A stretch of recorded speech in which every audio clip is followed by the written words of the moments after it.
May I request honorable members to please grab their tea and come back so that we can start our meeting. We are already behind times.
Okay, shall we start our meeting, please?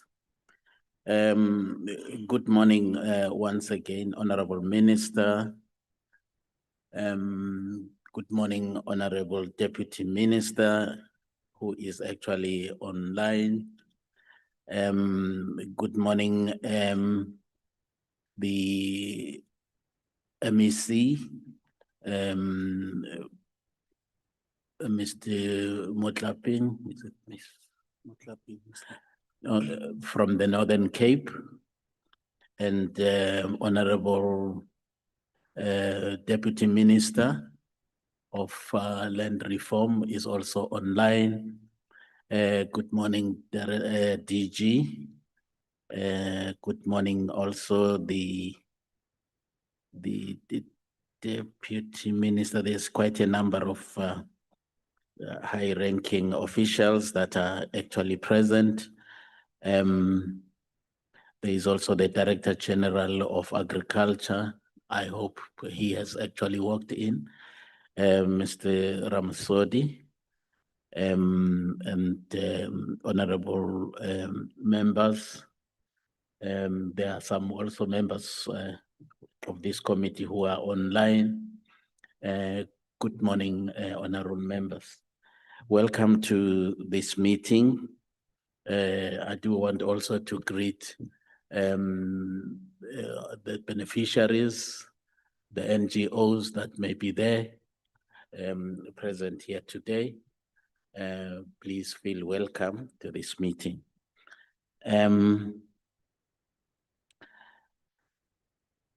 Today is a significant milestone that we are going to be meeting in this fashion. But before we actually proceed, we will receive the apologies from the Secretary.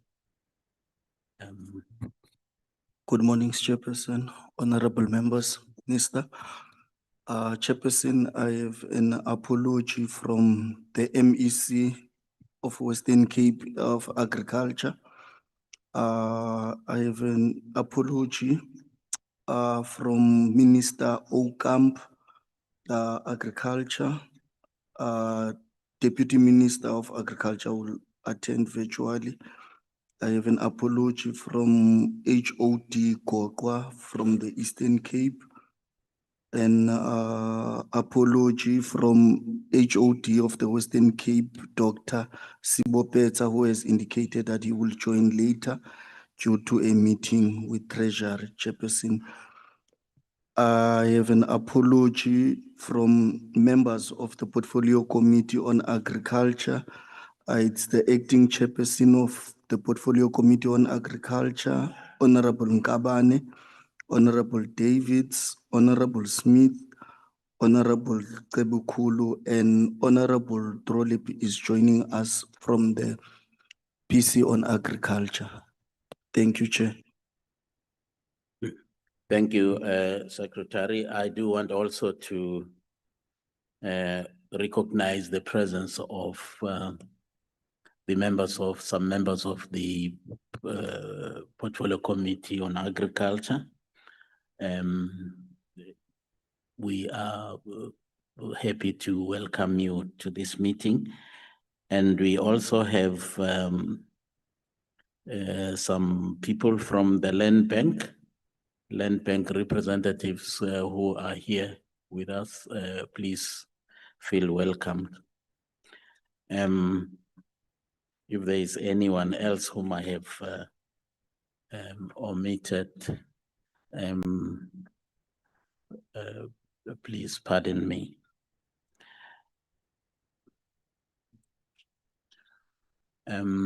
We are now going to look at our agenda, and I would recognize a hand which is proposing the adoption of our agenda. And I do want also, before we adopt our agenda, to introduce a new member from the DA, Honorable Shelembe. I can see that he is smiling. We have known each other for years. Mr. Shelembe, feel welcomed here. Sorry, Chair. Just for the record, that Honorable Shelembe has joined us doesn't mean we have recalled anyone. We hardly recall people, in my party. Doesn't mean we have recalled anyone. We hardly recall people, in my party. Why the protest? Why the protest, Honorable Nana? Why the protest? In fact, I was amazed that the DA has joined the queue of those who are changing people overnight.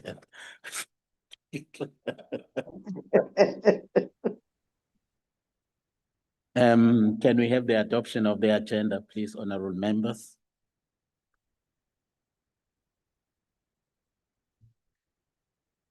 Any proposer? Honorable Maseko, she's still our member. Thank you, Chair. I move for the adoption of the agenda. And good morning.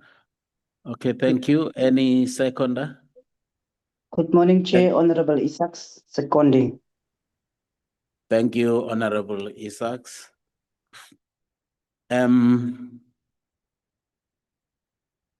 Honorable members and Honorable Minister, Honorable Deputy Ministers online and DGs and DDG and high-ranking officials of the department. Good morning once again.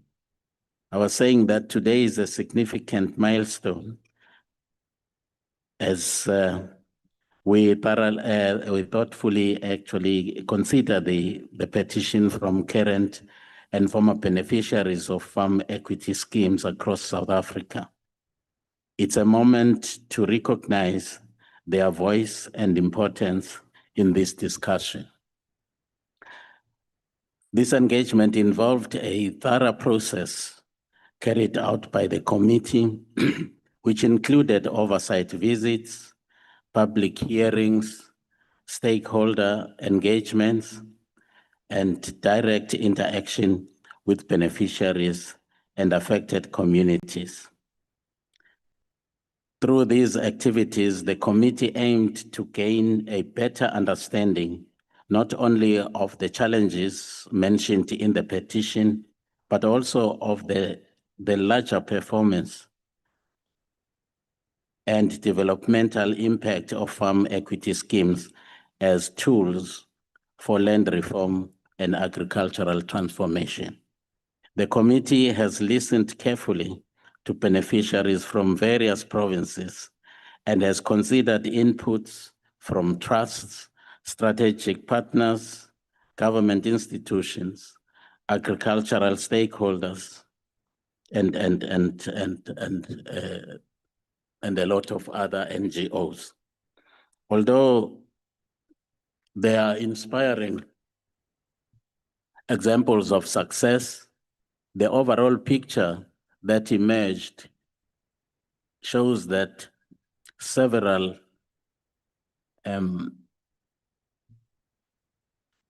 common concerns that need our urgent attention exist. Among the issues consistently raised were limited beneficiary participation in decision-making processes. 2, concerns regarding governance, accountability, and transparency within some schemes. 3, uncertainty regarding ownership rights and the realization of shareholder benefits. 4, inadequate skills development and leadership succession planning. 5, weak monitoring and post-settlement support mechanisms. 6, challenges relating to financial sustainability and the long-term viability of some projects. These concerns bring up an important question. Are farm equity schemes truly fulfilling their goal of empowering farm workers and rural communities? They aim to do this through meaningful ownership, participation, and economic inclusion. And it is worth exploring whether they are succeeding in these areas. Honorable Minister and colleagues, the committee's insights show that the challenges faced by farm equity schemes are more than just about individual projects. They highlight important questions about policies, governance, and how things are carried out, all of which need a united and thoughtful response from the government. Today's engagement offers a valuable chance for the executive and relevant departments to thoughtfully reflect on the concerns raised by the beneficiaries. It's also a great opportunity to respond to the committee's observations and share what corrective interventions are being put into place to considered in order to address these challenges. This can help foster understanding and collaboration, ensuring everyone feel heard and supported. The committee is particularly interested in understanding how government intends to strengthen oversight and monitoring of farm equity schemes. What mechanisms will be put in place to improve governance, transparency, and accountability? How beneficiary rights and participation in decision-making processes will be enhanced? What support measures are available to improve financial sustainability and agricultural productivity? How departments will strengthen skills transfer, mentorship, and leadership development among beneficiaries.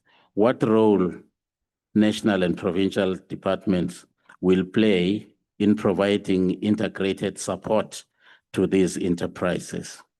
Whether existing policy and legislative frameworks remain fit for purpose, and if not, what reforms may be necessary.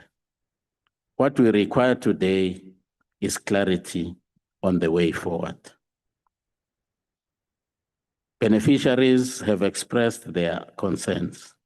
The committee has carried out its oversight and documented its observations. The ball now is in the court of the department. The beneficiaries who raised these concerns are seeking more than just acknowledgements.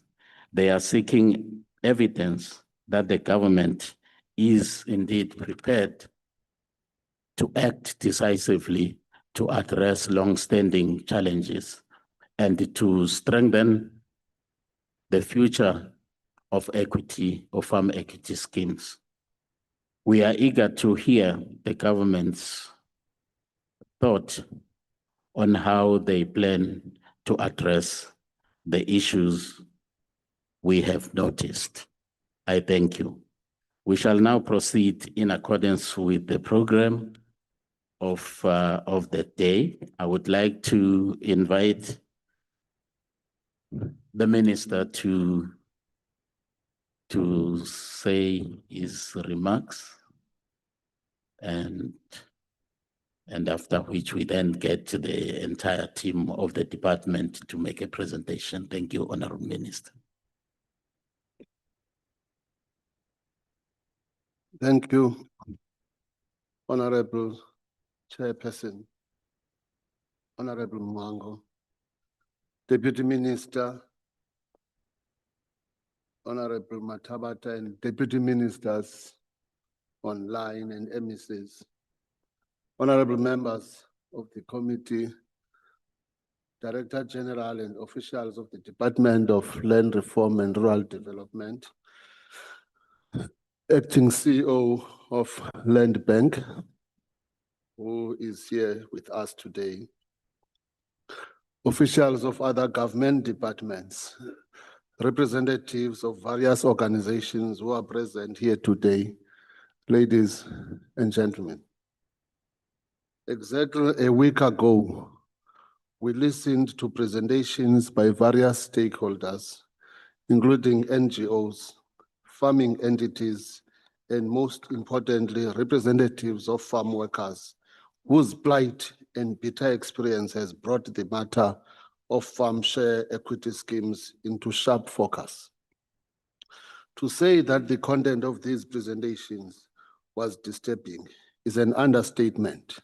Indeed, allegations about the negative experience that farm workers were brought into these schemes have gone through, and as well as the overall poor performance of many of the schemes are contained in the letter that was sent to the Speaker of the House in November 2025, as well as in various other correspondence and petitions from a variety of organizations. Before we deal with the measures that the department should implement so as to bring this matter to a speedy and sustainable resolution, allow us to briefly reflect on the purpose and track record of these schemes. At the onset of the new democratic dispensation in South Africa in 1994, our country committed itself to righting the wrongs of the colonial and apartheid regimes. One of the key commitments to such redress was to effect land reform through its three pillars: land redistribution, land restitution, and land tenure reform. This commitment was given credence in Section 25.5, 25.6, and 25.7 of the final Constitution. From the outset, the constitutional provisions on equitable access to land provided an opportunity for the citizens who were victims of past racial discrimination with the possibility to gain access to land without being constrained by protracted legal battles to prove their historical rights to land.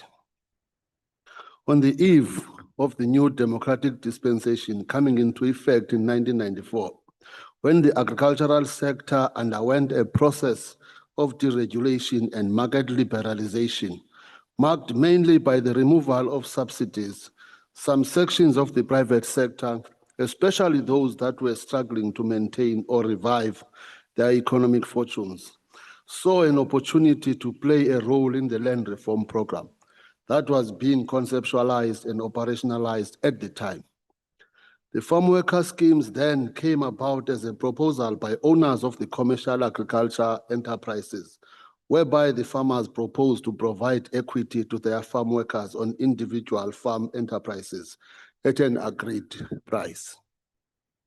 The then Department of Land Affairs not only embraced this proposal, but also emphasized its potential to support tenure security on such farms for precisely those farm workers who would participate in the schemes.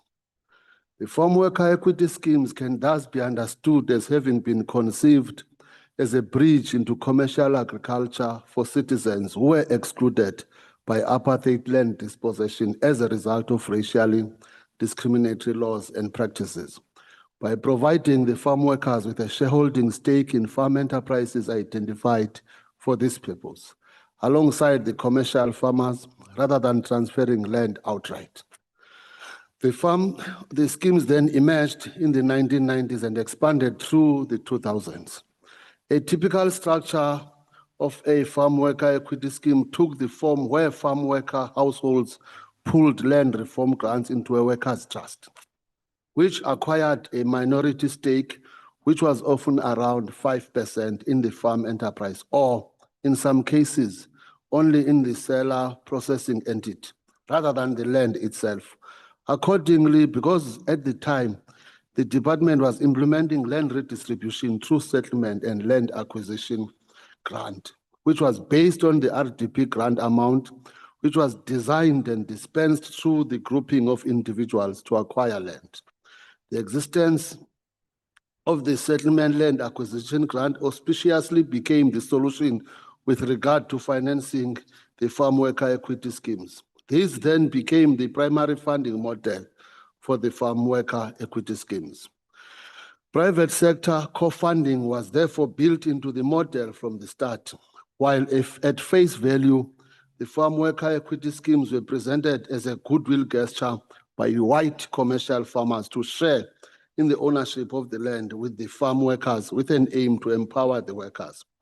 When they were implemented, these schemes saw the department investing over 640 million in equity acquisitions on behalf of the farm workers across the country, but mostly the 4 provinces of the Western Cape, Northern Cape, Eastern Cape, and Northwest. Honorable Chair and members, 3 decades on, the oversight record of the Portfolio Committee on Land Reform and Rural Development on farm worker equity schemes, research conducted by the Surplus People's Project and by the University of Western Cape's Institute for Poverty, Land and Agrarian Studies, plus inputs by organized farm workers, independent academic research, and the department's own reviews all point to the same conclusion. This is that the farm worker equity schemes model has largely failed the people for whom it was designed to benefit. Put differently, the public investment that has been made over the years has not translated into meaningful financial benefits for the farm worker partners in the land-owning commercial farm enterprises, where the workers were largely minority shareholders.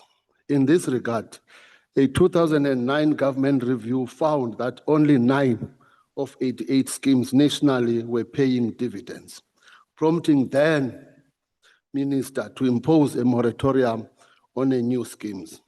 A report of a study that was commissioned by the department and conducted by a private entity called Zalo Consulting reached similar conclusions in 2013.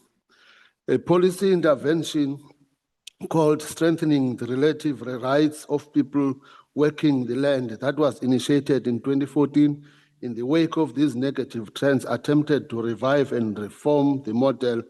In terms of this policy, the state would hold 50% equity on behalf of workers, scaled up to years of service, 10% after 10 years, up to 50% after 50 years, coupled with an investment and development fund to build worker capacity. However, the 2014 policy reform was not implemented beyond the pilot stage. Among other deficiencies, the farm worker equity schemes exhibited weak beneficiary participation, as beneficiaries were frequently not involved in scheme design and had limited understanding of shareholding structures, dividend policy, or governance arrangements. Basically, beneficiaries were left to navigate their way against experienced and powerful white farmers, and hardly any training was provided to enable them to gain the requisite capacity. The schemes were also characterized by inadequate due diligence and oversight, as decision-making processes were opaque and marked by insufficient appraisal and weak verification of beneficiary eligibility. Post-grant monitoring and support mechanisms were also largely absent. Many of the schemes lacked formal dividend policies, resulting in dividend uncertainty and lack of accountability. Simply put, in the overwhelming majority of cases, beneficiaries had no influence over financial decisions, and confusion would often emerge around issues such as bonuses, dividends, and the sale of shares. This had the effect of undermining transparency. In some instances where it is alleged that farm workers sold back shares to white farmers, there are also allegations that the workers were actually duped into selling these shares under the pretext that they were receiving dividends. What makes matters worse is that the fact that a considerable number of those who were meant to benefit from the schemes found themselves being evicted from the very farms in which they had been engaged as shareholders. This clearly undermined the promise of tenure security that formed part of the original formulation behind the farm worker equity schemes. Serious gaps with regard to accountability also emerged, as responsibility for the performance of the schemes in various provinces was diffused among the commercial partners, the department, the provincial departments of agriculture, and worker representatives. This resulted in a situation where there was no firm center or lines of enforceable accountability. As already indicated, financial data reflects that approximately 640 million was approved nationally across 89 schemes, of which the Western Cape accounted for the lion's share with over 402 million and 54 projects. From the preliminary evidence gathered on the ground, it is clear that the implementation of the farm worker equity schemes did not provide a pathway into land reform, particularly tenure reform, as the majority of beneficiaries remain landless and without secure tenure. Most alarmingly, some of the eastward beneficiaries have died in abject poverty after they left the farm worker equity schemes. In other instances, workers were also farm dwellers still live under precarious tenure arrangements, as no specific land was transferred to them. It is quite interesting to note that when it comes to acquisitions made in terms of proactive land acquisition strategy, where government buys the land outright and makes it available to black farmers, the same farmers who promoted the farm worker equity schemes enthusiastically generally do not exhibit the same enthusiasm and make their agricultural land available to the department to acquire and redistribute. This behavior calls into question the level of commitment to land reform by private landowners and more generally to the transformation of our country. Honorable Chair and honorable members, as we conclude, we wish to point out clearly that we embrace and support the work that the Portfolio Committee and Land Reform and Rural Development has done towards finding a lasting resolution of the issues and challenges around farm worker equity schemes. We have noted the results of the oversight visits that the committee conducted in the Western Cape from 25 to 28 June 2026, as well as the 4-day oversight visit to Kirkwood, Peterson, Henke, and Humansdorp in the Eastern Cape. Indeed, some of the points that we have raised have been informed by this work of the committee, particularly with regard to the limited participation of beneficiaries in management decisions, inadequate access to financial and governance information, uncertain or non-existent dividend payment, and weak communication from commercial partners. We note, for example, the statement made by beneficiaries of Lutando Citrus Farm in Kirkwood, would describe themselves as being shareholders on paper only, with no access to company books, marketing decisions, or profit-sharing details, while land ownership remained entirely with the commercial partner. We have also noted the example of Verlo Renfley Farm, where it is reported that the workers sold their shares back to the original farmer and then lost track of subsequent share ownership when the farm was sold on to a foreign buyer, with no state visibility in the transaction. Similarly, we take seriously the committee's finding that the state currently lacks reliable means to access farms for monitoring, because commercial partners can invoke private property rights to keep officials out, even where public funds are invested. Indeed, we share the committee's characterization of this pattern as nationwide and systemic and not confined to isolated schemes. Decisive action is required, not only in terms of the return on the investment made, but also importantly for justice for those whose hopes and aspirations around the farm worker equity schemes remain unattained. Equally importantly, the decisiveness that we are calling for will inform our decision-making on how to proceed to either redesign a new model, if necessary, or to create an alternative one that would restore the ability of the beneficiaries and future participants in the land reform programs to acquire land and enjoy security of tenure and the benefits that accrue from it.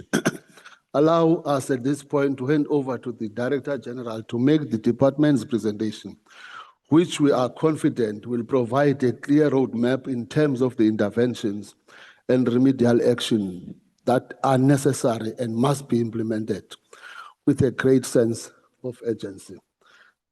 Thank you, Honorable Chair. Through you, I can hand over to the DG, whose name is Bongekaya Daimane. And I introduced him online last week. He's the new DG. He has just joined the department with a clear mandate to deliver the mandate of the department. And as you would always ask me, Chair, in this committee and the honorable members, when are you having a DG? And the answer is, we are having a DG, and the DG must deliver services to the people. I still have appetite to defend my officials' job. Thank you, Honorable Chair. Thank you, Honorable Minister. Welcome, Director General. We are pleased to actually welcome you once again to this forum, and we hope that we will actually cultivate a very good working relationship. And obviously you are taking over at a time when this department is actually facing a lot of challenges, and we just hope that with your fresh mind and insight, we will actually be able to actually deliver as the minister has actually said. So thank you so much. We hope that the minister will also be able to cast his eyes wider in terms of those areas where we still have vacancies, because we can't just be having people acting for such a long time, and that actually impedes progress. in a number of fronts. So thank you so much. Over to you, DG. Thank you very much, Honorable Chair. Good morning to honorable members, Minister, the guests of the Portfolio Committee today, and colleagues. Honorable Chair, the Deputy Director General, Mr. Terence Ndove, would present the departmental presentation. If you allow, I would hand over to him. Thank you.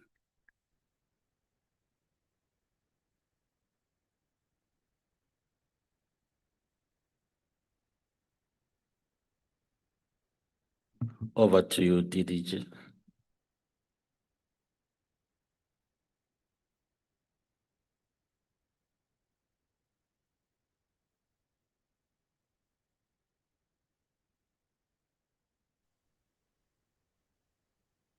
Thank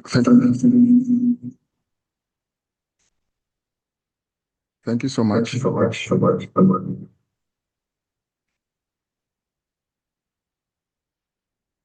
Thank you so much. I don't understand.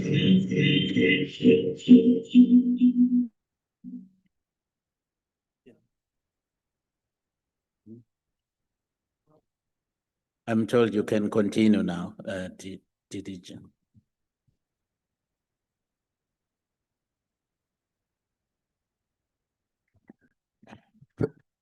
Thank you so much, Honorable Chair. Let me take this opportunity to recognize the presence of the minister and other ministers that may be on the platform, deputy ministers, members of executives, members of Portfolio Committee in Land Reform and Rural Development, and also other members of other portfolio committees, public representatives, DGs and other senior officials in this meeting, including HODs, state organs that are here, and also private organizations represented in this meeting, including members of the Community Civil Association. Ladies and gentlemen, I greet you all. Indeed, I'll proceed as directed to present the reflection of the department on the equity schemes as outlined by the chairperson.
Well, I omitted indicating to the DG that he has actually 18 minutes to do the presentation.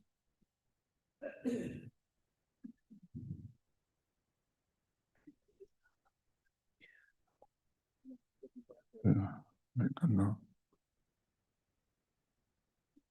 No, See if I can share. yeah, okay, fine. Yeah, it's frozen. We tested it, it was fine. Changed.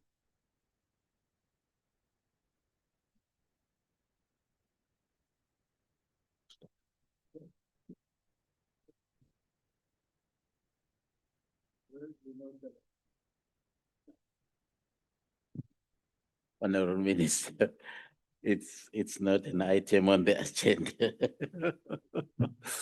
I will discuss that with the minister. We come from the same province. And Yes, I can. I do have the. And proceed. Yeah, no, it's- is technology failing us? No, I think it is coming, Chair. It will be projected from there.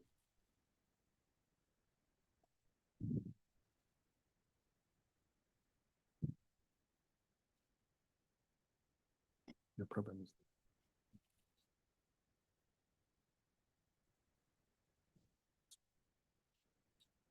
Yeah, stop.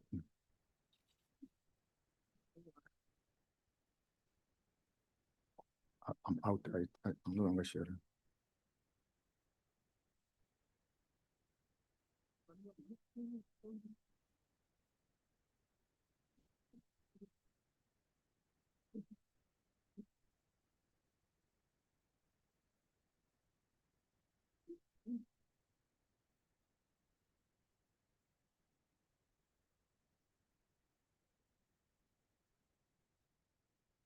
Thank you so much, and my apology for the disturbance.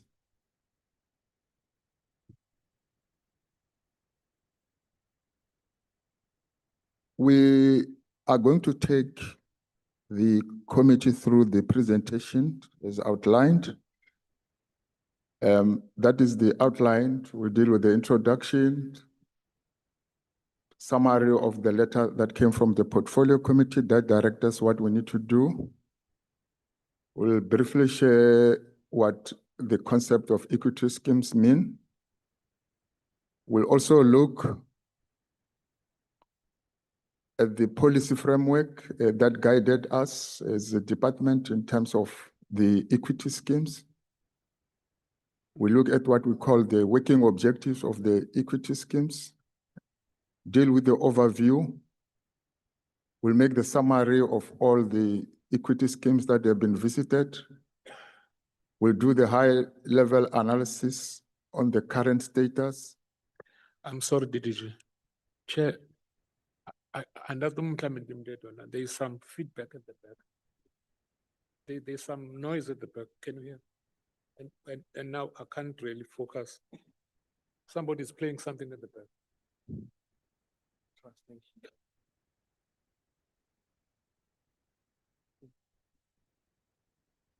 Translation. You can't do it. Is it not translation services?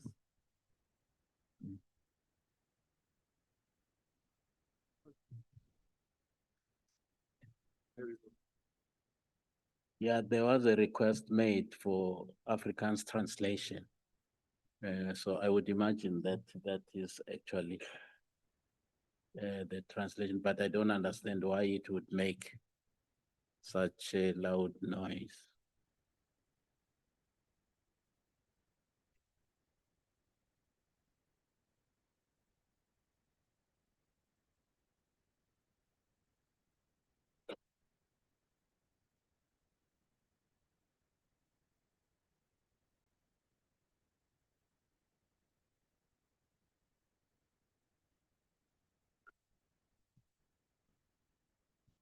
Thank you so much.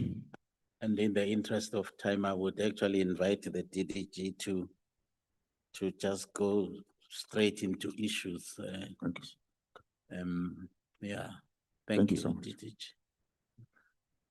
Next slide. The report responded to the letter, as I've indicated, and the three focal areas, obviously, is Northern Cape, Western Cape, and the Eastern Cape, although the analysis include all the provinces in terms of the schemes.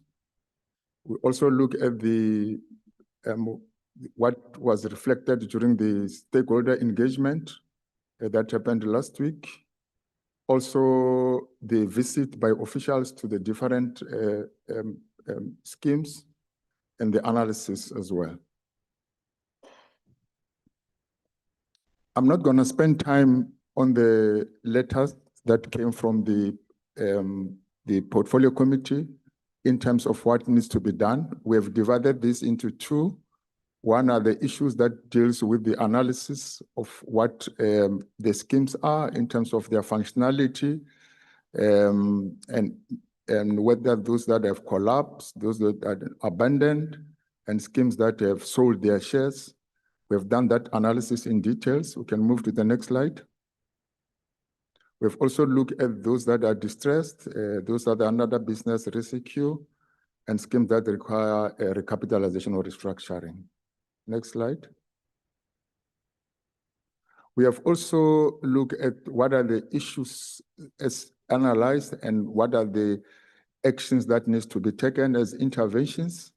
Also looking at areas that the chairs already alluded to, those that have been distressed or abandoned, look at what is it that can be done, and where there are challenges of governance, what is it that can be done, and also looking at how workers can fully participate moving forward, where restructuring is required, and what is it that can be done, and the related legislative or policy recommendation. We can move to the next slide. We thought we need just to outline our understanding of equity because it's very important, because we're talking about equity schemes in this case. That equity means ownership value, meaning that it means you have got a particular value in a particular business, and a share is a single countable unit of ownership in that value. So we can count the level that you own in a particular company by a number of shares that you have. And a stake just represents the percentage interest of ownership in that particular company. So we can simply say that an equity stake is an ownership interest in a company, giving the holder of the share of profit, potential voting rights, and exposure to business risks. So that means once you have got a share, you become part of the company, you can benefit in terms of what has been indicated, but there's also an exposure to business. But what is important here is the issue of decision-making in terms of voting rights. Once you are a member of that particular scheme, you have got a stake. Equity can stake represent a portion of a company that an individual or an investor or an organization own. Usually it's expressed in the form of percentage. I heard Minister talking about some level of percentages that were given to the farm workers as part of the stake that was bought on behalf of them. Equity stake means you are part owner of the company. It entitles you to share of the profits as indicated, such as dividends, and giving you a potential to influence over the business decision. And that's a very important aspect, that once you are part of the business, it means you need to have given an opportunity to influence and make decisions on the future of the business, depending on your size of your stake. The value of the equity can fluctuate depending on the financial performance and the market condition, meaning that it is not guaranteed that every year you get certain benefit. It will depend on how that particular company performs, and obviously influenced by the internal as well as the external factors that affect that particular company. We do have what we call the minority stake as well as the majority stakes. That will depend. Once you have got anything less than 50%, you are regarded as minority stake. But if it's more than 50%, it means you have got a majority stake. Even the influence on the company becomes bigger if you have got more than 50% shareholding. Next slide. In terms of the policy framework, I'll be very brief, Chair. The Land and Assistance Act 126 of 1993 gives powers to the minister as amended to can provide grants for land beneficiaries for development, acquire land, disposal, and related work that we normally do as a department guided by that particular legislation. But in this case, we wanted to cite more what the land policy, which was actually done in 1997, and it coincided with the implementation of the schemes as well. That talks about partnership in private sector will be supported which have got a potential to widen the scope and efficiency of land reform processes. The grant, which was a settlement and land acquisition grant, can be used to purchase share in land and in infrastructure, provided it broadens, 1, the base of land ownership, 2, offers security of tenure, 3, raises the income. And such cooperative arrangement can greatly improve farm production and income of the partners. I think what is important here, those 3 elements are very important because we can be able to measure whether what we got actually address that policy provision, which actually underpin the equity schemes. In terms of going through various documents and including that were produced at the time, we can summarize the objectives as 3. 1, economic empowerment. Chair has already spoke at length on that. To support land reform, we can also measure whether the schemes indeed supported land reform and whether there was economic empowerment. And again, social equity, meaning reducing the historic inequalities in agriculture by ensuring that farm workers benefit directly from the farm profits as owners, co-owners. We can move to the next slide. This is an overview of how the schemes have been, farm worker schemes. They predate the Constitutional Democratic Dispensation of 1994, so they were there even before 1996. They were introduced to the department by a private sector, driven by owners of the commercial established agricultural enterprises. Although engagement happened much earlier, however, the department endorsed equity schemes formally in 1998. Landowners played a very dominant role in terms of applying, establishment, and setting up of the schemes. In some instances, it is said that some of the schemes actually were used by commercial farmers also to benefit from the BEE policy. The schemes were implemented throughout the country. As indicated by the minister, the majority have been in the Western Cape, Eastern Cape, and also Northwest. Can move to the next one. The expectation was that once equity schemes have been acquired or established, and government has made available grant to acquire those schemes, then there will be shareholding, and that will change the complexion of the company. Thereby, an operating company will be established, and on the other hand, we'll have got a trust that belongs to the farm workers, and that the shareholding will happen in that level. Then meaning that the workers will become now part of ownership.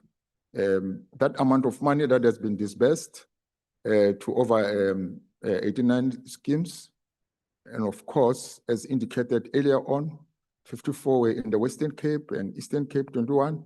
And in terms of the money allocated, 366, that was dispersed. There was the money that was allocated but not dispersed. This was the actually dispersed. It was a little bit higher than that, the money that was allocated. That means there were money that could not be dispersed. And that's how it is. As indicated also earlier on, the department commissioned a study to look at the challenges within the the farm worker scheme. However, there was limited implementation of the recommendation.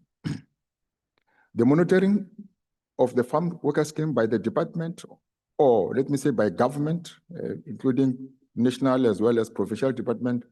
In some other cases, it was a little fair, but in general, it was poor. It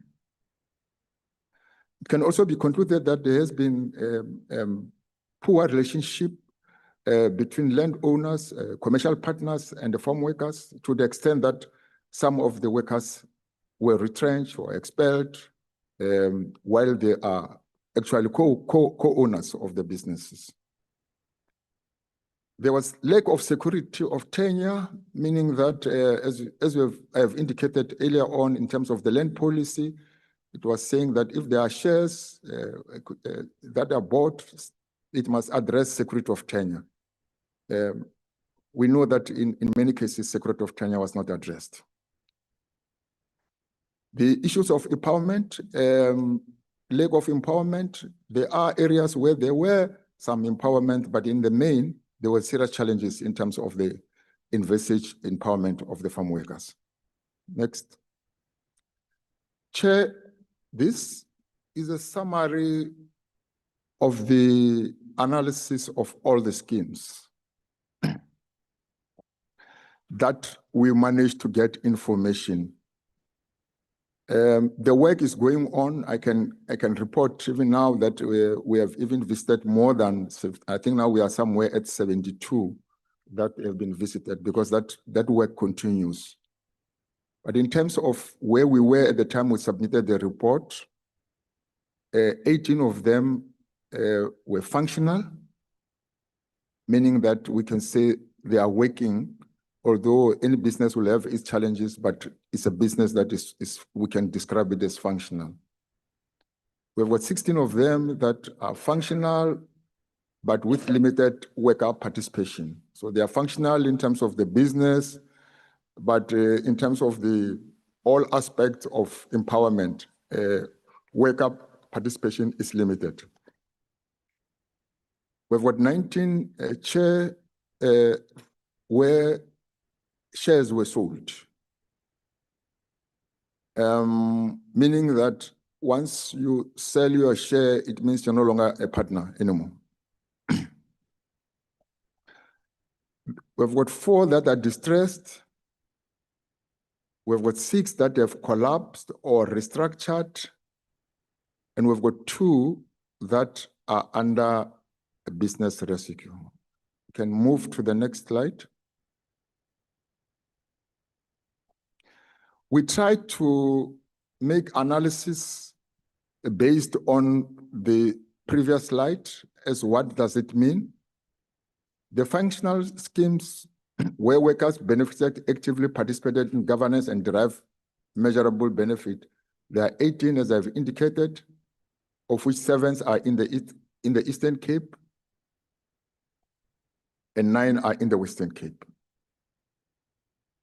There are also 1, 2 in the Northern Cape and KZN.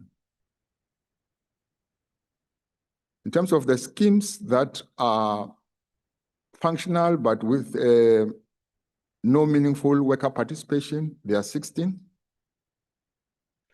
9 in the Western Cape, 7 in the Eastern Cape.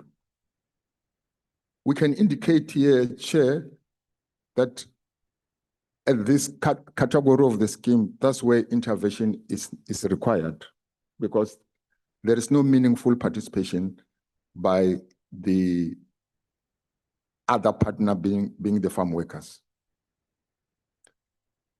The next one category is the schemes where shares were sold.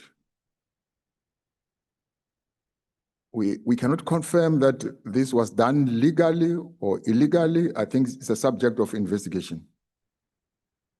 We're not sure about the circumstances that led them to sell shares, but there is a feeling that they were coerced, not properly, to most of them to sell these shares. But it's not something that we can be able to confirm ourselves. It's subject of something that needs to be verified. Those that have collapsed, 4 of them, and again, the circumstances of their collapse will also need to be looked at. Those that are distressed or financial vulnerable schemes, 4 of them, in the Eastern Cape as well as Northwest.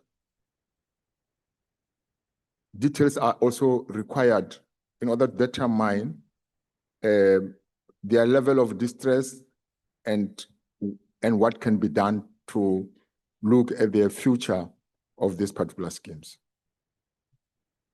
There are two schemes that are in the Western Cape that are under business rescue. Obviously, the report from the business rescue will assist in order to determine what needs to be done to turn them around, if possible. Can move the next one. The current report has got limitation. As I've indicated, that is work in progress. Not all the schemes were visited. I'm talking about the 89. But work is continuing, especially in the Western Cape, where the majority of the schemes are. There have been difficulties in accessing some of the schemes, but we are moving on in terms of trying to get as much information as possible.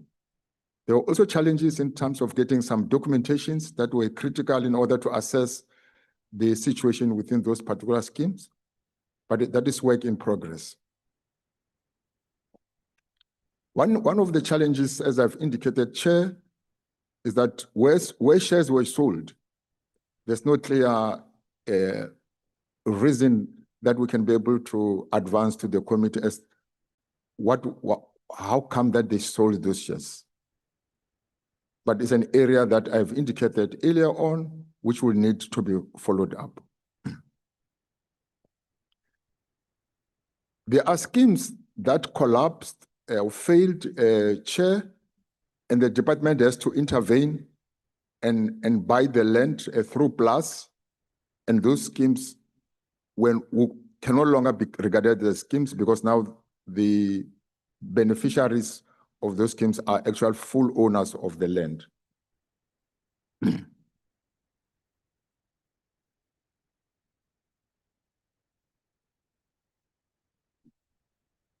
We also looked at the inputs that were coming from the stakeholders that participated during the stakeholder consultation. Some of these inputs, as we deal with the interventions and also what I've already indicated in terms of the responses to different categories of the challenges, they have been considered. I'll just go through them. What are they? They are reflected in part of what the department is going to do going forward. To direct the department to develop and fund the national schemes, corrective action, to require an independent review of every scheme, require scheme-specific redress developed with affected beneficiaries, support targeted audit, forensic investigation, referrals where wrongdoing is indicated, require the commercial partners and other responsible stakeholders to take account before the committee. Of course, that is the part that the committee will have to look at. The department will not do anything about that. Implementation, monitor the implementation through regular and public reporting. Can we move to the next slide?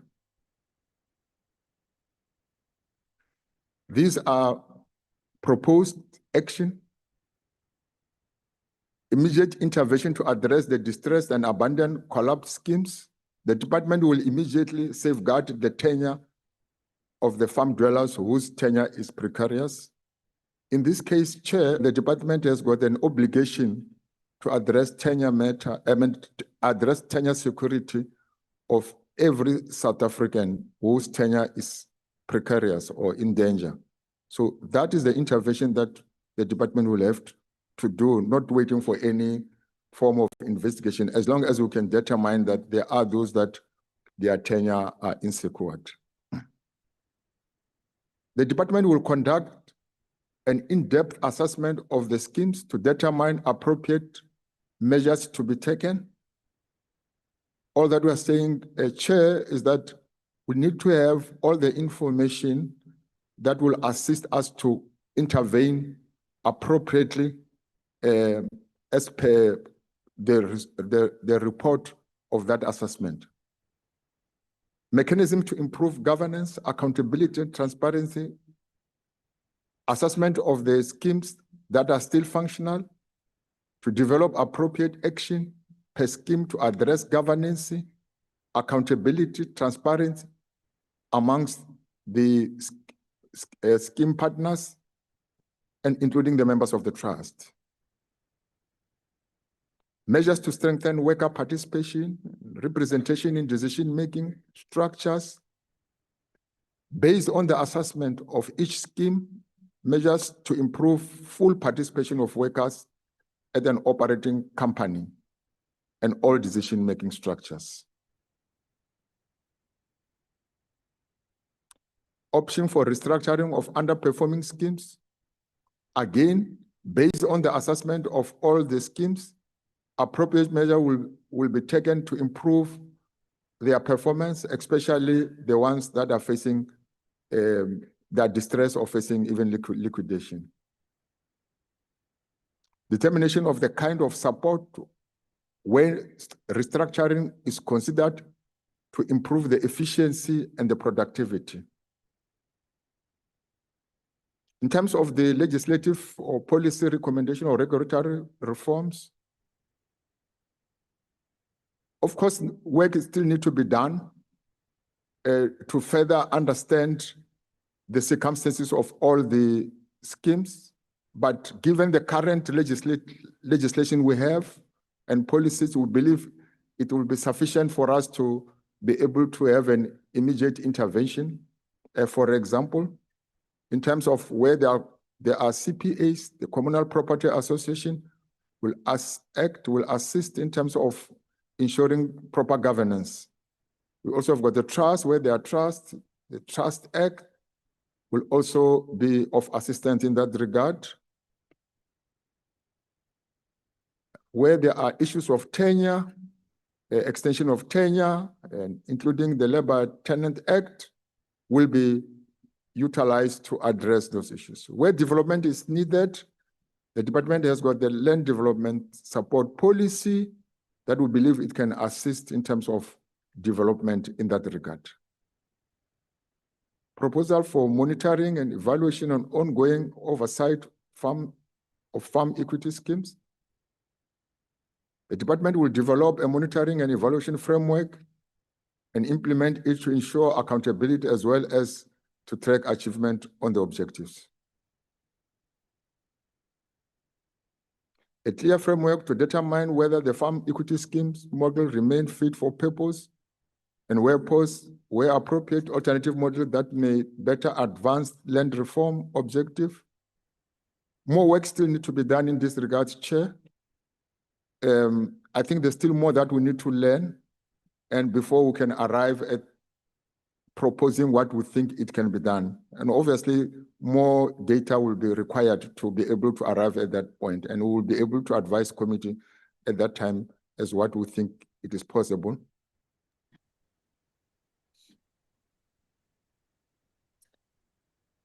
The immediate intervention. The department will convene meetings with each scheme in order to resuscitate oversight and monitoring exercise. The department will approach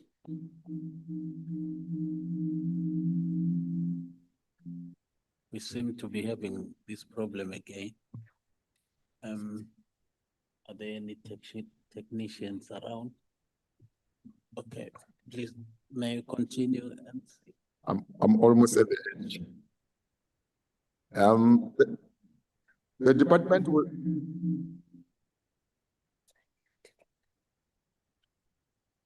we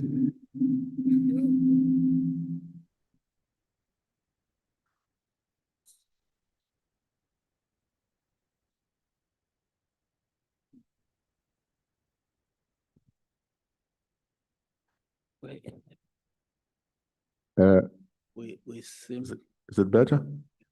yeah. Yeah, okay. Thank you so much, Chair. The department to approach SIU to request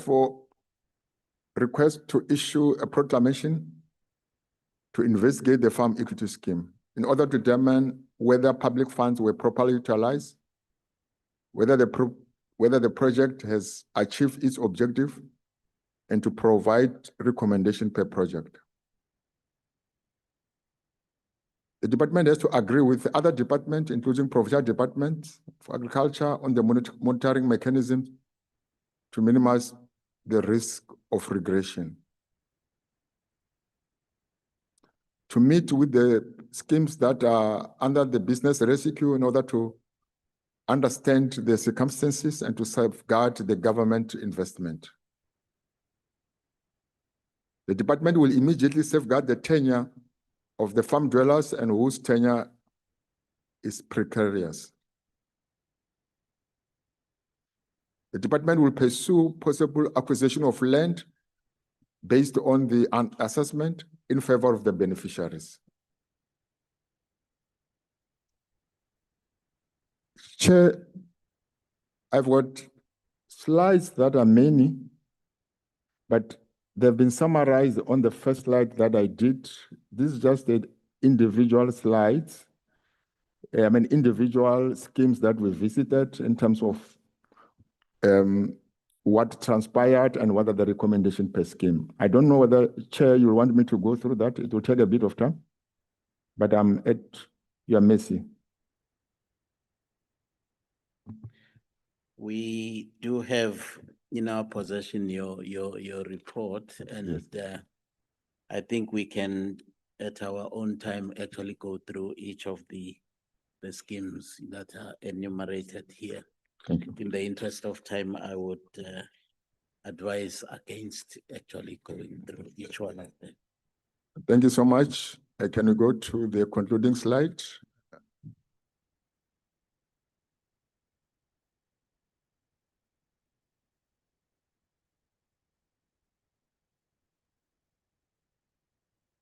Thank you so much. Chair, we recommend to the portfolio committee that it knows the report of the farm work equity schemes and consider the proposed action and intervention as outlined. Thank you so much.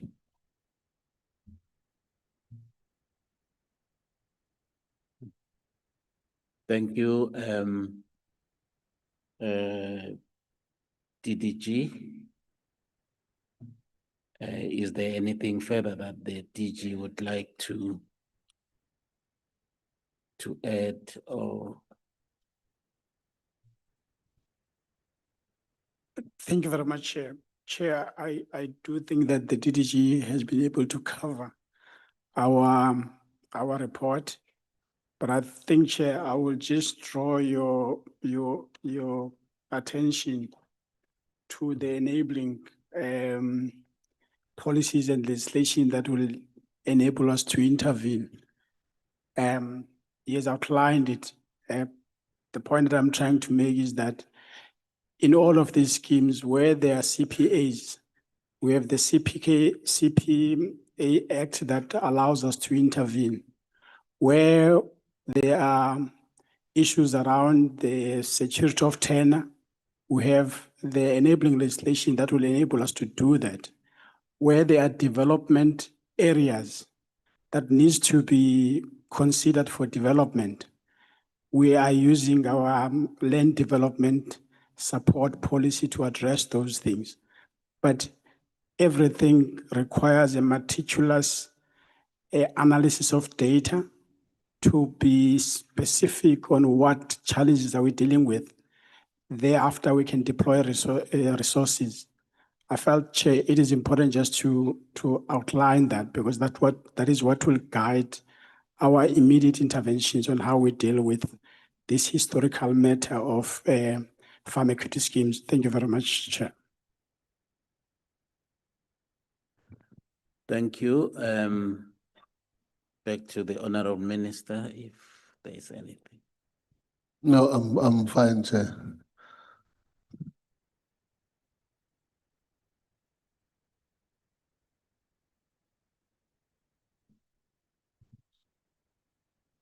I'm not sure whether the honorable members would like to engage this report now, or they would like to hear the the briefing by the Department of Agriculture so that when we engage, we actually look at those two reports because they are somehow interrelated. Thank you, honorable members. May I invite the Deputy Minister, Honorable Kapa, who is online to actually give his presentation. Thank you very much, Chair. Greetings to all in the house. And to save time, let me request to you, Chair, that DG, Mr. Ramasodi, to take this opportunity and make the presentation of the department and also invite those who come from provinces to do as they are a team. Thank you very much for the opportunity. Good morning, all members. Thank you, Honorable DM. I had thought that you would like to introduce your team as well.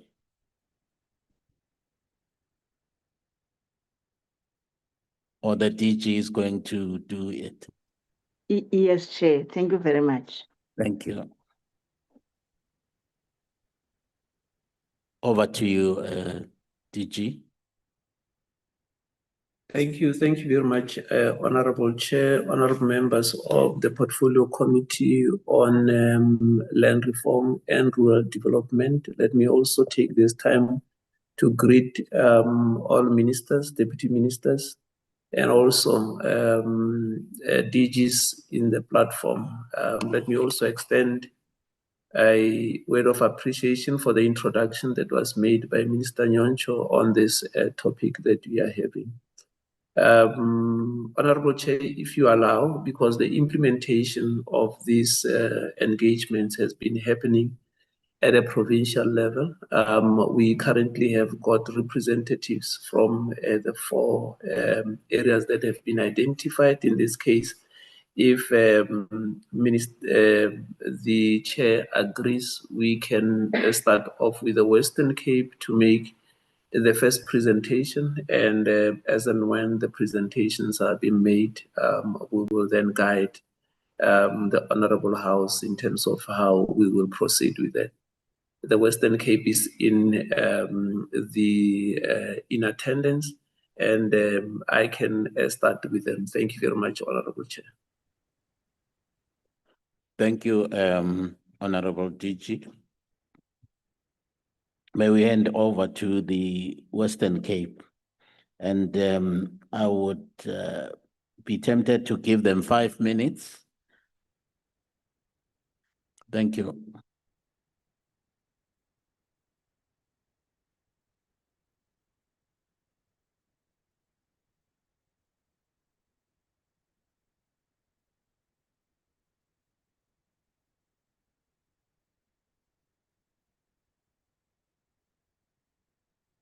They don't seem to be responding. Is there any DG?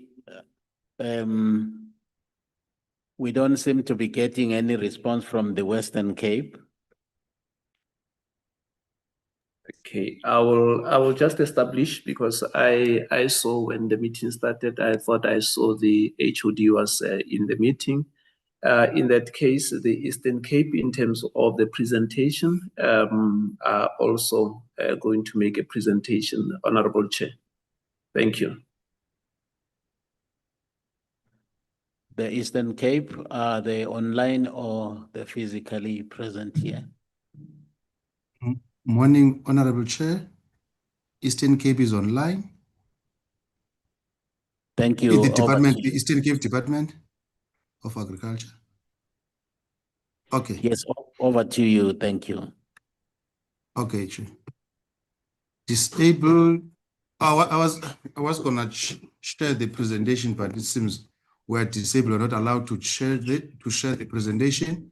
But from the side of the province, we're fully generally aware of all problems that are emanating from the farm worker schemes, based on from the report, and we're recognizing that as a province, these are the farmers, some that we've worked with, especially the category of farmers that are majority, where land is majority owned or businesses are majority owned by Black people. To a point, with all out of the 24 projects, we as a department supported 8 of those within our farmer support programs. Those that were supported are in the main part of the ones that are distressed, like the first one, Ulutand of citrus farmers.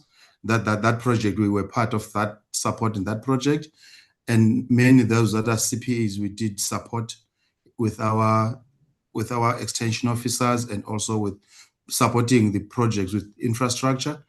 Because they were in the same district where horticulture production is very high. It's high. Thanks for this presentation. As you will see that the department supported 8 of these, and they are on the majority side of ownership. You see the ones that are 50-50 and minority were not supported, just based on our agriculture policy, our food security policy. We supported with infrastructure, with production inputs, and those that are in the horticulture space, deciduous and citrus, we even provided tractors and the harvesting bins as means of making sure that those farmers are operational. If you go to the next slides, this is general information that is already presented by DDG. We've got an updated presentation, Chair. I'm worried because this one does not have what is the conclusion of but I will read it from my side. As a province, we're saying we really support these farmers just to increase the production. And as a department, through our infrastructure, we facilitated production in all these farms, supporting with the extension officers, with production inputs, tractors, mechanization, and all of that. This is what we're doing. Then further to what we're noting as a department is that this farm equity scheme, its premise were on that commercial farmers will be able to support the producers with more technical support, because they were regarded as a commercial people that have proven record of running the farms. And what probably their weakness was that they never had a proven record of working with other people outside themselves. Then that might have been the weakest link in all this. And it was also the area where the department was not really strong on the governance issues of these farms. Then the department only relied on the national government to be supported on that space, and probably that support normally comes only when there was a request for it, which is that we've never been requested by the farmers to support them through the governance, to sort out their governance issues. But the positive part of this intervention comes at a time where the department has got a special program of commercializing land reform farms. We've got a program that we call TEMIT, Commercial 100 Farmers, within the term of the 7th term of government. These farmers, and they being the land reform farms with clear title deeds, clear land ownership, they are the good candidates for that program. That program we will use it to support this initiative. Most of these farmers especially those that's got majority ownership of Black farmers. We can intervene, because one of the key important initiatives in that program is training farmers. We are in the program of training farmers for e-business management, not just technical training, but for them, e-business and governance, making sure the business compliance matters are addressed. This is the training that we are running very strongly, that we've got special fund and support for many farmers. This is where we see the farmers are definitely falling straight on that, which is we're going to be engaging with the Department of Land Reform now. As these two departments, we definitely have to make sure that we start to align our farmer support program. If there is any initiative that comes now as part of, I understand that there is land development grant within land reform. Now we think we need to align that in these farms so that they get a proper support, especially when it comes to business compliances, financial management, governance, establishing governance in all these farms. These are the programs that as a department will come on board into supporting these farmers going forward. Now that all the issues has been brought on board and the department and government is reviving the support toward these farms, but we've been supporting them. But the only issue was the relationship between their strategic partners and government has not always been the very smooth one.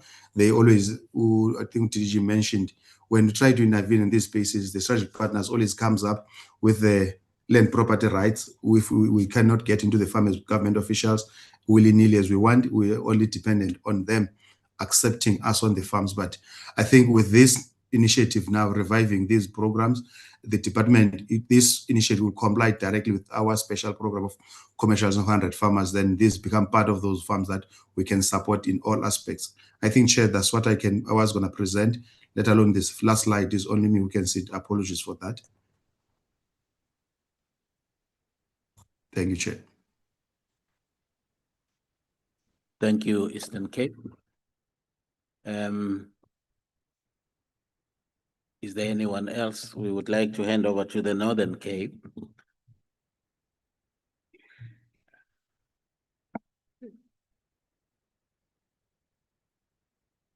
Thank you very much, Honorable Chairperson. My name is Zolile Monakale. I'm the head of the Department of Agriculture in the Northern Cape. Let me take the opportunity to greet the Chairperson, the Honorable Minister, Deputy Ministers, the members of the Portfolio Committee, and all present in this meeting. Chairperson, thank you for the opportunity. Chairperson, I must reflect that the inputs of the Minister and also the presentation that was made by the DDG from the Department of Land Reform and Rural Development covers the inputs of the Northern Cape as we are working together with the Department of Land Reform in the Northern Cape. Suffice to say, Chairperson, that we just want to reflect on the farm equity schemes in the Northern Cape and the objectives of the program. Excuse me, is it possible for the report to be projected on the screen? Okay, thank you. Thank you very much, Chairperson. That is the outline of our presentation. If we look at the objectives of the scheme was to make sure that we got economic empowerment, land reform support, and social equity. Those were the objectives of the schemes as was presented in the input of the Minister and by the DDG. If you can move the slides from the outline to the objectives.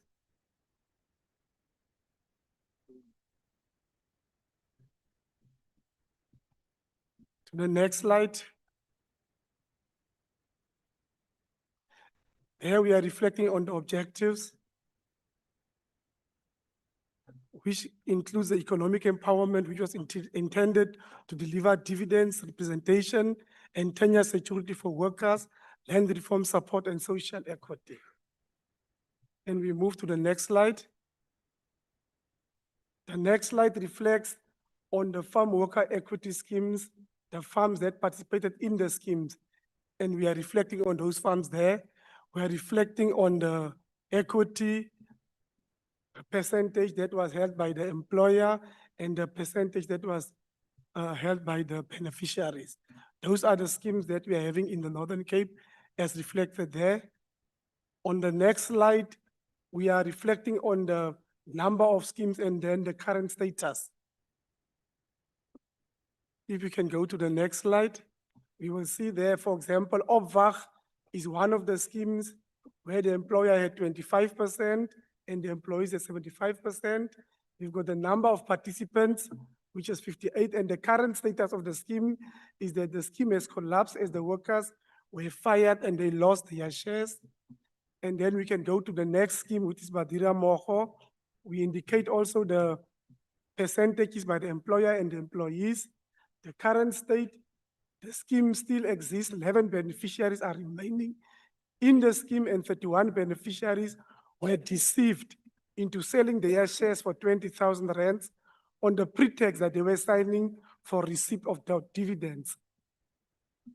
And if we go to the next one, Rikopana Estate, we can see that the scheme has collapsed after some workers were dismissed.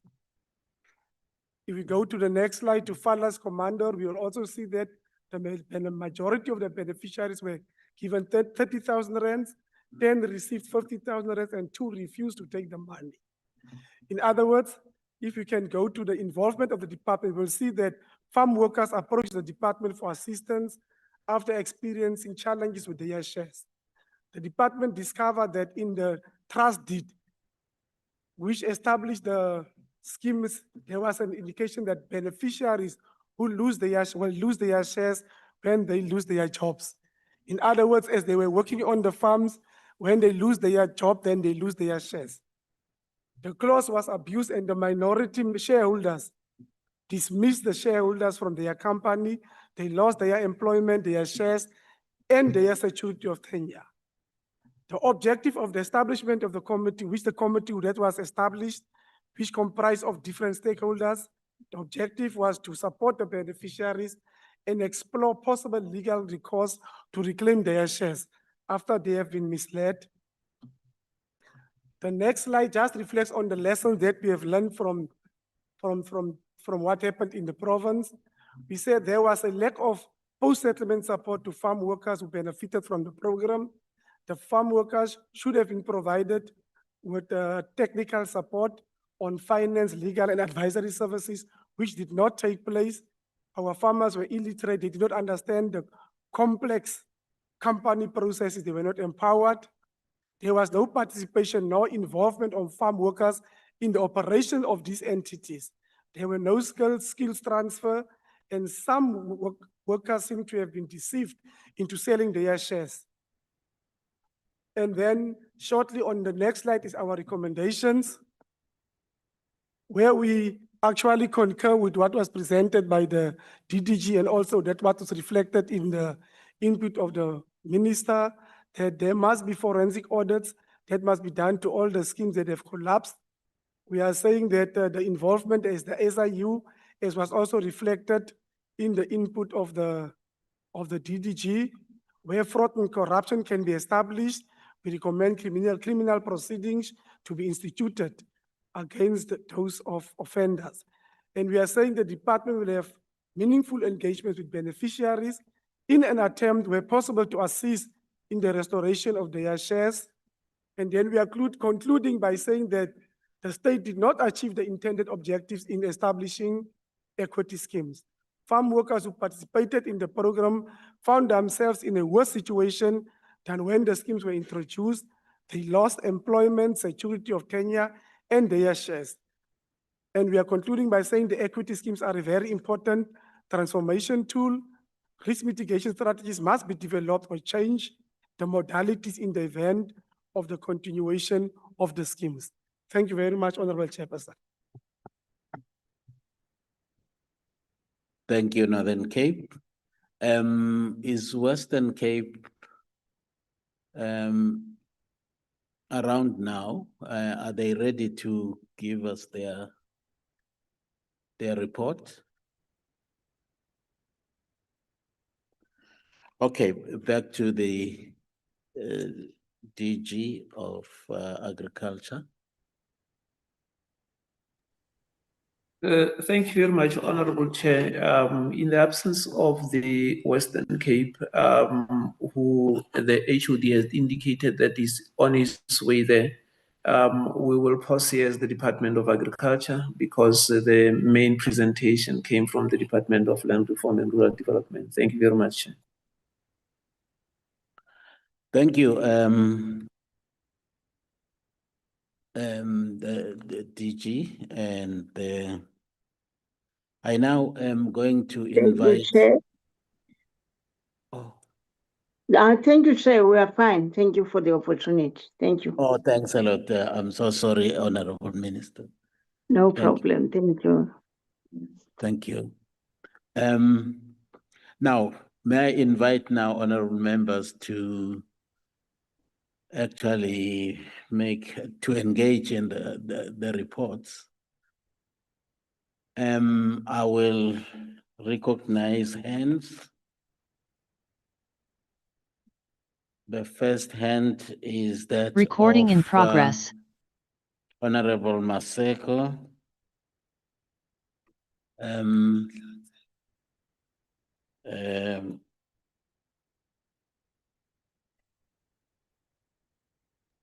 Adam's chair on the virtual. Honorable, okay. We have Honorable Dalane. Honorable Mtetwa. Honorable Dr. Matlatse. And Honorable Trolip. Chairperson. Honorable Witama. Honorable Adams.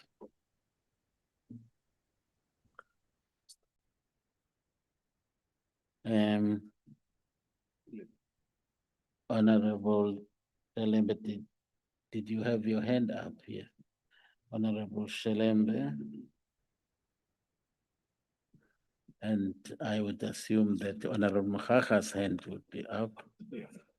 And obviously that of Honorable Nana.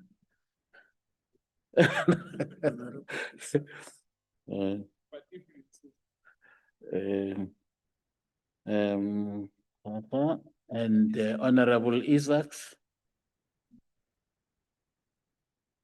Thank you, Chair. Okay. Let us start off with Honorable Maseko. Thank you very much, Chair, and for all the presenters. Thank you. Chair, I don't have a lot of questions. One, I wish the provinces would have communicated with us to tell us to what an extent were they involved in the support and then the cost also attached to that support, and in what manner were they support, and when did they get to be aware of the schemes, because the national department was the one that was implementing the farm worker scheme. That would have helped a lot. So it's a little bit difficult to ask them the questions, because it was just a framework that they talked about. But disappointingly enough, is Mr. Makanda that said that no, there's been a support there that has been happening for the farm workers equity scheme, of which, as we do an oversight, there was no support. And most of the provinces, in fact, they were saying that sometimes they were not even aware that there is any the farm workers equity scheme. So the reality is, when we engage like this, the provinces also, when we call them to come to the committee, they need to be brutally honest with us for us to can be able to can get the problems at hand for the recommendations that we are going to make to be with the truthful information that comes from the provinces. Now, if they say, no, we did support, but they don't say how did they support, it's just a generic statement of saying, we are here, we are doing the presentation, thank you very much, and that's all. So in future, if the committee asks the questions, we give the agenda to the provinces, please just give us the information that we need. We are not the police. We just are collecting the information for us to can be able to can assist where there's a need for us, and also helps us in doing the oversight. The second one is, maybe if we can have the slide of the department, the slide 8, 9, and 10, which is sort of, looking at that slides, there's a misalignment. So we got the 1997 land policy and shares. And I'm mentioning this because in every policy, or there need to be an intention Now, if you have the land policy and shares 1997, and you implement the farm worker equity scheme 98, but the intention, it doesn't happen. Surely on the implementation and the monitoring, there need to be the action that the department itself has to take. And after some years, the introduction of the plus also, it didn't, and my take, and I might be wrong, I think the department has to say to me, I'm wrong in saying that, and they'll give the clarity. The plus was trying to fix what they've identified that with the farm worker equity scheme, it was not working. Now, if that is the case, and when on your slide 8, you mentioned that the key issue was for the base, the land ownership, the offer of the security of China. If we can identify, show us in all this, because the Department of Land Reform and Rural Development, those are some of the key issues, the food security and all that.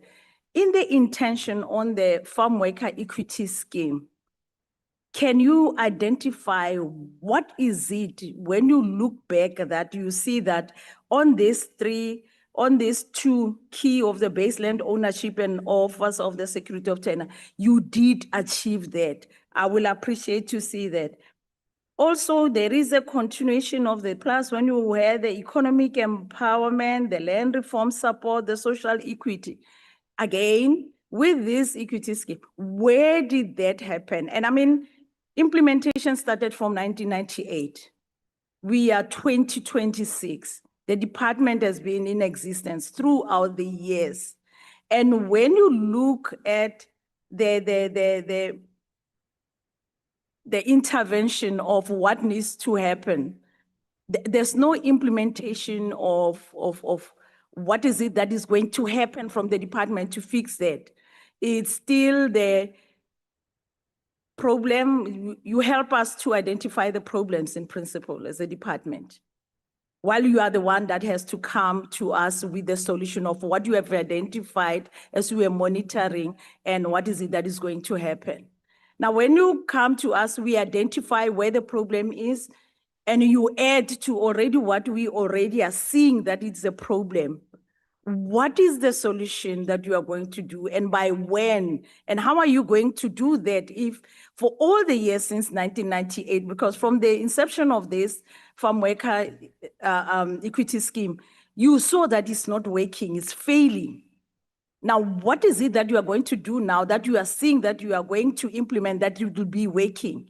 Because if it's a legislation, we are here, but you have never come to us to say that it's not working because of this legislation. And today, even now, when we say this is about the petition, we have to have the recommendation. You are not coming with a recommendation that can assist us can say we are going to help you to make sure that the farm worker equity schemes, the beneficiaries are being helped.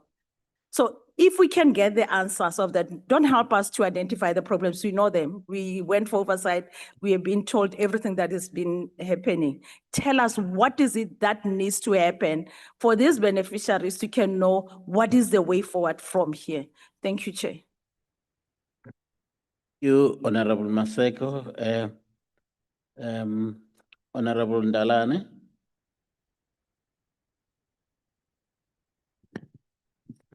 Thank you, Chair, and good morning. Let me start with the Western Cape. The Western Cape has not yet presented their report. Let me go to Eastern Cape. That the officials noted beneficiaries have no capacity or skills to manage schemes. And the question is that what skills transfer plan is in place with commercial partners? Northern Cape, and then the flagged weak governance in beneficiaries institution. What support will provincial officials provide to trusts and cooperatives? On the policies and future models, what role should Provincial Department of Agriculture play via Vice Dalrad in supporting these schemes going forward. On the issue of women economic empowerment, can the department distinguish between women benefiting as employees and women exercising actual ownership, management and decision-making authority, and what is being done to increase women's control of productive agricultural assets? And the last or second last, what is the department plan to conduct scheme by scheme assessment of all in the two provinces to determine financial status, governance, and benefits to workers? The last one, how will the department strengthen monitoring and evaluating given that inconsistent monitoring was cited as a key failure? Thank you, Chair. Thank you, Honorable Dalane. Honorable Mcheto. Thank you, Chair, and greetings to honorable members, greetings to the ministers, deputy ministers, DGs, and other officials, and greetings to our communities who are representing the schemes that are here. Mine, Chair, is when we talk about the farm equity scheme, it dates back to 1992. Then I'm forced to refer to a meeting which Ubaba Mandela had with the white CEOs of companies who requested him to compromise on our agenda as Black people to accommodate and protect the interests of white people before the dispensation of 1994. This is where this farm equity scheme was proposed by Sanlam, among others, in 92. So that is even before 94. And it went all the way up until today. So this, when you label it, it's a white farmer failure of Blacks in their participation in the economy of agriculture.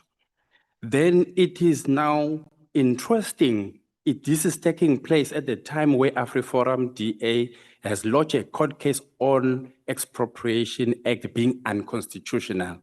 The question is, what can be so unconstitutional between the Expropriation Act of 1975 versus a constitutional elected democratic dispensation signature of a president? These two, because they are contesting it, if the signature of the current sitting president is unconstitutional, how far better is the 1975 expropriation, which was unjust and there was no constitution at all? It was a white rule.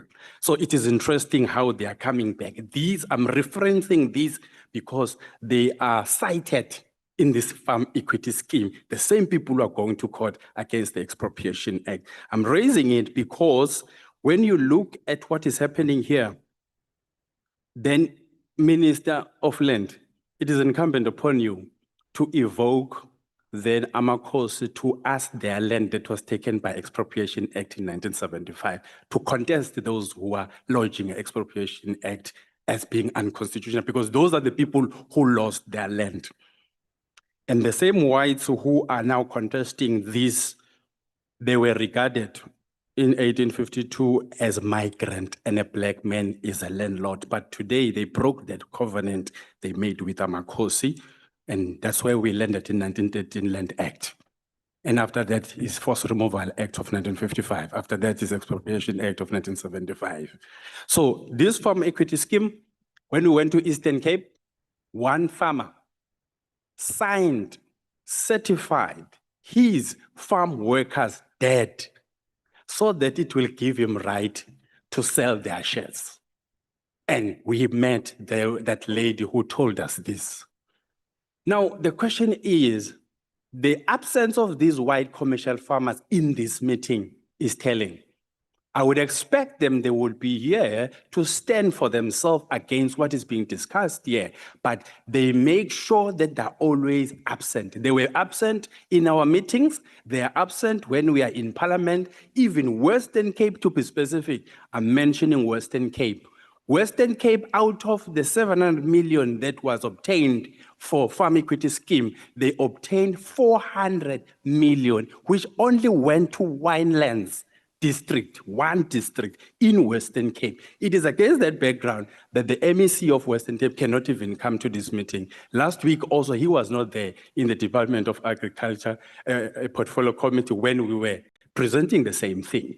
So why they are not here, especially Western Cape, this is the highest attack, this is the highest province that has actually done in farm workers by robbing them of the money the state sent into this farm equity scheme. If you check the amount that was spent on farm equity scheme is equivalent to obtaining land through this willing buyer, willing seller principle. But we lost even those equity shares in those farms. After that, they kick the farmers out and then they sell this farm to the former colonial master companies abroad. And then when you want to follow up on these farms, they are no longer belonging to a South African, belonging to somebody who's outside this country.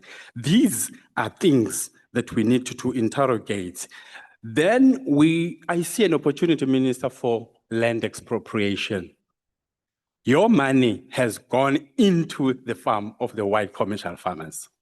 So you have an opportunity to expropriate those farms, given the reasons that your money is right there, your people whom you are supporting are in those farms, and they were chased out. So it means these white commercial farmers were scamming the entire government for all the number of 35 years since this scheme was established. So you need to take a stand on that one.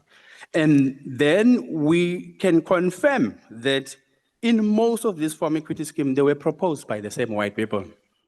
The same white people have actually done them in. We don't hear the failure of the white commercial farms. We hear the failure of that which was intended to benefit blacks. So how interesting that money goes into a white farmer business, but the only one who's failing is the black person who was supposed to benefit in terms of the shares. They don't get land. How did we miss it that the same blacks who are workers, they deserve to be given land first as a factor of production, two, then be given capitalization for them to run those farms. They lost all of that. All these land dispensation policies that were meant to support them, they lost all of that. This is an opportunity to expropriate. And this will be interesting.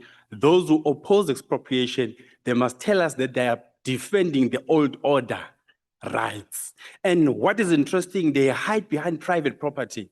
Can we then tell South Africans to say... Sorry, point of order. Can we come back to the agenda and continue? And we will make sure that after this meeting, Minister and Honorable Member can continue with the expropriation agenda, because we have to really interrogate and continue with the meeting per agenda. Thank you, Chair. Yes, whilst I agree with you, Honorable Member, but I think that the member also has a right to reflect on some of the issues that were raised here. And I heard the department that they're going to be deploying the SIU to conduct, forensic audits. And I want to believe that the SIU will come out with some specific, findings, that some money may have actually been embezzled. In such instances, I think Honorable Mthethwa was actually addressing himself to that point, that in the event SIU finds that money has actually been misappropriated, then the minister would have two options. Either he demands that they pay back the money, or he expropriate the land. I think he was actually going in that direction. But I take note of you. Honorable Nyambo, would you like to round up your contribution? Okay, I will round up. So thanks for my defense because I thought. that's Dr. Matlatse would seem to have an intervention. It's fine, Chairperson. I know it's agenda of the GNU. You can see, you could see me, definitely. So I wanted to ensure that we understand that Honorable Mtete is on point, it's on agenda, and he does not only represent his organization, but he represents the tiers of the beneficiaries who lost through this money-making scheme. Thank you very much. Well, thank you, Honorable Member. Honorable Nyambose, are you rounding up? Thank you. Thanks, Chair. It gave me time to then reflect even more. Here is another one. In economics, we have a subject called opportunity cost. It means value of the foregone opportunity. What does that mean? It means from the time that you took my property until the time that we are now demanding it back, the money you made in that process is equivalent of the money I would have made had I been in possession of my property. So this is another charge. I'm adding a charge on this expropriation agenda, a charge that says you are now owing blacks equivalent amount of money that you as white commercial farmers have made. You give it to them, not just return of land alone, you are owing even money in that effect. It's an economic subject. If you need more details, we can engage on that one. But it is suffice to say that this is a classical case for blacks to be returned their land. We can even now add the land claim list of farms that could not be returned. It is because of the same reasons of farm equity scheme. They were defending their interest. They put this clause in the section 25, which is the protection of the property of the minority. But we are on course now. We're going to have a success. Thank you. Honorable Dr. Matlatse. Thank you very much, Chairperson.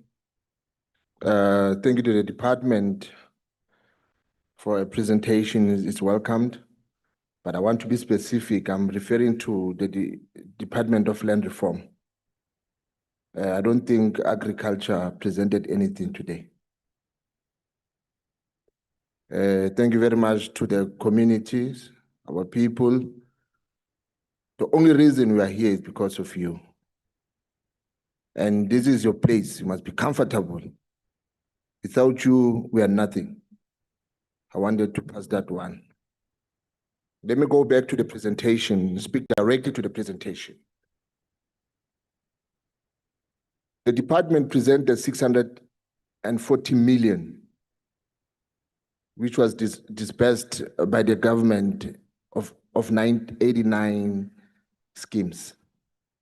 However, the parliament reported in 2025 that civil society organization told the committee that 700 million has been invested in the scheme. Now, if you go back to 28 June 2026, the parliament oversight finding again referred to public investment exceeding 700 million. It is there on the website. Now, what is the exact amount of public money committed to the scheme since the inception? Does the 640 million exclude provincial funding, other national departments, loans, land acquisition, infrastructure support, and other forms of government assistance? Now, please provide Parliament with the scheme-to-scheme reconciliation of every rand committed by the national government, provincial government, municipalities, and public entities.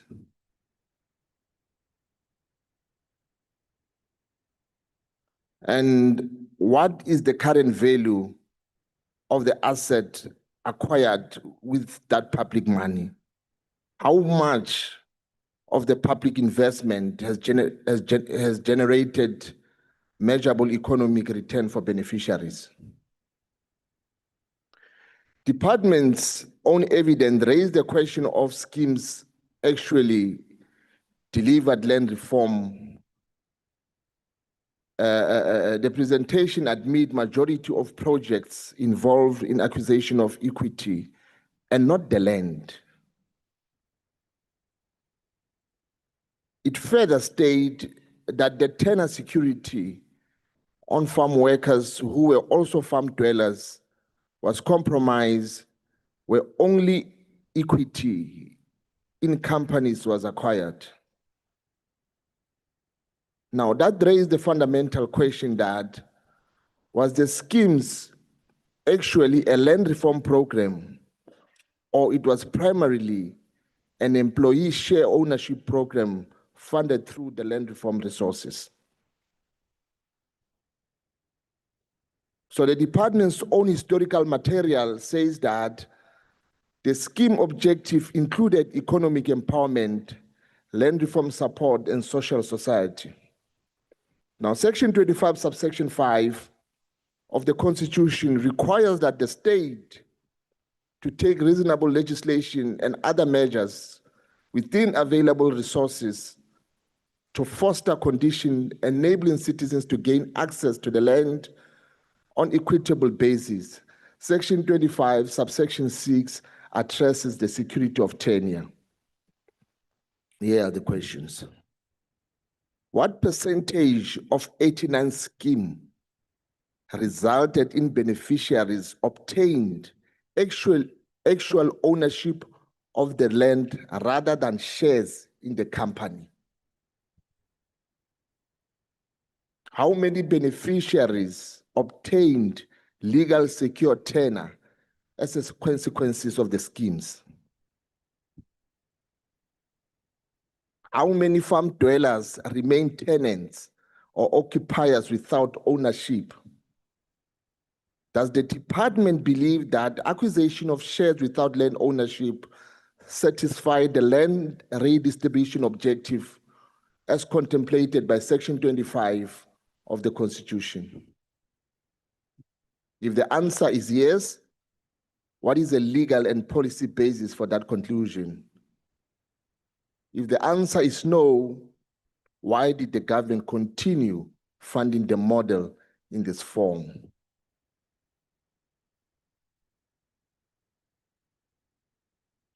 Now, I'm very surprised by the Eastern Cape province. Hence, I've indicated that there is nothing that they presented on agriculture. Nothing. We went to Lutando equity scheme, a scam, a white commercial scam that also showed that the officials of the department are afraid of these white farmers.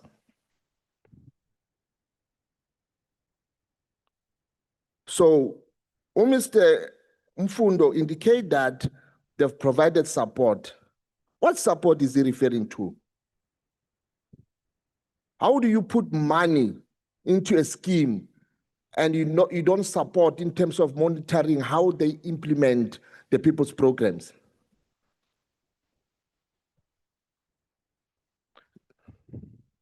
Now, the question is that the department state that was not involved in operations or arrangements of governance issue of the equity scheme project. It further says that the official monitored infrastructure and production input, not the actual operations of government of the scheme. Because officials were not sufficiently capacitated to monitor the government matters, but we have put money into the scheme. This is extremely important because the national department, the land reform, the reports identify governance failure, lack of workers' participation, sale of shares, and lack of accountability as a major scheme problems. Therefore, the two departments appear to have operated in governance vacuum, because the land department says monitoring was poor, but agriculture says governance was not its responsibility and it was not capacitated to monitor it, and that creates a major accountability gap. I can go further and further and ask questions, but I'll only ask 2 questions on that regard to the Eastern Cape province. Is the Department of Agriculture in the Eastern Cape, if the department was providing public money to the schemes, why was it not monitoring whether the money was achieving the intended government and empowerment objective?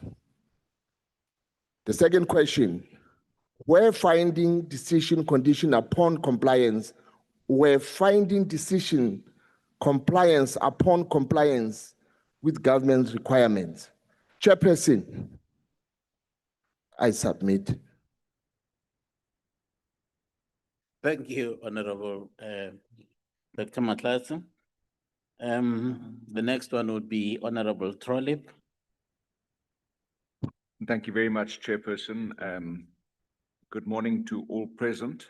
I think this meeting is long overdue, and I'm very pleased that the Minister is here of Rural Development, and sadly the Minister of Agriculture is not here. I want to start by taking note what the Minister said. And he said, do these farm equity schemes meaningfully fulfill their objectives? That is a question he asked. He then went on to say, overall poor performance of many failed schemes has brought us to where we are today. And that it led to a review in 2009 on 9 over 200 schemes, only 9 out of 200 schemes paying dividends. And then the Deputy Director General explained to us what equity means and what shares mean.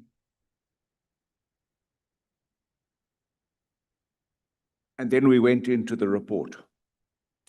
I want to comment directly on the report, not on anything else extraneous. I want to talk about this report that's been compiled by this department.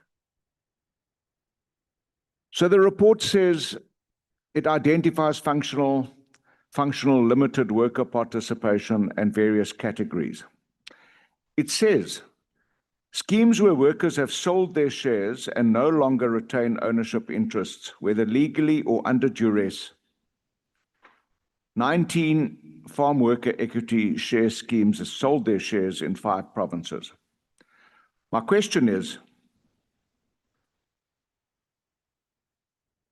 after the DDG said he's not sure whether the sales were legal or illegal, he's not aware of the circumstances, whether there was coercion, he can't confirm.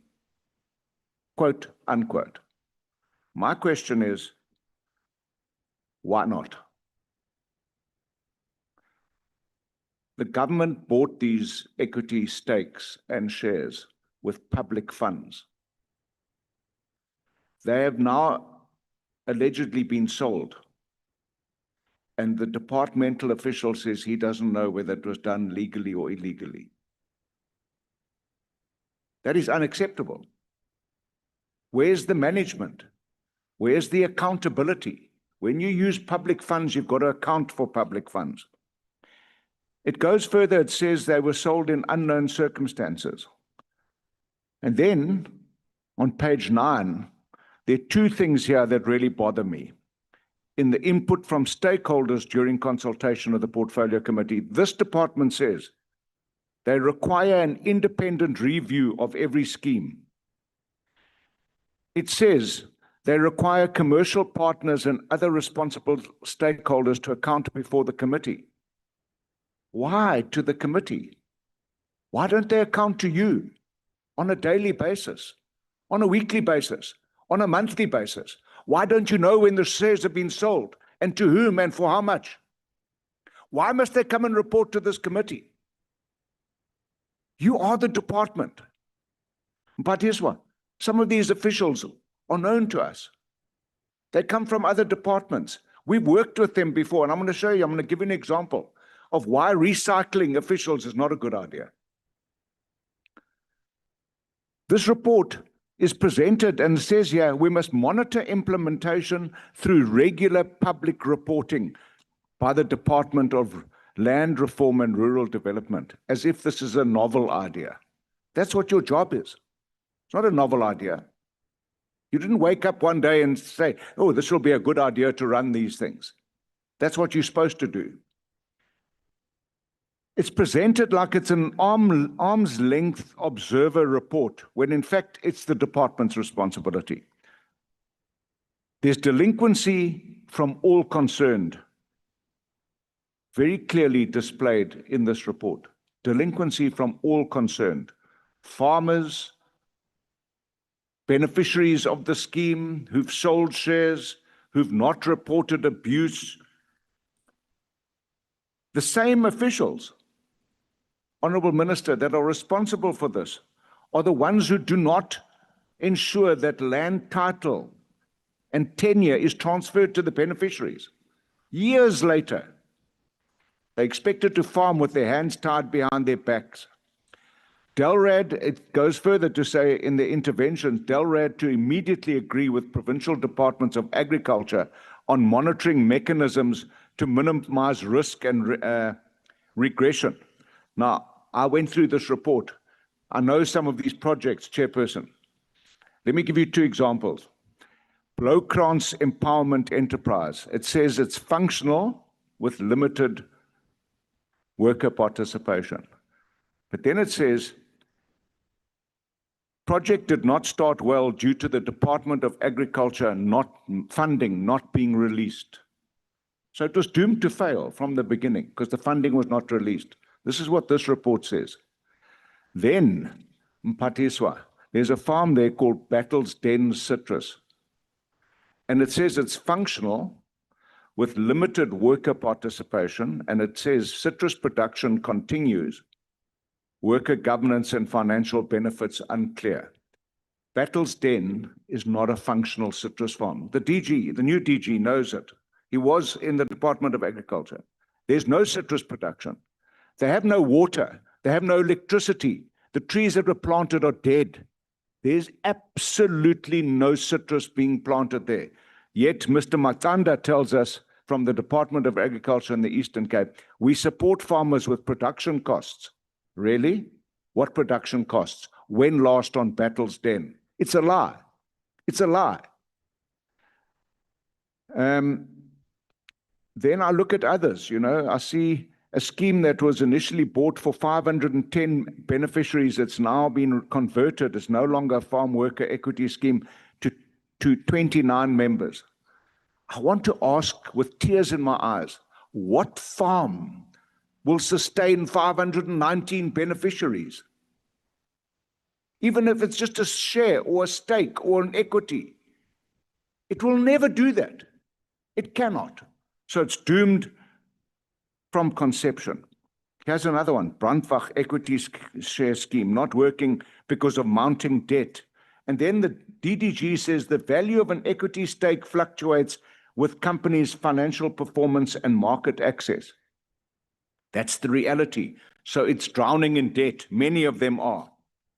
So my conclusion here, Honorable Minister, is that it's been years now, and the other colleagues have said, it's been years, it's been limping along, it's been failing.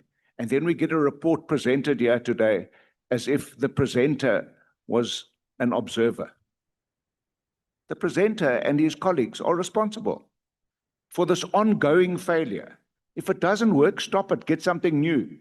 But the objective is, in your words, do these farm equity schemes meaningfully fulfill their objectives? Clearly not. Thank you.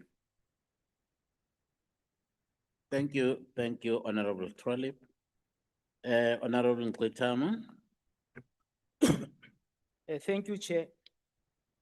Also the Honorable Minister, the DG, Datumayende, honorable members.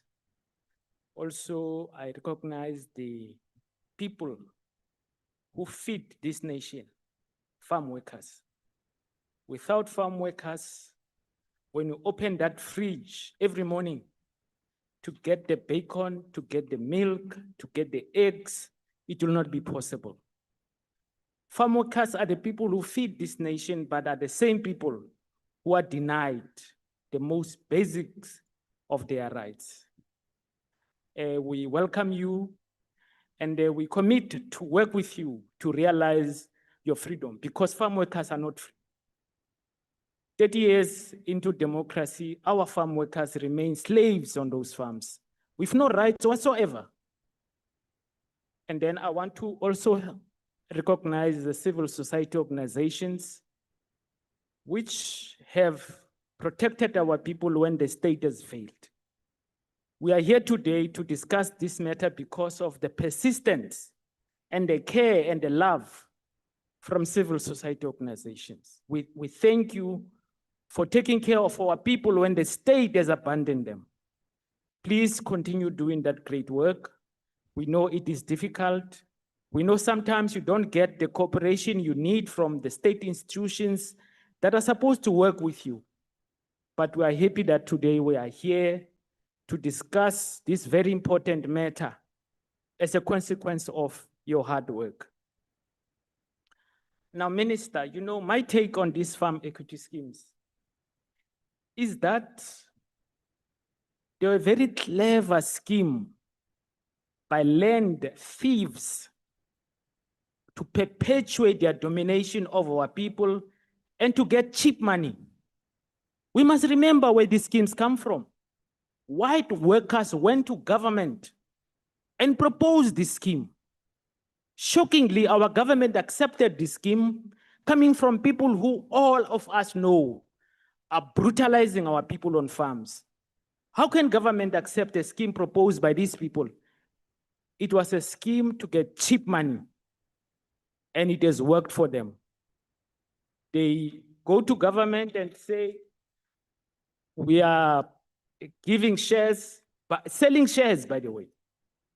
Government gives them money. Farm workers are supposed to be owners. But the following day, as soon as the money comes through, the bus of the plus kicks our people out. So you lose your tenure, you lose your job, you lose your shares. This is a very evil, systematic process which is managed by our government. So over 700 million cannot be accounted for. This is money given to white farmers under the pretext that our people shall become farmers.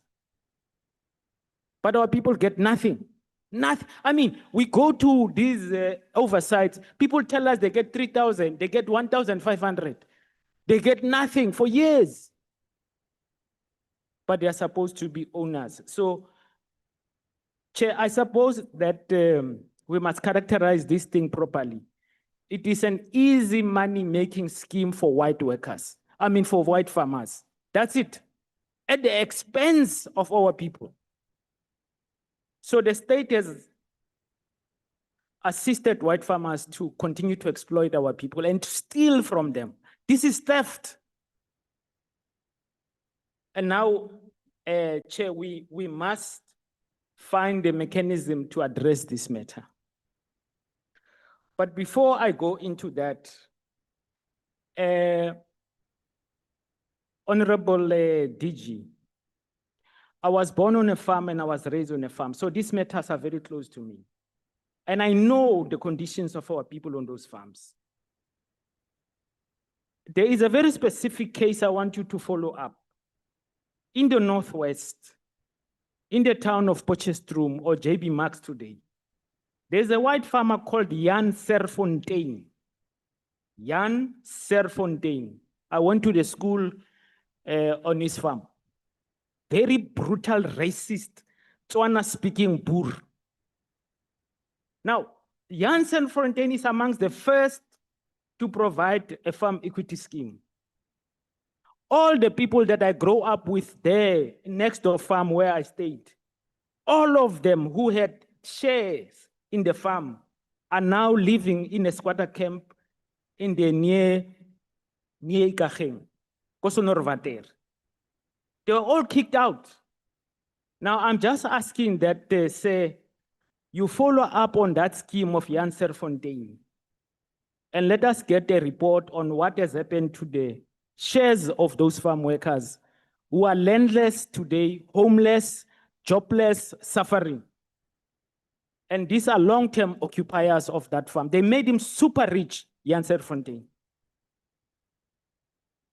Now, just in terms of the actions in slide 21, there are immediate interventions which are being suggested. This is a very good start. Now, I just want to add a few other matters to that. Can we also state who in the department is responsible for farm equity schemes? You know, we get sometimes even members of the department saying these schemes have been suspended. Then when we go on oversight, we find people there also working on and off on the schemes. And there's no budget line, by the way, in the department budget that says farm equity schemes. So it is not clear whether these schemes are catered for or what is happening. So we need some clarity about the status of the schemes themselves, because we spend too much money on them. Then I want to add that the forensic evidence investigation is good, must be supported, but we need timeframes. I want to suggest that the department considers class action to nullify the provisions that reduce owners to mere workers. You know, this all the time we hear that workers in these farm equity schemes cease to be owners as soon as they are kicked out of employment. How can that an owner status be changed by the employment status? So we need, therefore, to get some kind of court decision to clarify that matter, because it will assist us when we seek a declaratory order to compel justice for the evicted farm workers. Farm workers who have been evicted in these equity schemes, they need justice. We need a clear process to address those farm workers who have been evicted from the farm equity schemes. Now, Chair, I do want to suggest that the immediate intervention suggested in that slide 21, all of them are proper, but what we need, and this is what the petitioners have asked, they asked for timelines, timeframes, responsible people, budgets.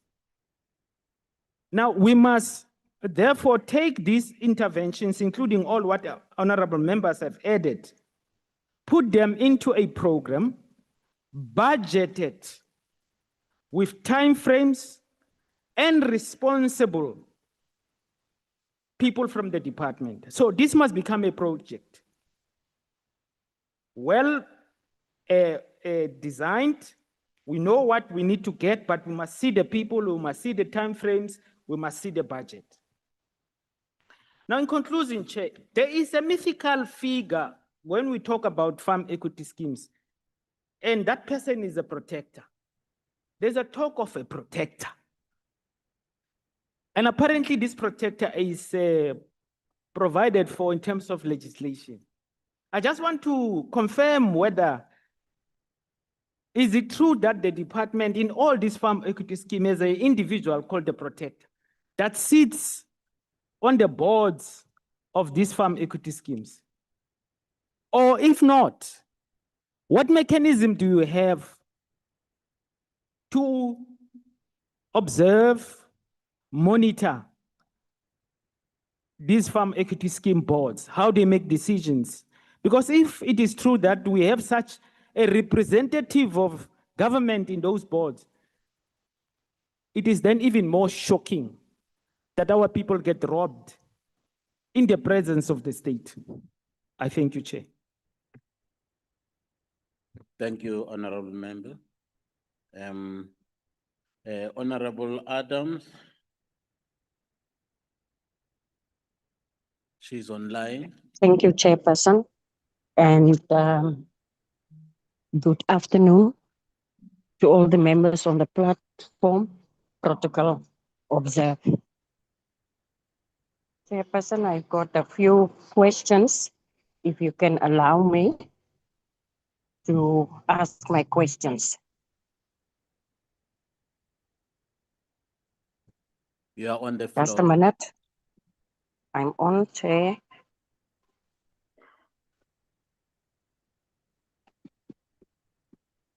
Just open.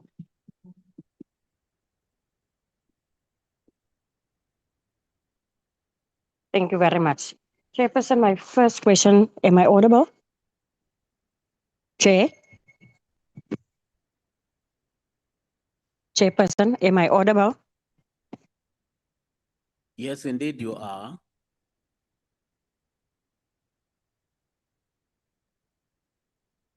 Chairperson, am I audible? Yes, we can hear you, honorable I member. can hear you, Rachel.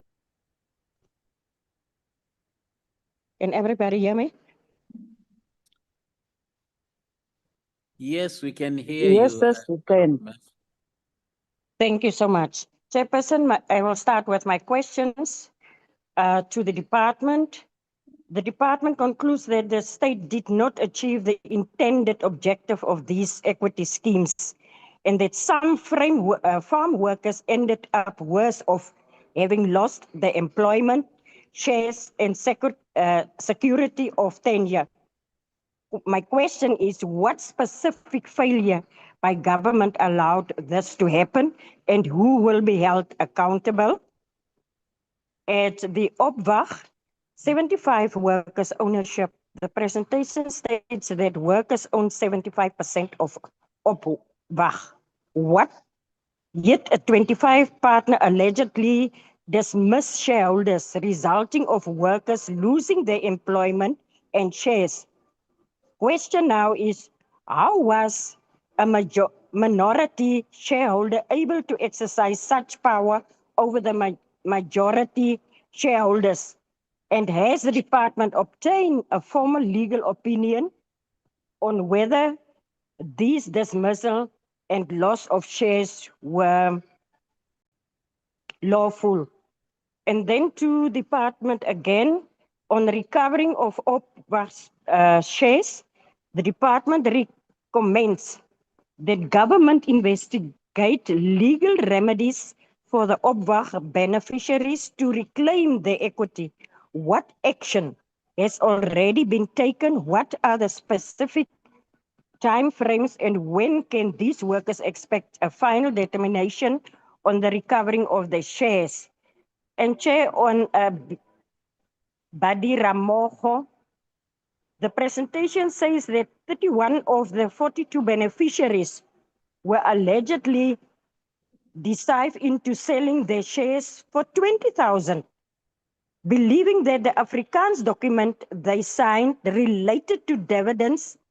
Has the department established exactly who prepared these documents, who witnessed the signatures, who purchases the shares, and whether the beneficiaries receive independent legal advice? And to the Rekopane estate, the presentation says Rekopane estate collapsed after workers were dismissed and the farmer sold the farm. What happened to the 25 equity belongings to the 65 participating workers when the property was sold?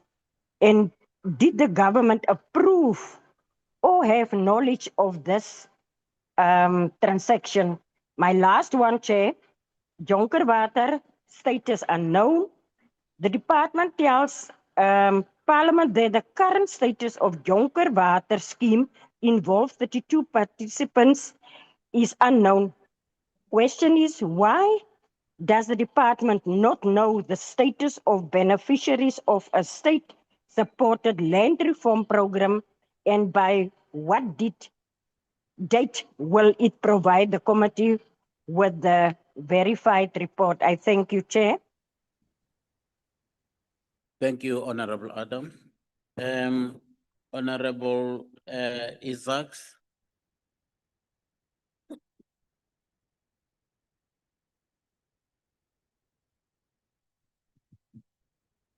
Honorable Isaacs.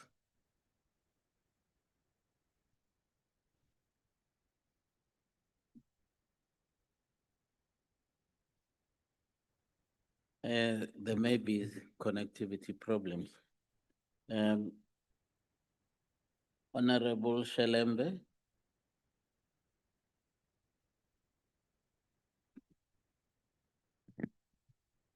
Thank you, Chairperson, and also thanks to the presentation.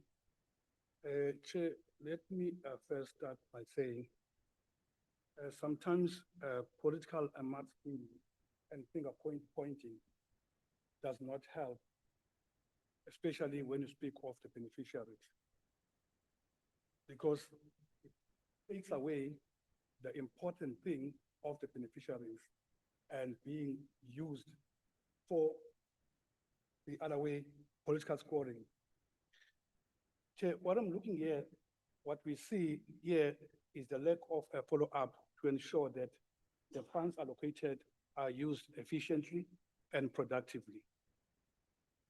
Chair, looking to the slide in the first presentation, slide number 18, it's clear if you look there that there is a lack of a time frame to ensure that if we need corrective measures to address the problem, there must be a time frame that is not, shown in the presentation, because the time frame and also monitoring, at the same time doing evaluation will help, to ensure that the beneficiaries do benefit. And also, I'm seeing that stakeholder engagement amongst the departments, especially when it comes to the protectors of beneficiaries. We are not seeing, something that is showing that there was a sort of monitoring. We are here today to see and talk about the damage caused that was not seen at the time. As, the minister has said in his opening address that 640 million rand was made, available to address, the problem. But what we see here now, if we look, at the presentation, says right now 19 projects, are in distress. So, yeah, so when it comes to, the shares that have been sold by the workers, about 19. Now, what are you gonna do now? Because those shares have already been sold. Where was the department at the time? Where was, the beneficiary protectors at the time? And I think, it's time now that as the department, we try to have a corrective, action with measures to help through stakeholder engagement. Some of the stakeholders maybe are not here.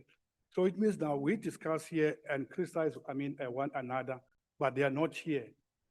I would love, if the department can tell me how often do they meet as stakeholders to ensure that, the monitoring is done timelessly and avoid, another unnecessary waste. I can call it, it's the money wasted because it's not achieving the intended goals.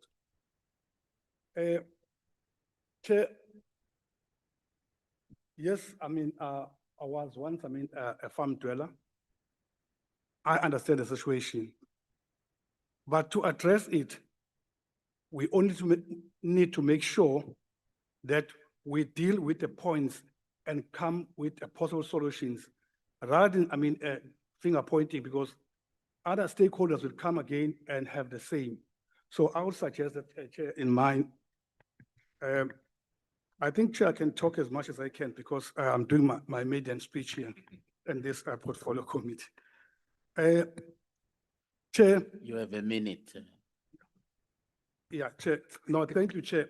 But my last, input is that if the department can go back and have, sort of, the time frame, also with evaluation, and also, having sort of monitoring.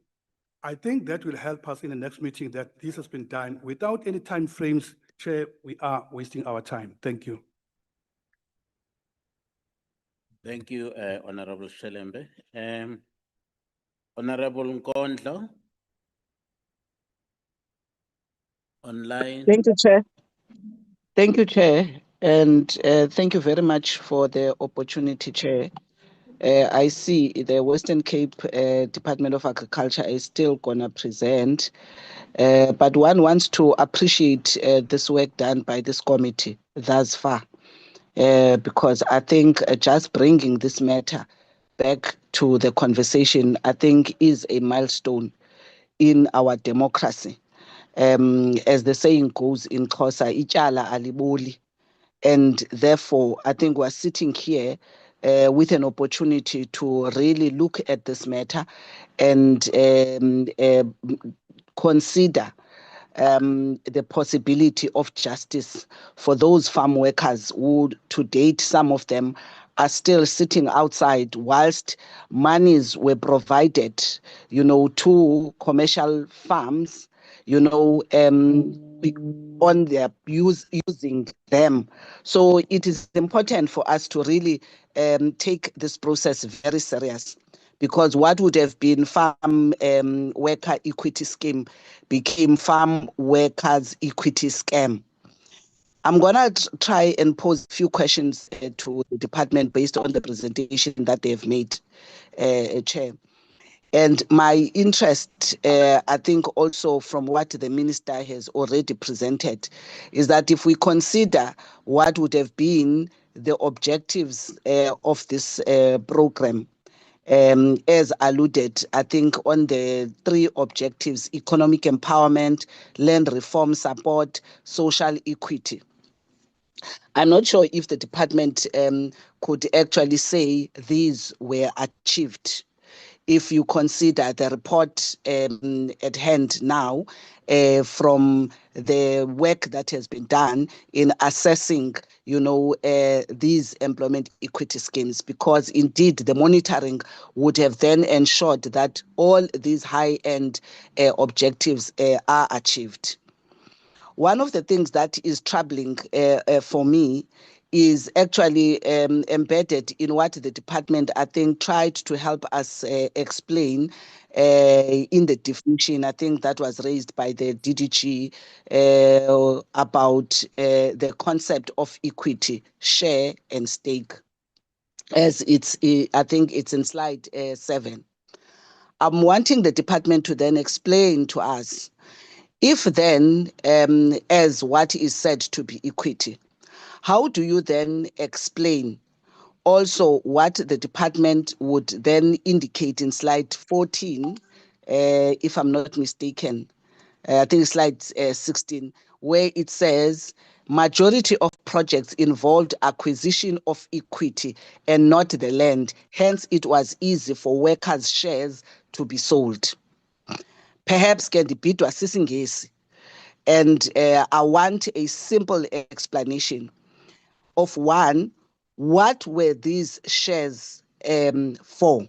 What exactly was the state buying? Here is a farm operation, and you are saying you bought whatever percentage of shares.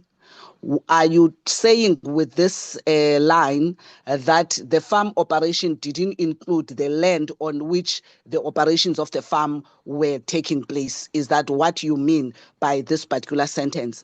Secondly, is the decision making, because in most of these where you are making you are providing the report, you indicate where some of these, the same farm workers, these shares would have been sold to them under false pretext, others not understanding.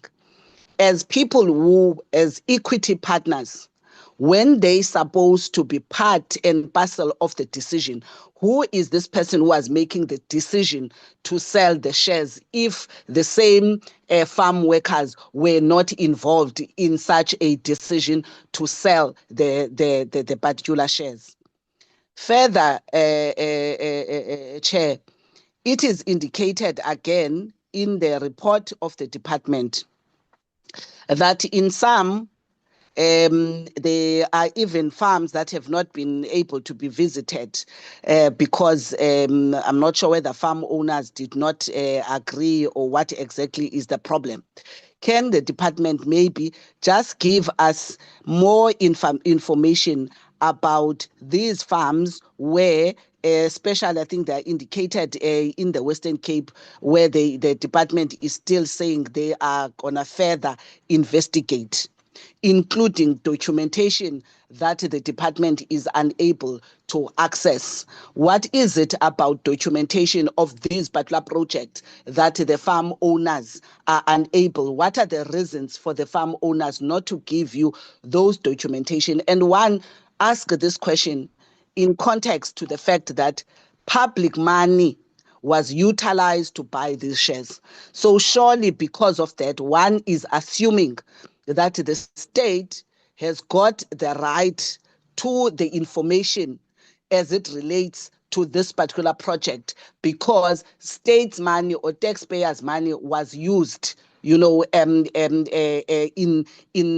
expanding these particular businesses. So I'm trying to understand how did that happen in this instance, and what would be, if the department can shed light, what would be the recourse of some of these farm workers whom are outside of the very farms that they were equity partners to, and some of them are even litigating, or are sitting with legal disputes, particularly of evictions, because some of them are sitting with eviction hearings or eviction orders. So what recourse would they have given this particular process that is being engaged here, wherein the department is acknowledging, that this particular process of the equity scheme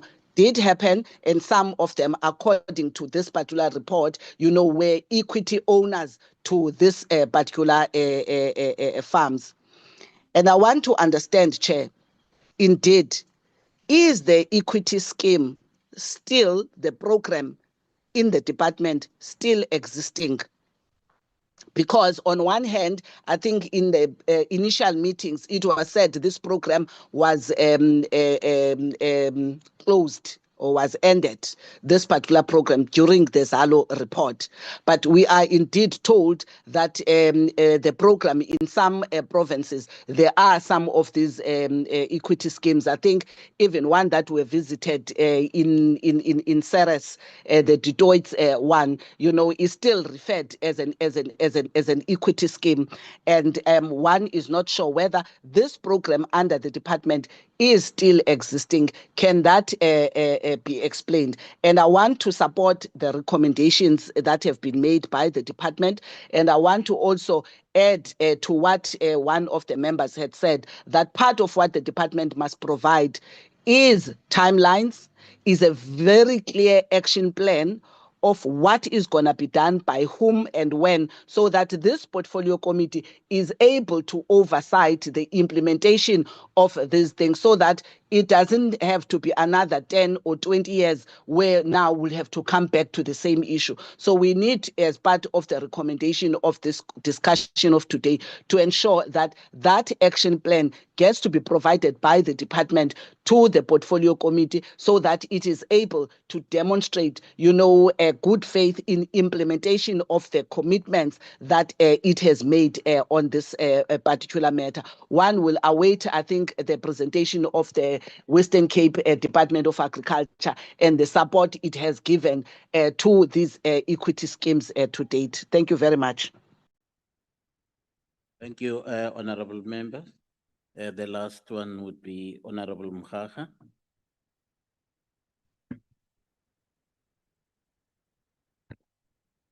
Thanks, Chair. Hey.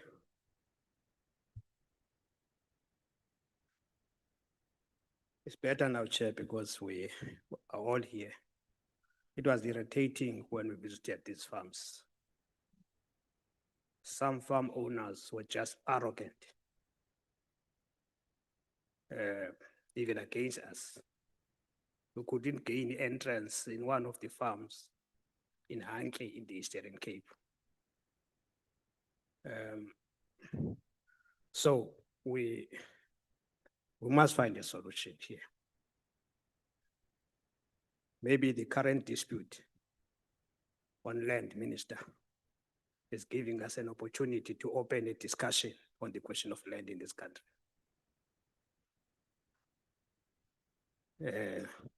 And I know that it was not the intention, but our responsibility is to ensure that we align ourselves with the current developments in society. Private sector sponsored this project in 1992. Remember, in 1992, it was still an apartheid government. Sponsored this project. And government bought into this program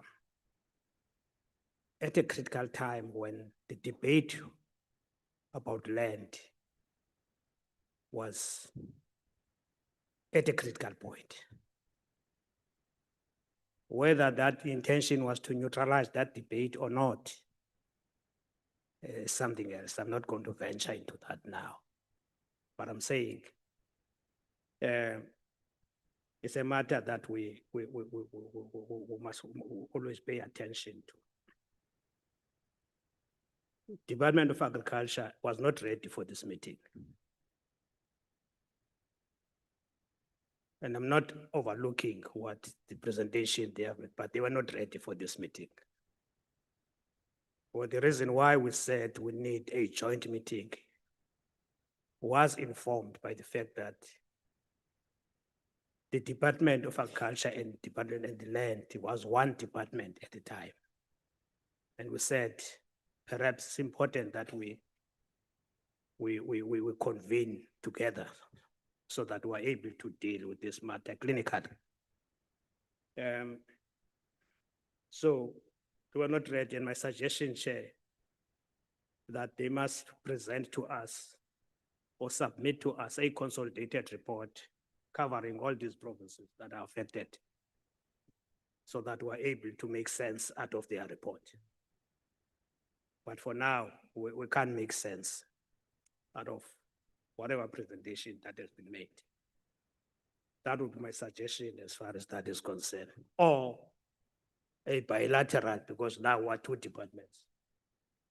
So that we're able to get into detail of what is happening.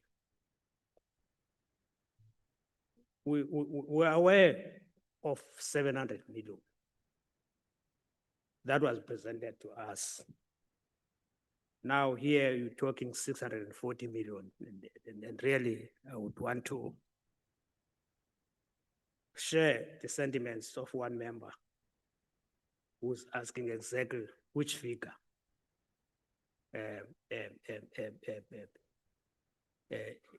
is declared for this particular program. Which figure? Because all along we've been moving with 700 million as presented to us in these various provinces. The recommendation of forensic investigation came from us after we said and were informed that this project was stopped at some time ago. One DDG was accompanying us, told us, no, this project is no longer in operation. This project was stopped some years ago. And we said, if then that is the situation, surely we need to institute a forensic investigation so that even those officials who were part and parcel of these particular programs could be engaged as far as this program is concerned, because many of them were told are no longer within the system of a department of government. Some pensioned long time ago. That's what we're informed. And we took this recommendation fully aware that many of them are no longer within the system. And we said, forensic investigation might assist us as far as this is concerned. And I think honorable members are emphasizing that point. Sort of madlanga-like. Because I think we're iyayifuna into kamadlanga minister lento agriculture. So that we go deeper to what is happening. All rights were undermined. Labor rights, political rights, and all rights of the workers in all those farms were simply undermined. They were just treated as objects than human beings by the farmers. Maybe the problem was not to differentiate between a shareholder and an employee. You are a shareholder today, you are an employee today, tomorrow you are called a shareholder. And this farmer is abusing that confusion because they understand that the terms of reference were never clarified to the shareholders. Who are the workers in this instance? Those terms of reference were never, we struggled even ourselves to get the terms of reference. And they were never clarified. And you could listen to the workers that they are not aware that there were terms of reference that must guide them in terms of engaging these farm owners at that stage. So I think that's an area, a failure of department now to assist in terms of policy, to differentiate between a shareholder and an employee, in the same terrain, sharing the same terrain and with the employer. Ownership and control is one of the critical stages. The emphasis many a times is always on ownership. You may own, you may have your ownership, but fail to control. The ownership and control must be paired, must go together. So that if you're talking ownership and control, so that you are able to take your rightful position of a decision making and operation. So the whole notion of ownership and control has been separated in that instance, and they were not part of a decision making. And I don't have to rehash that. There's a serious case in Hanke, in the Eastern Cape, where one farmer declared some shareholders as dead. It's a criminal case, Minister. It's a criminal case because he moved further to sign on behalf of these so-called deceased workers for his benefit. And I'm saying it's a criminal case, it's in Hanke. I noted that it's in Hanke. It's a criminal case. How do you begin to such an immoral kind of action? And I would wish that a follow-up is made as far as that is concerned. That's a criminal case. That one belongs to prison. The problem here around this scheme is structural. More than a lack of a political will, we wouldn't expect political will from the former oppressors. We wouldn't expect that.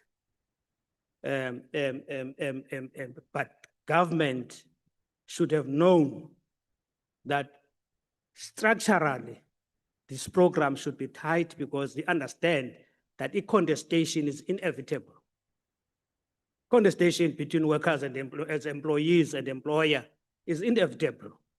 And sometimes it would always lead to a dispute. But there were no dispute mechanism, dispute resolution mechanism, as far as that is concerned. So it was just left in the hands of the employers.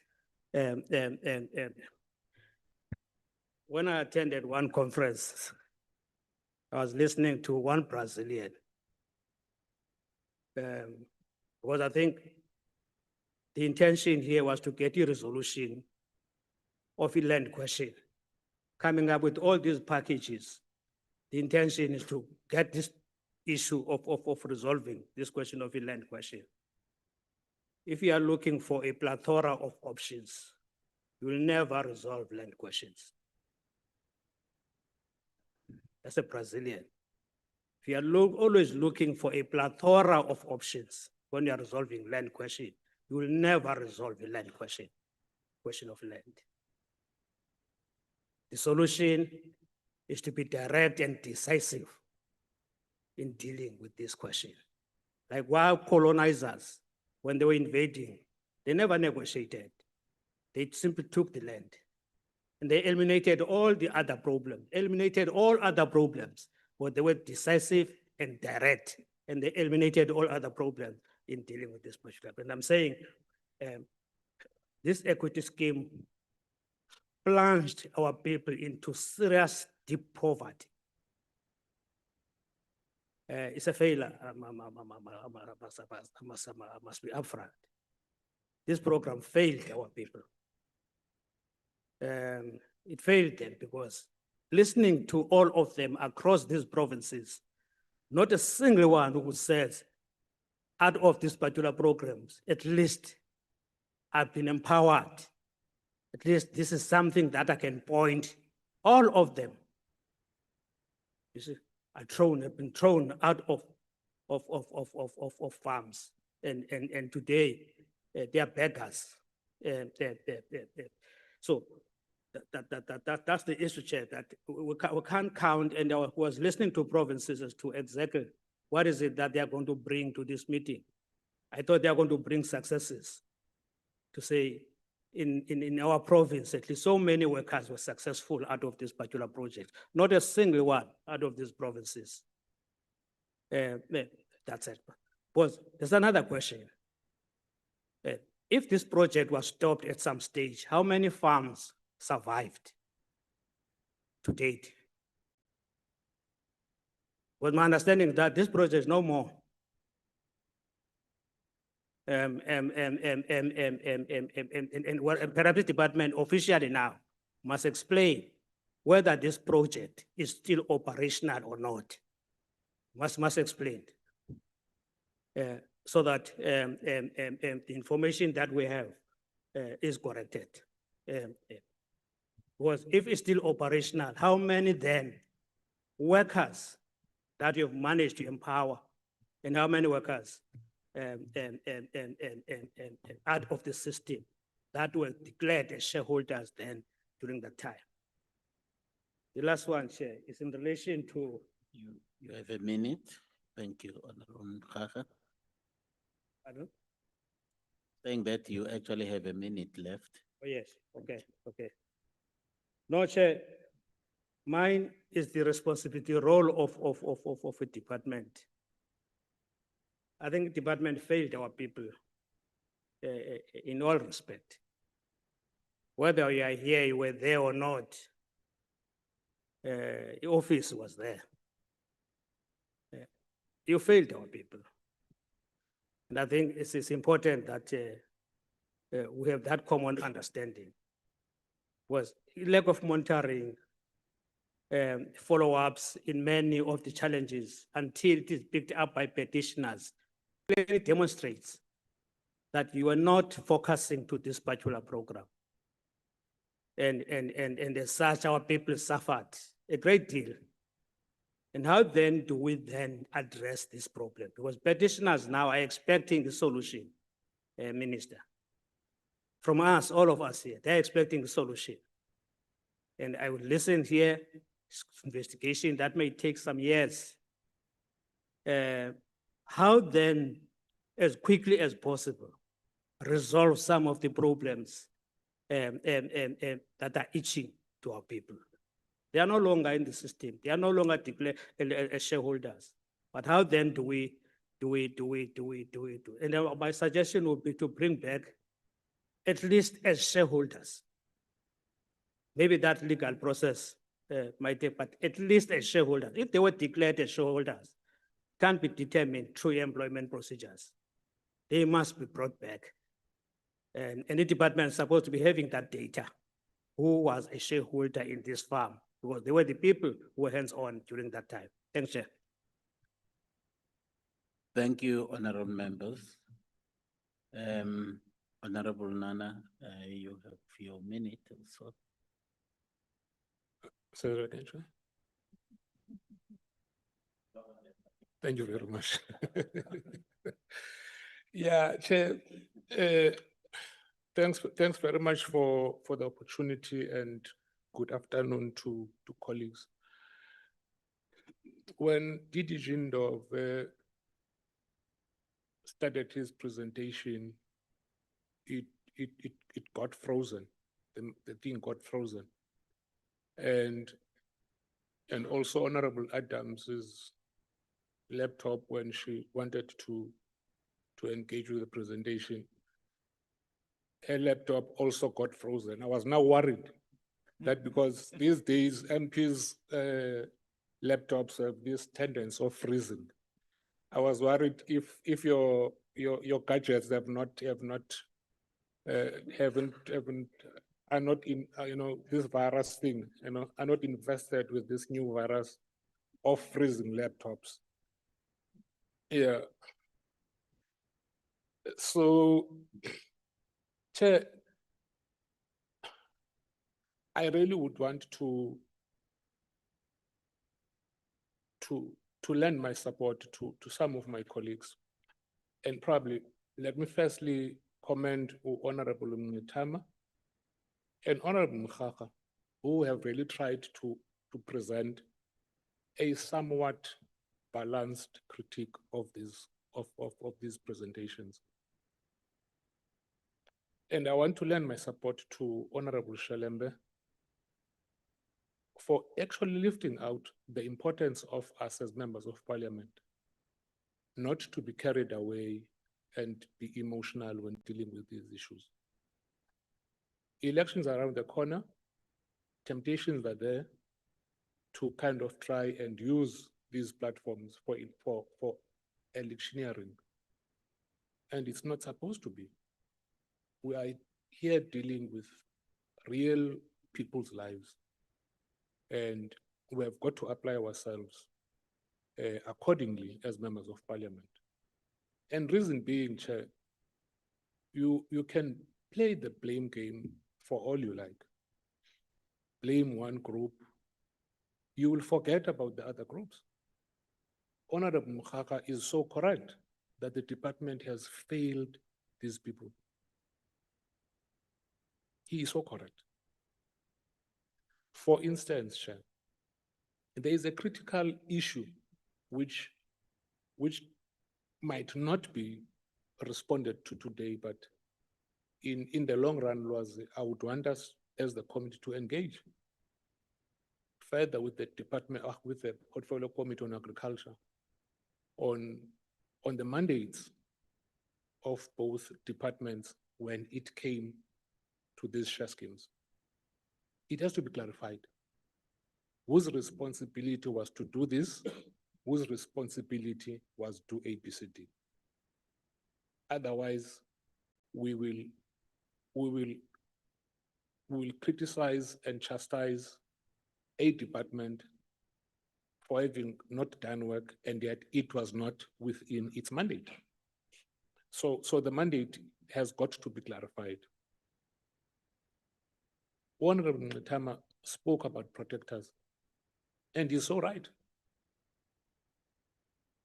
In the wisdom of whoever came with this concept of share schemes, put in place a would-be trusted figure to be the ears and eyes of government, but also represent the interests of these farm workers. And nothing is being said in both reports about the protector. It is very clear that the protector or the protectors are either complicit to the problem or they sat on their hands. And they've got to be held accountable. Honorable Adams mentioned the Northern Cape, the Obwag scheme in Northern Cape. What really is mind-boggling from where I'm seated, colleagues from Northern Cape, in your presentation, you concede that well, way after the fact, you realize that in the trust deed, there was a clause that says, if you lose your job, you lose your shareholding. It's never heard of. And if you can only lift that out long after the fact, it means somebody hasn't done his or her work. And that person must be held accountable. And unfortunately, the protectors are from government. Chairman, this is probably synonymous with me. Every time when we deal with this kind of reports, I always insist that the department must bring a representative from its internal audit committee. It would be interesting to know what the internal audit committee says about this whole mess. And for that reason, I want to propose that the department should actually request its internal audit committee to submit a written report to this committee on this matter. Thank you, Chairman. Thank you, honorable members, for your inputs.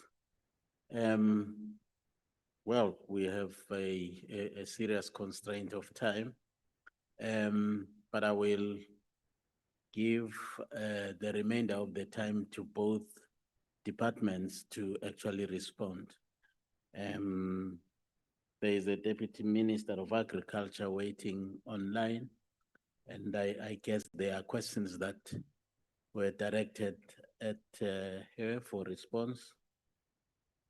And for that, I will then hand over to the Minister of Land Reform and his team to respond. And after that, I will then hand over to the Deputy Minister of Agriculture to respond. Oh, thank you. You're giving us now. Thank you, Honorable Chair. I'll hand over to the department to respond. But in handing over to them, Honorable Chair, I want to say to them, we don't want to come here and try to justify things that are not justifiable. If we need time frame to go back and plan and come back with a clear corrective measure, let's do so. But let's only clarify perhaps the issue of the figure, whether it's 640 or 700 million. But we must go back to the drawing board and come with a clear program of action or a corrective measure around these equity schemes. And so long we implement what we're saying, these measures that must be implemented now, including your forensic investigation and others. Also, Chair, you see, I think for me, we must respond to a simple question: what must be done now? Instead of calling meetings and do visits again and again and again. We know I could easily say, no, this has nothing to do with me. We can't play a blame game, but we must correct because we are all serving the same government. You see, Chair, lastly on my part, I was whispering to the DG next to me that DG, part of the reason you hear you must implement the mandate of this department.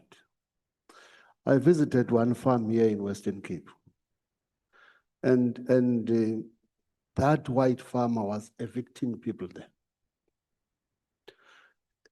to a point where those were residing in that, it's called Nandes Farm. They could not even access their own house. He decided to fence even the road to them. And I said, okay, I'm putting moratorium on evictions. And I don't expect officials to tell me whether that directive is wrong, whether ESTA goes this way and that way. I expect them to implement that directive and let these white farmers to take me to court and challenge that directive. Must not be challenged by my own officials, but it must be challenged by those who believe that this directive is out of order. And here we are now. People are being evicted every day, more especially here in Western Cape. Even the community that is here, I think I visited them at some point. They are still raising the same issues that they raised with me a year or 2 years ago, and we're not doing anything about it. So, DG, your officials must give us a direction. We don't want to justify whether this one was wrong or this one was right or this one was not done by us or most of the people are no longer with us. We are here and we must just give solutions. If we don't have answers now, let's ask for time. Let's go back to the drawing board, come back to the committee and tell them the way forward and our corrective measures. Through you, DG. Thank you very much. Thank you, Chair. Just 2 points, Chair, that emphasis.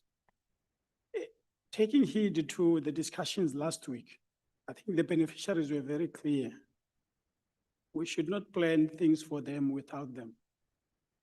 The proposals that are put on the table are for consideration. The plan is to go back to them, engage them, and be able to develop timeframes, look at within government funding instruments, which part should be funded where, so that when we come here, we come with a bit more realistic plan that is their backing as well. So that is the approach, and we take the guidance from the minister and the committee. Chair, if you will allow, I would request that chief directors, PSSCs, who are directly involved to just respond quickly. DT Lupungela will deal with the issues that relate to forensic and SIU, and DT Ndove will then address specific matters that arose from the presentation, if you allow, Chair. Thank you. I will start with the Western Cape.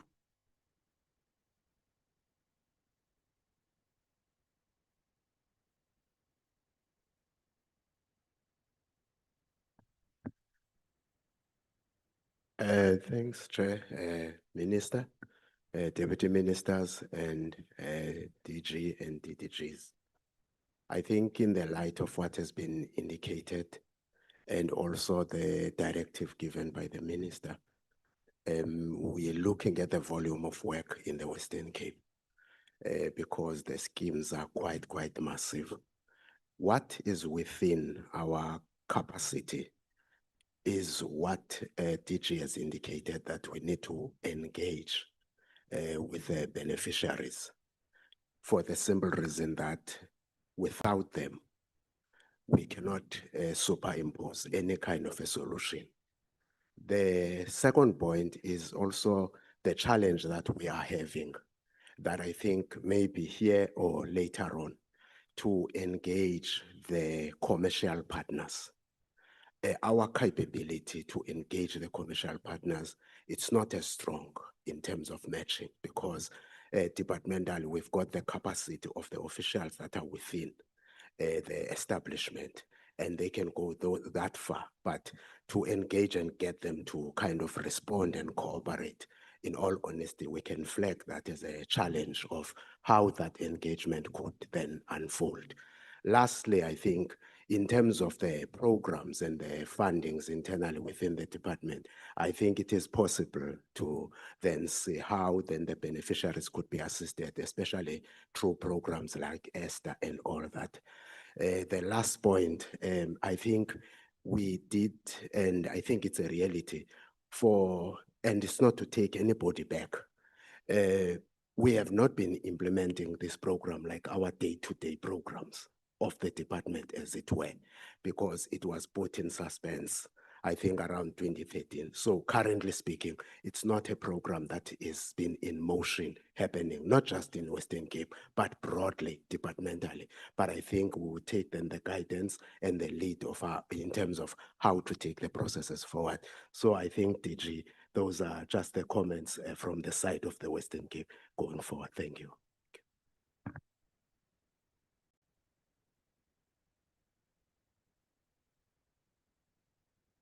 Thank you, DG. I think from the side of the good morning, Chair, and the political principal minister and everybody, all the stakeholders that are here. My name is Pagami Samkete, the Chief Director responsible for the Eastern Cape province under the Department of Land Reform and Rural Development. In terms of the Eastern Cape, we did visit the schemes, except for two where we denied access, including the one that was highlighted by Honorable Mkhaga. But what in terms of remedying the action, we wrote letters to the two projects, actually a letter to, because the strategic partner is one, is Endolini Citrus. We wrote a letter to them requesting information with regards to the farming operation, the disbursement of dividends and so forth. They've since responded to us outlining that both the projects, which is Endolini Trust and also Galactic Deals, wherein they are strategic partners, are fully functional. They've got no debt. The HDI beneficiaries have been receiving dividends on a yearly basis, ranging around 60,000 annually. And they've also stated that they are open to engagements with the department so that the department can be able to get a broader sense in terms of the detailed farm operations, and also they are willing also to avail documentation that confirms that the project is functional, and also the confirmation that the dividends have been paid to the various beneficiaries, and also stating that the shareholding has never been changed ever since the department had bought shares for the beneficiaries. So which for me, I think it's a positive response and a progress from the what transpired initially, the unfortunate circumstances that unfolded during the visit of the portfolio committee. But in terms of the issue of the protector, I think it's something that came quite a lot in the Eastern Cape visit. But what I wanted to highlight, Chair, is that the protector, unfortunately, according to the trust deed, it did not have executive powers. The role of the protector was to play an advisory role and also to be a point of escalation. It was never designed that it should be participating in the daily operations of the farm, as these were private entities wherein government did not have any stake on it. So in terms of the powers of the protector, government was very much confined. Whether again, there was error in terms of ensuring that within the trust deed, it becomes clarified that it gives powers to the department, and that was omitted. I think it's something that, Chair, it's water under the bridge, but it's something that we can be able to look at going forward as part of the remedial action to the matter. So I thought, Chair, let me just stipulate those two issues. Thank you, Chair.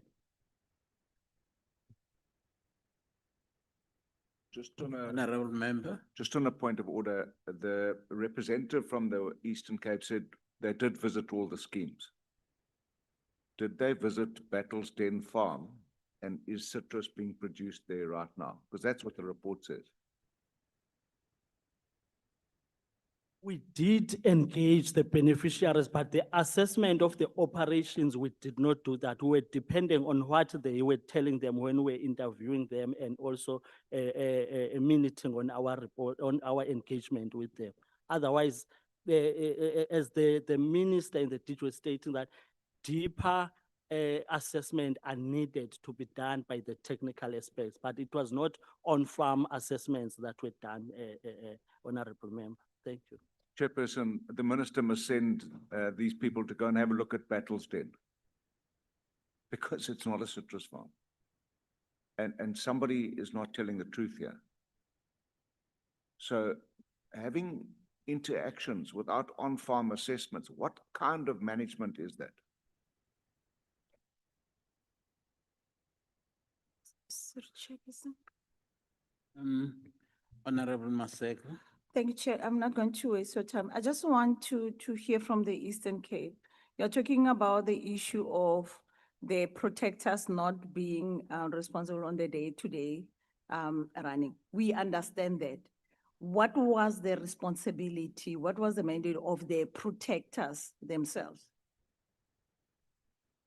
Why they were important that they were appointed to be there to be with the beneficiaries?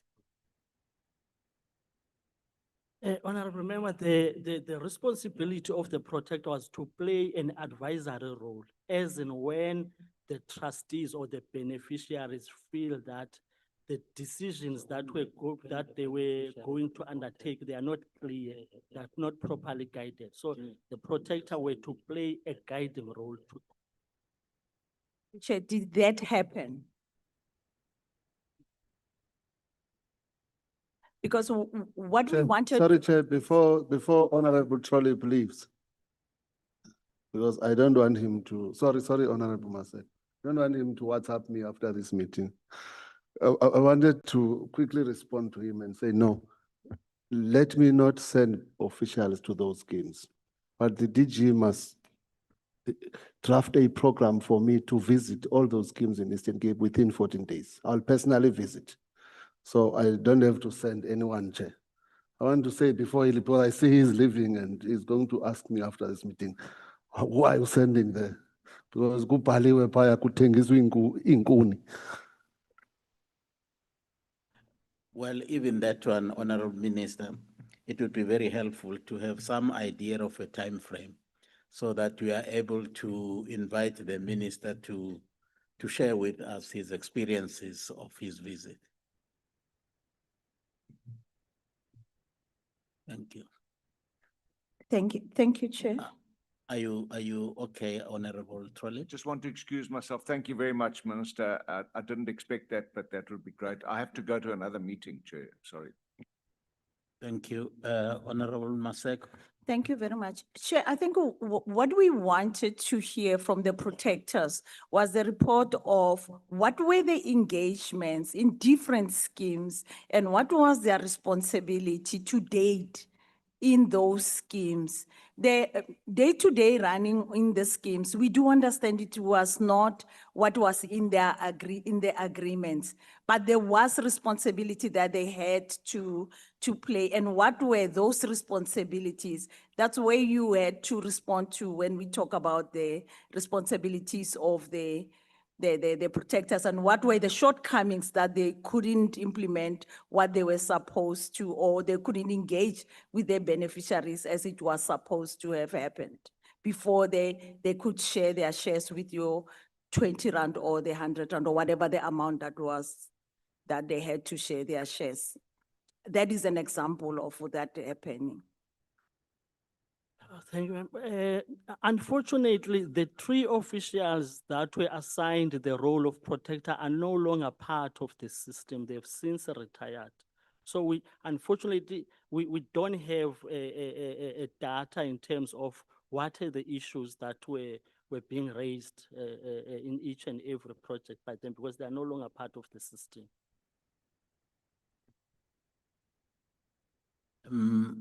Well, I hate to engage in a direct a dialogue, but I'm prompted to ask further a question arising from your response. When you say there is no data, does it mean that those protectors, when they were still active in the job, were not reporting to anybody? Who would actually be having a file of reports for anyone to read and understand exactly what they were doing and were responsible for.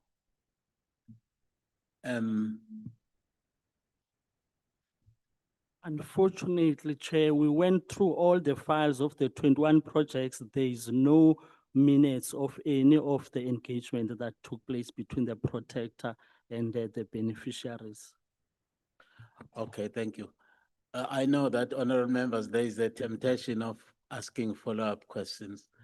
I'm really concerned about time because we still have Land Bank here to do their presentations. And the Western Cape are here.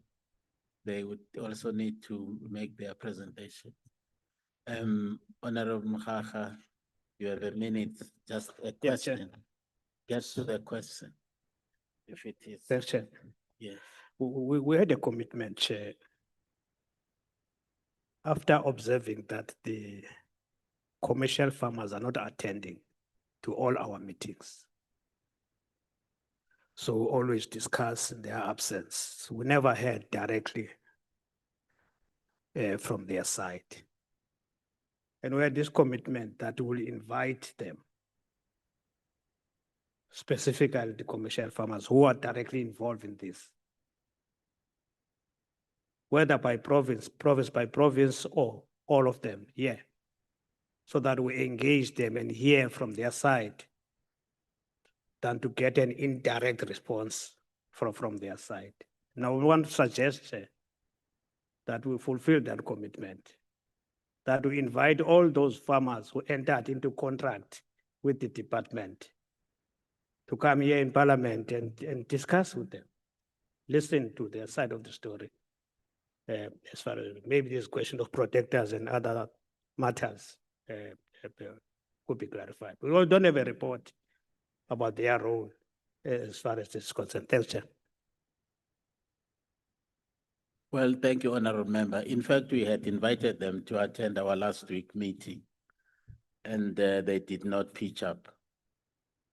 We invited them last week and we are currently looking at other options available to us to get them to appear before this committee.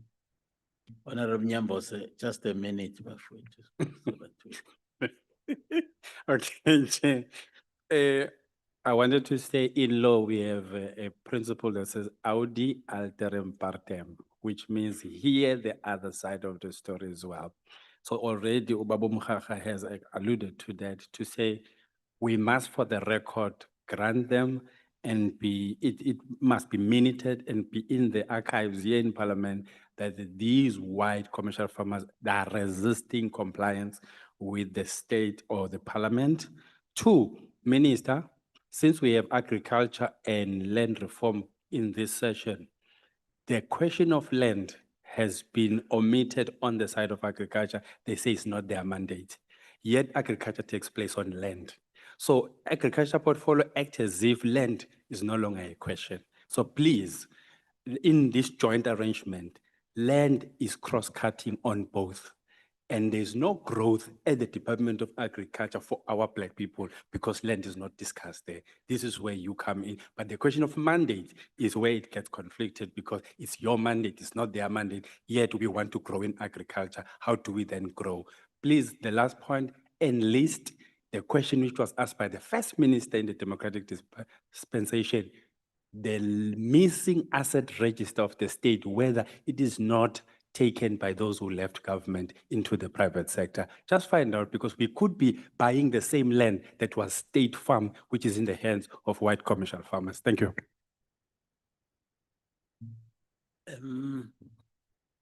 The department would have 2 minutes to wind up their responses.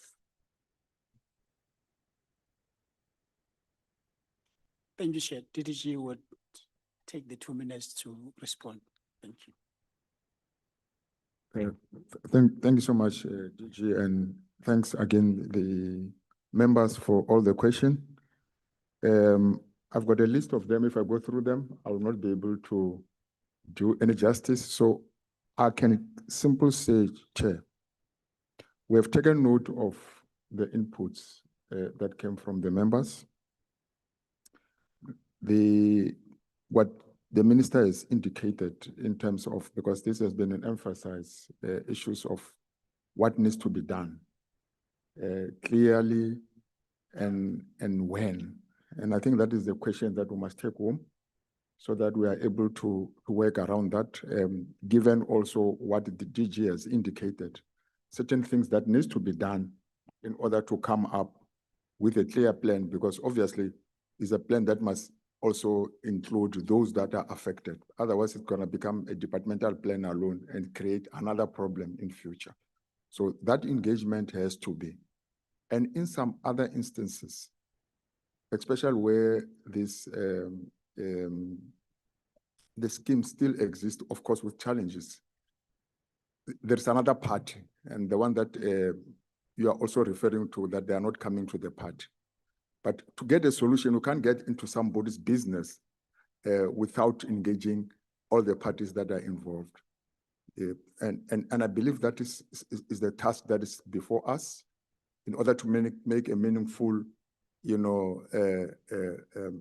intervention in those areas. There are areas where it's a very straightforward intervention that we do, like I indicated earlier on, that where there's a security of tenure, irrespective of the circumstances, the department has got an obligation to address that, irrespective of any challenge that could be there, because it's our responsibility. If it means we have to go to court to address that, whoever can prevent us to do so, we will do so.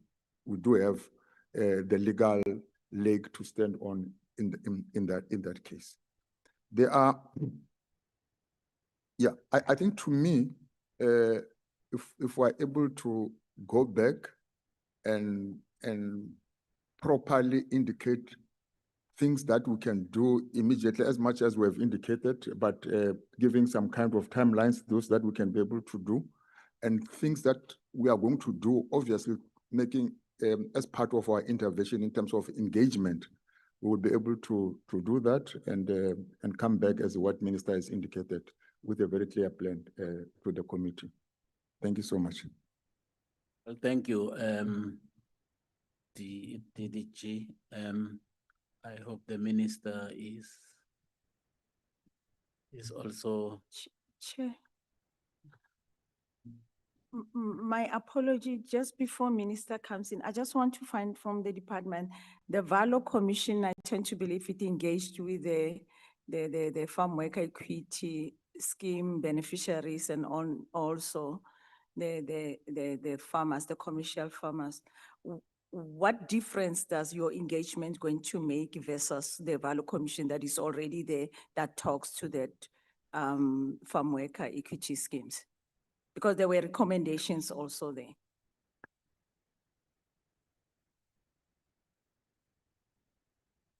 The honorable member is actually referring to the Zalo, yes, the Zalo report and recommendations. That it seems they are still, lying out there, not being implemented. Honorable Chair, in our submission, we've indicated that in the main, what came out of the Zalo Commission was not implemented.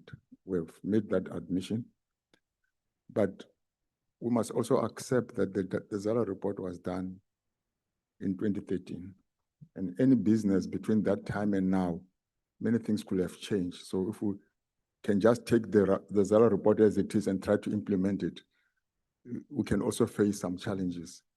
So obviously the Zalo report is our baseline. So as we engage and moving forward, we're also going to consider what is on the Zalo report. But we cannot implement it as it is after so many years without going back to ensure that it is properly considered as when we implement. Thank you. Well, before I give the minister the opportunity to wind up, I would invite the Northern Cape to respond to the portion of their questions, and I'll give them 2.5 minutes to do so. Thank you, Chairperson. Good day, Minister. Good day, members of Parliament and colleagues. With regard to the issues raised, we have indicated that unfortunately we did not have a favorable or meaningful engagement with OTVAG. So it was suggested that we need to meet with the provincial department, the PSSE, in order for us to can develop a comprehensive program. Thank you. Well, thank you, Northern Cape. Maybe I should actually also give 3 minutes to Western Cape. I know that they prepared a report. We tried to actually call them up to do their presentation, but they had not arrived at the time when we wanted them to do their presentation. They are present now. You have 3 minutes to do that.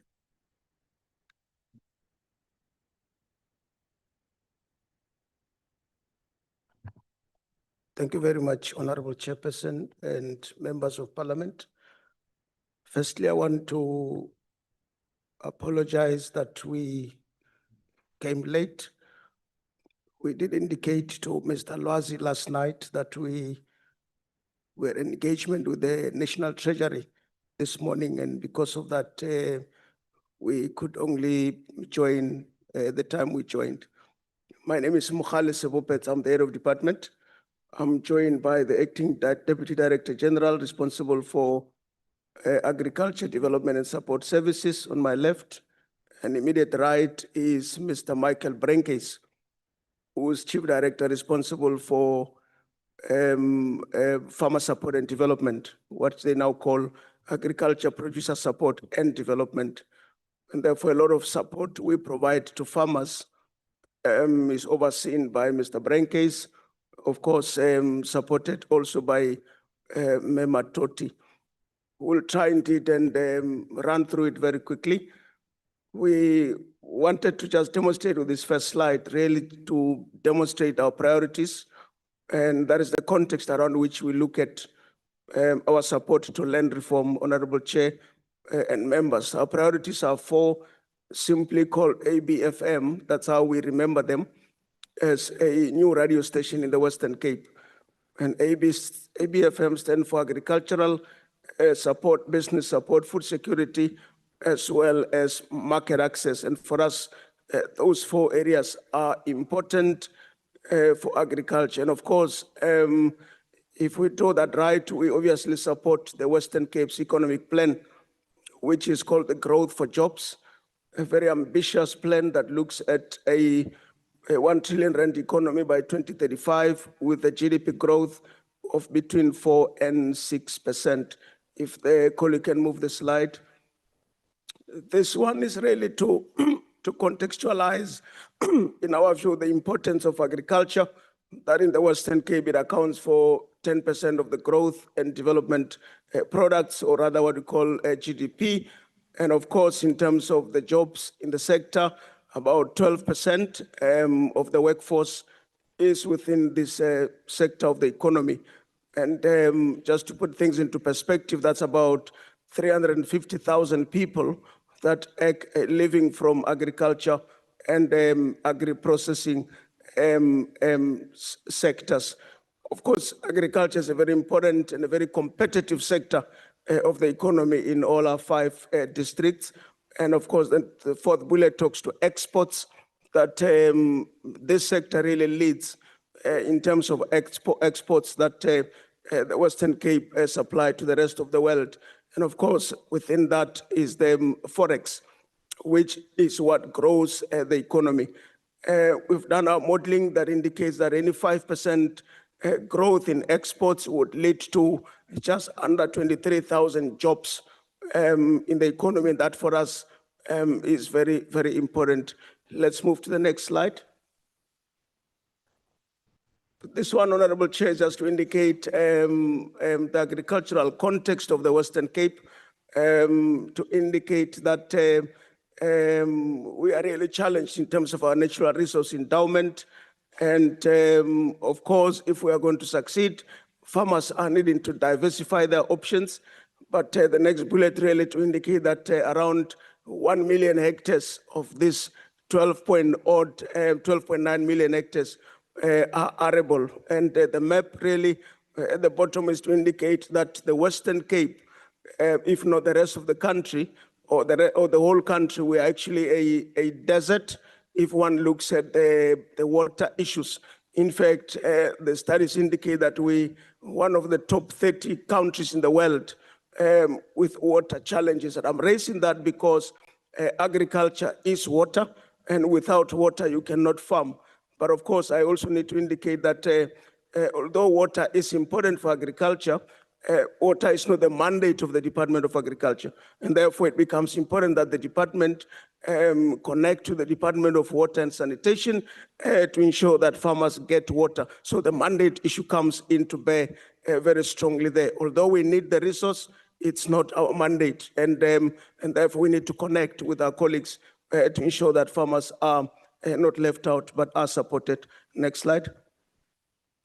Chairperson, this, and I'll not go through it, but anybody interested, I think we could really spend a lot of time on it. It's really to demonstrate how complex this biological system is. This was a result of a detailed study that looks at what farmers are needing to go through in the end to grow produce, increase production, gain access to markets. There are so many other variables which farmers are needing to contend with. And one of the biggest one is what South Africa is dealing with now is the issue of climate change. And I think many would know, Honorable Chair, in the room, that the Western Cape experienced massive floods in the month of May, and that obviously impact on agriculture. Next slide. This one is what we call the model of causality. That really demonstrates what agriculture is. Agriculture is really about the combination of land, water, skills, and capital. When you combine those four, you end up with increased agricultural production. And when you do that, you obviously go into the secondary agriculture, that is your agri-processing, which for us, it's also a very important subsector that looks at jobs. But also when you have that, you then gain access to markets, be it your domestic market or your export market. And if you look at the loop on the right, that also gives you economic growth. It also gives you food security, and it gives you jobs. And on the extreme left, you look at what are the enablers, the capable state. And if you look on the right, you look at the challenges of climate change. And all this inform whatever we do at the department. You don't need to understand these issues if you are going to support the agricultural sector, because in the end, despite popular belief, agriculture remains a complete science. And if we are going to win in this science, we've got to follow the scientific principles of agriculture. Next slide. Honorable Chair, I think there was the benefit of the fact that we came a bit late is that we also... Honorable Chair. Honorable Chair. No, I'm not calling a point of order like honorable members.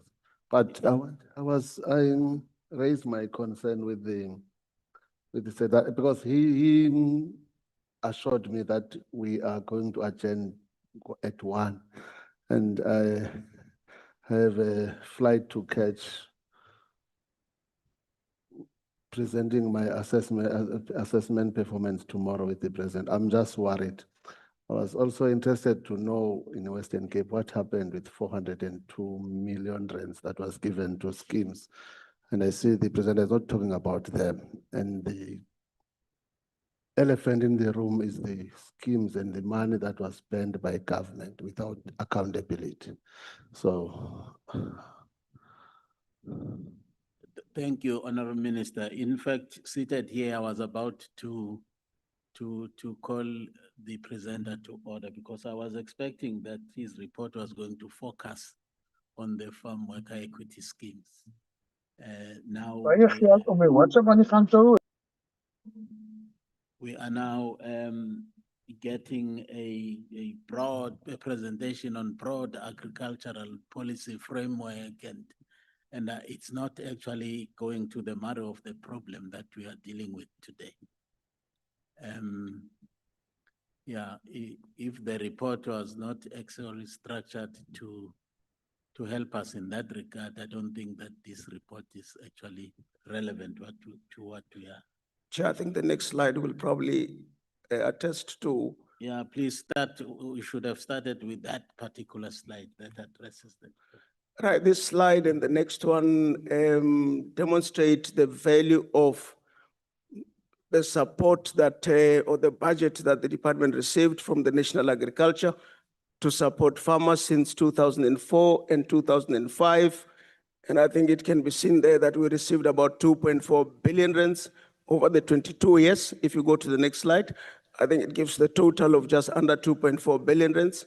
And I think what we wanted to indicate with this slide is the most important factor, that the pace at which the land is acquired in South Africa is not commensurate to the pace at which agricultural support is provided. So I think that's the point we wanted to make there. And we've done our own modeling. For every 1 rand spent on land acquisition, you actually need 2 rands to be able to achieve that.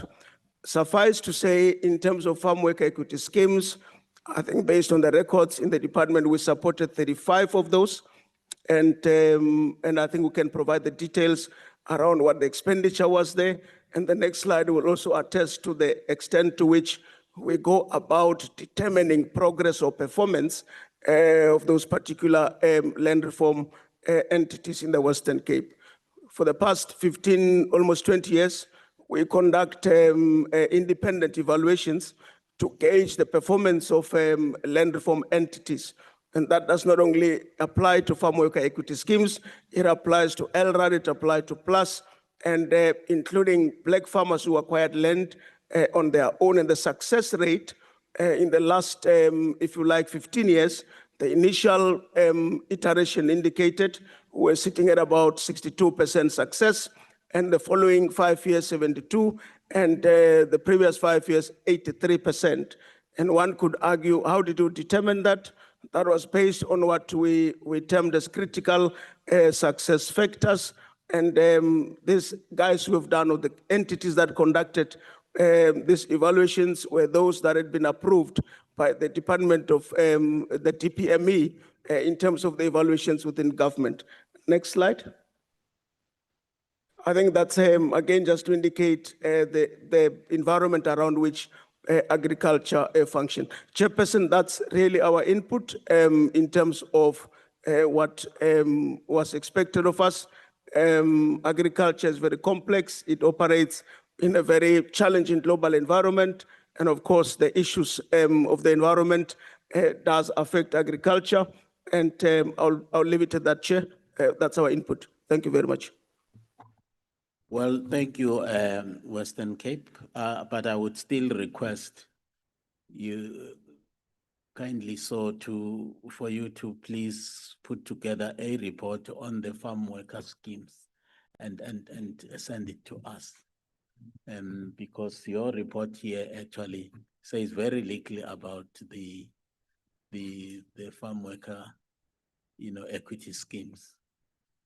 I would request that a report specifically addressing that is actually submitted to the committee. Honorable Minister, and after the Minister would still have a presentation by the Land Bank. Thank you, Honorable Chair. No, Chair, I have nothing to say. You see, I find it very difficult to believe in these written reports. The doubting Thomas. So maybe I'll say a lot after I've visited these schemes personally and then share the experience with you, Chair. But thanks for the opportunity that you have given us to come here and present about these farm equity schemes. And as I've said earlier, we're taking full responsibility because government is continuous. So it's only that will come and share the experience. Thank you very much, Honorable Mwango. Well, thanks, Honorable Minister. I mean, from me, whilst you're still there, we would appreciate your presence and that of the Deputy Minister And also appreciate the fact that at last now we have a Director General to whom we are going to refer, and ask that perhaps, if possible, next week we get this action plan, which Deputy Director Dove spoke about, with specific timeframes, because please bear with us. We are also under extreme pressure from the petition, because this process actually is a direct consequence of the petition that was received from the Speaker's office. So the petition has timelines. So we want to submit the final report to the Speaker before Parliament rises. So we are very, very pressed for time. So that's why we would appreciate this action plan with specific timelines, because then it will give us some clear indication as to what the way forward should be on our part. Thank you. Thank you, Honourable Minister. Land Bank.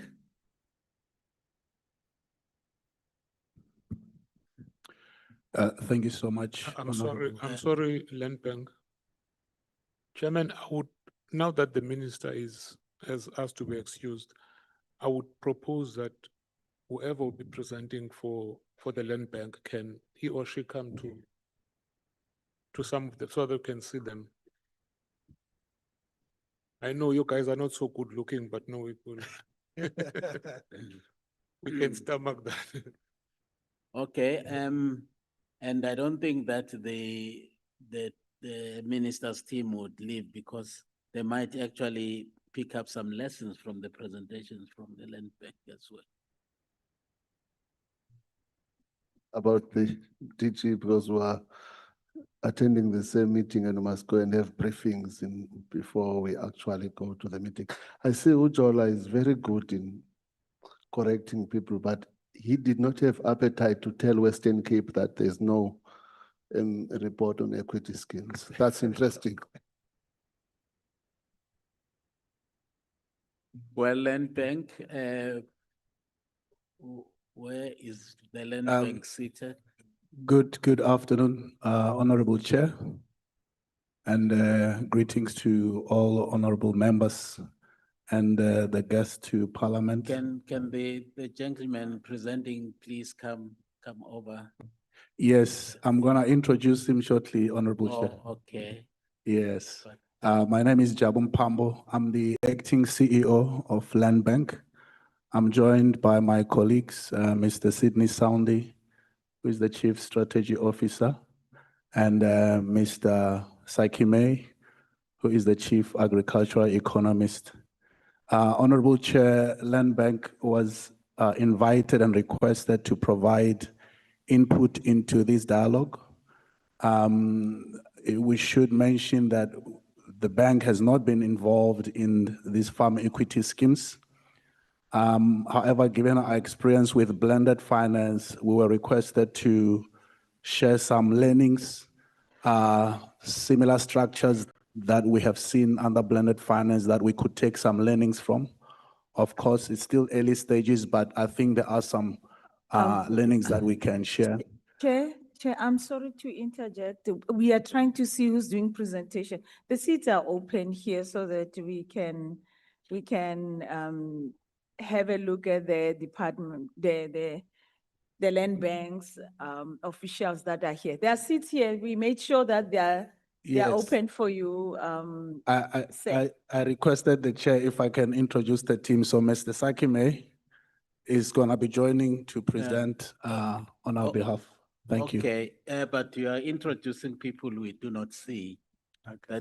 That's the problem we have. We would appreciate very much if the Land Bank delegation could. That's noted, Honorable Chair. Thank you. Please, thank you.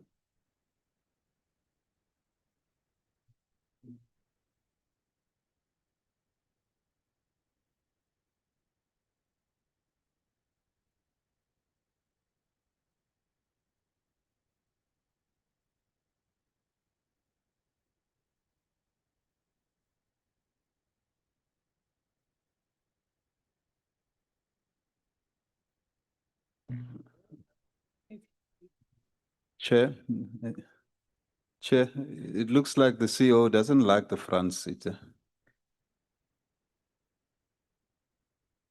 How can he be leading from behind?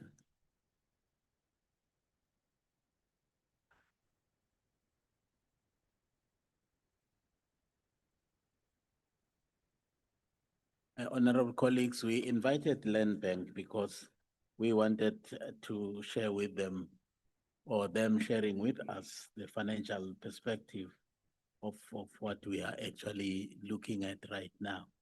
You know, to draw from their experiences because they've been involved in this operation for quite some time. Over to you, Honorable Land Bank. Thank you, Chair. Good afternoon, Chair and honorable members of Parliament. My name is Sakum Zimei, as introduced by the CEO. Also greetings to the members online, which is the deputy ministers, DDGs who are here, and fellow scheme beneficiaries. I think our presentation will be brief in that we're presenting some of the lessons that we have learned and observations that we've had in the sector. As a role player in the sector, we key stakeholder in the agricultural sector, and as such, being a state-owned entity as well, we are very instrumental in terms of transformation as well as rural development. So I think, Chair, what I will do, I'll briefly run through the presentation. Some of the nuances have been mentioned already, coming from the presentation from the department, especially the one of land reform and rural development. So I think what is key, if you can move to the next slide, those are the items that I will cover, but I'll briefly go through them.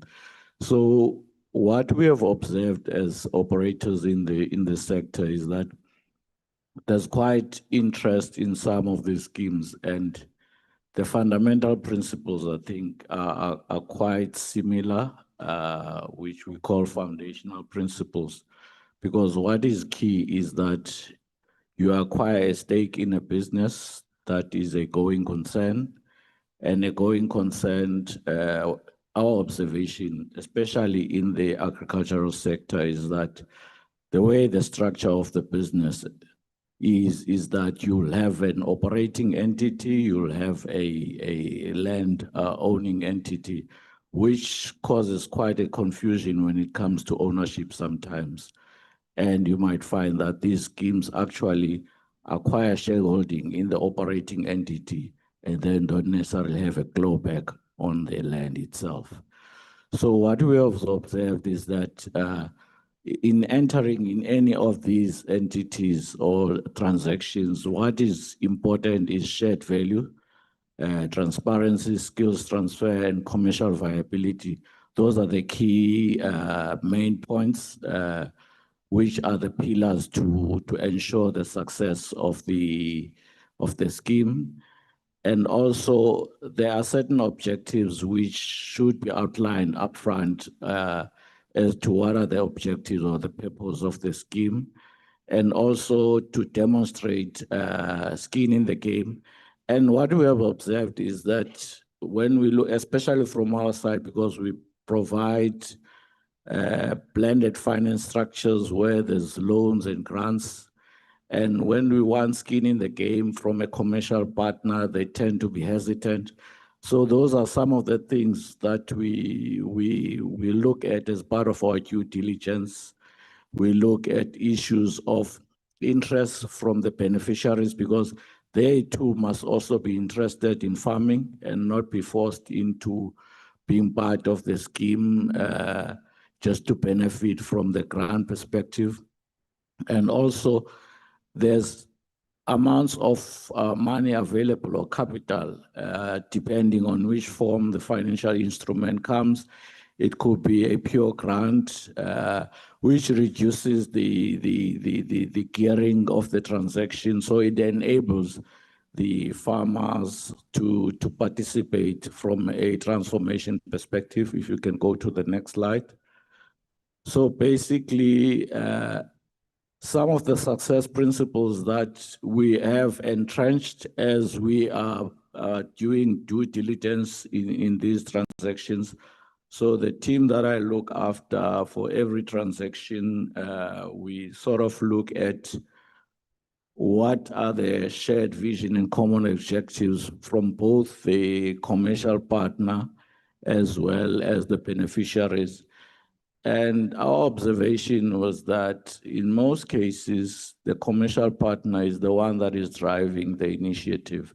And as such, we needed to put risk mitigations to ensure, and those come in the form of how we assess the purpose of the partnership, the long-term business goals, that is the trajectory, and how will the beneficiaries actually at the tail end benefit, because at the beginning you find that the cash flows don't allow for dividends, but ultimately down the line we have to see those.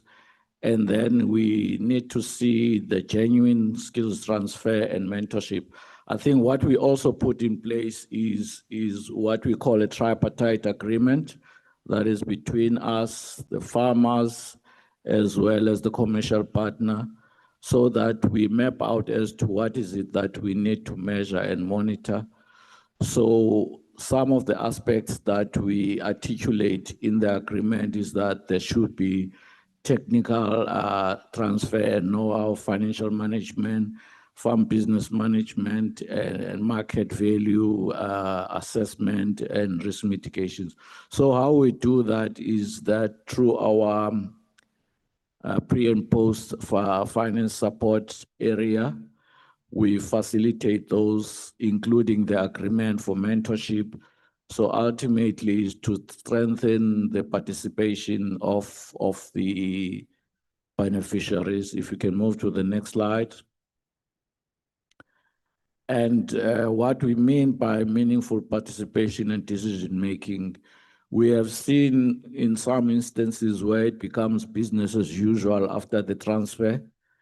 So what we enforce is that certain steps being articulated also in that agreement in terms of what is it that the farmers will be capacitated on so that they can make a meaningful contribution and decision-making, upskilling from various aspects of the business, and ultimately on the finances. We even go to the extent of looking at some of the children of the beneficiaries that are qualified technically from possibly from a university, because the youth, also bringing in the youth is quite instrumental in making sure that there is continuity, and we rope them in from a bookkeeping perspective where they understand the financial details of the business, so that they understand the rent and cents of the business, which has been some of the omissions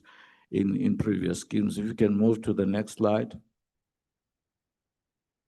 What we have seen also is that the beneficiaries and commercial partners, when they enter into these transactions, they've got different expectations, and not everything is explained upfront.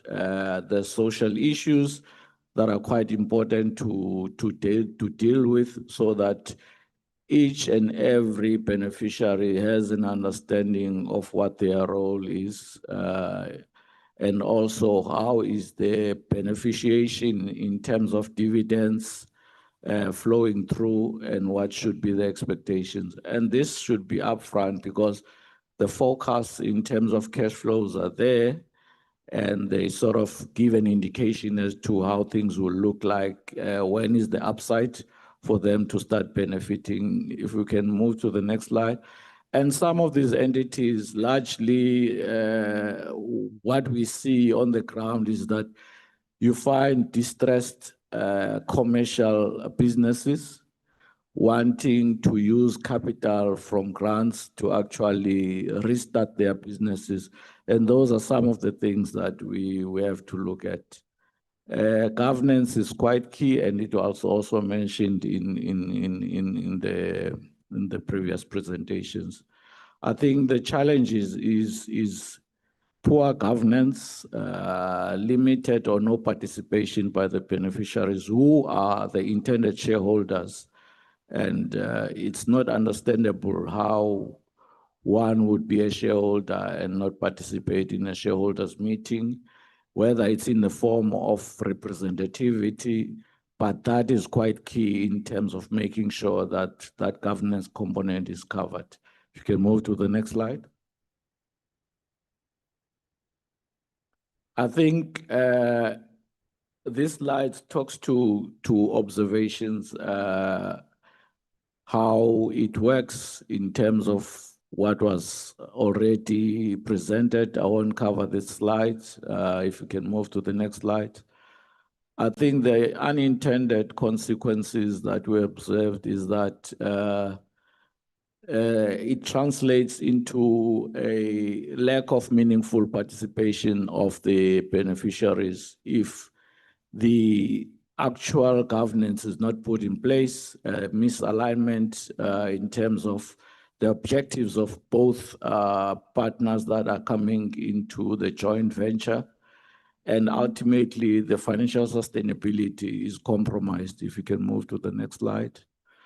And what we also do as part of the due diligence is also put an asset, a test dipstick in terms of testing whether there's any fronting, because we've seen in various areas, especially in BE transactions, where there is fronting. So we test various aspects of the business just to make sure. So in terms of the financial instruments that we have, I think we deploy various models, the blended finance. We also provide pre and post finance support. And the pre and post finance support, I think it was a necessity seeing the gaps that are there, because as Land Bank, we are a funder. Our mandate is on finance, but without the necessary support, I think the funding becomes a mute point to success of the business. It goes with the capacitation. If we can move to the next slide. I think from our perspective, those are the recommendations that we have. I think looking at what has come out on the schemes in trying to revitalize them, I think it will be to relook at some of the gaps that are there, and those are the recommendations that we're making in terms of what needs to be in place. And some of it were covered in the presentation previously. So I won't bore you with all the points that have been highlighted on the slide. I think the members can go through them at their leisure. Next slide. I think we have some of the experiences where we've put structures together where there's a beneficiary trust and different entities. This is just a reflection of some of the governance structures that we have put in place, where farmers in the Northern Cape had a piece of land under irrigation. They are producing raisins, grapes for export market, which are organic, and the structure is working. And those are some of the lessons that we can share with the department in terms of putting together structures that work. I'll pause there, Chair. Thank you.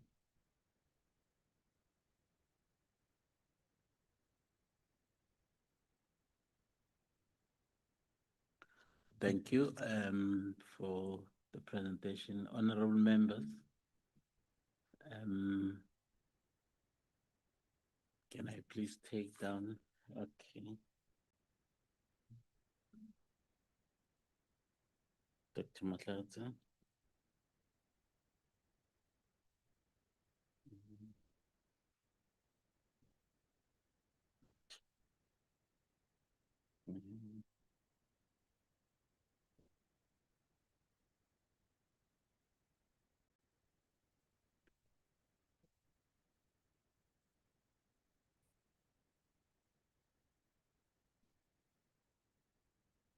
Okay, thank you. We'll start off with Dr. Matlatsa.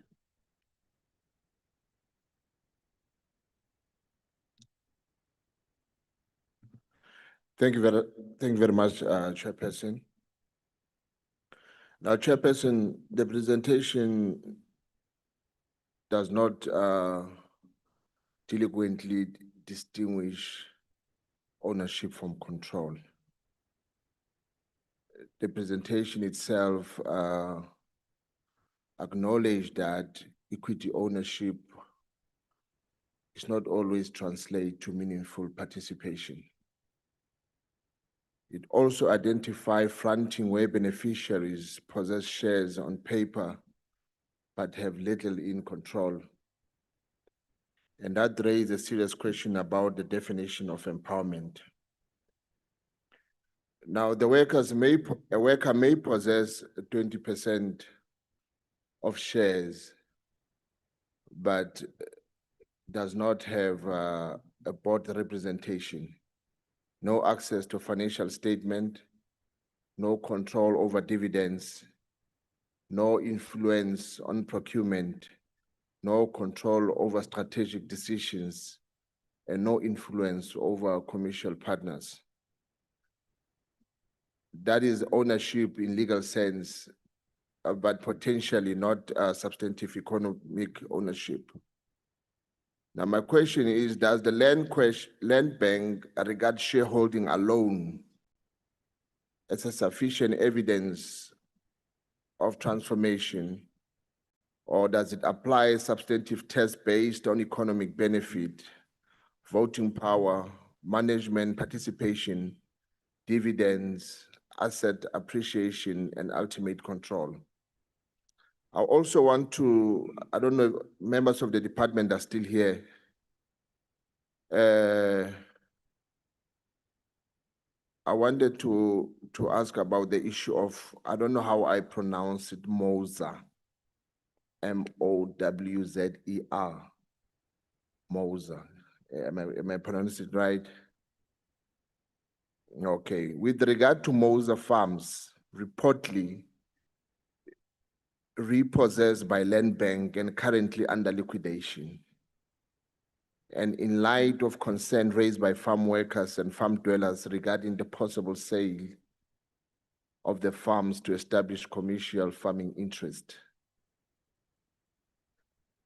whether the Minister and the Department of Land Reform and Rural Development is aware of the reported intention to sell MOWZER farms. If not, what is the position on this regard? And if so, what are the relevant details? The second question, whether the department has been consulted by the Land Bank, the liquidator, or any other relevant parties regarding the proposed disposal of these farms. If not, why not? If so, what representative has the department made regarding the protection of farm workers and farm dwellers? Whether the minister will consider intervening to prevent the disposal of farms to establish commercial farming interest until the land reform, tenure, and social economic implications for the affected farm workers and farm dwellers have been fully assessed. And if not, why not? If so, what are the relevant details in that regard? Whether the department has undertaken or intend to undertake an assessment of the tenure rights of all farm dwellers residing on the properties in terms of applicable legislations, including the extension of security of tenure, Act 62 of 1997. My last question, whether any farm workers or farm dwellers have been threatened with eviction, removed from properties, or otherwise prejudiced as a consequence of liquidation process. If so, how many persons are affected? What measures have been taken to protect their rights, and further measures are contemplated? Chairperson, I submit. Thank you, Dr. Matlase. Honorable Mteto.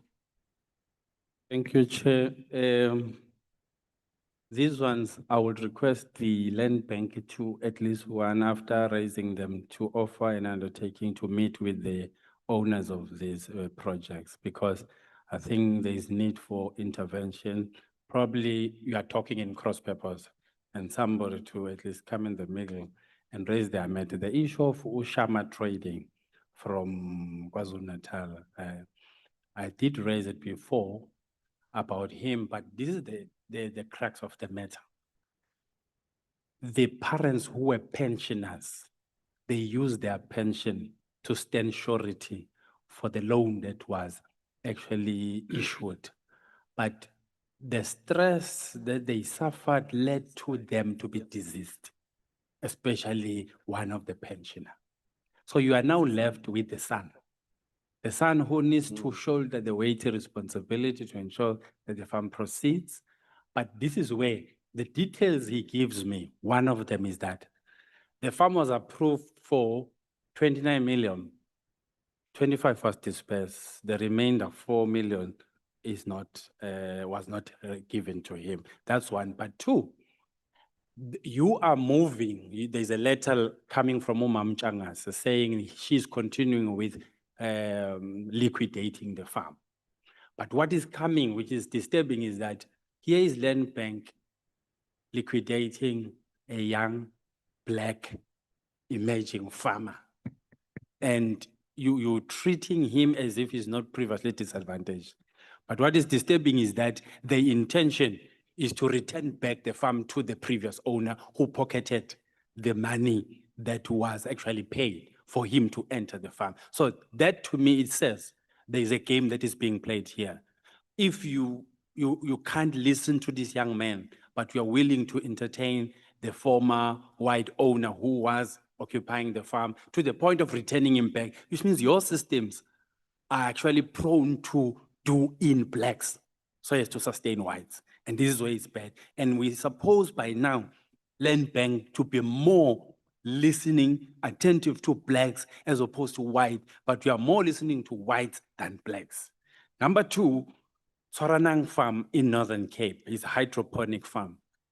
He also received some support in the department, but then there is need for, I think, backup or for production support, something like that.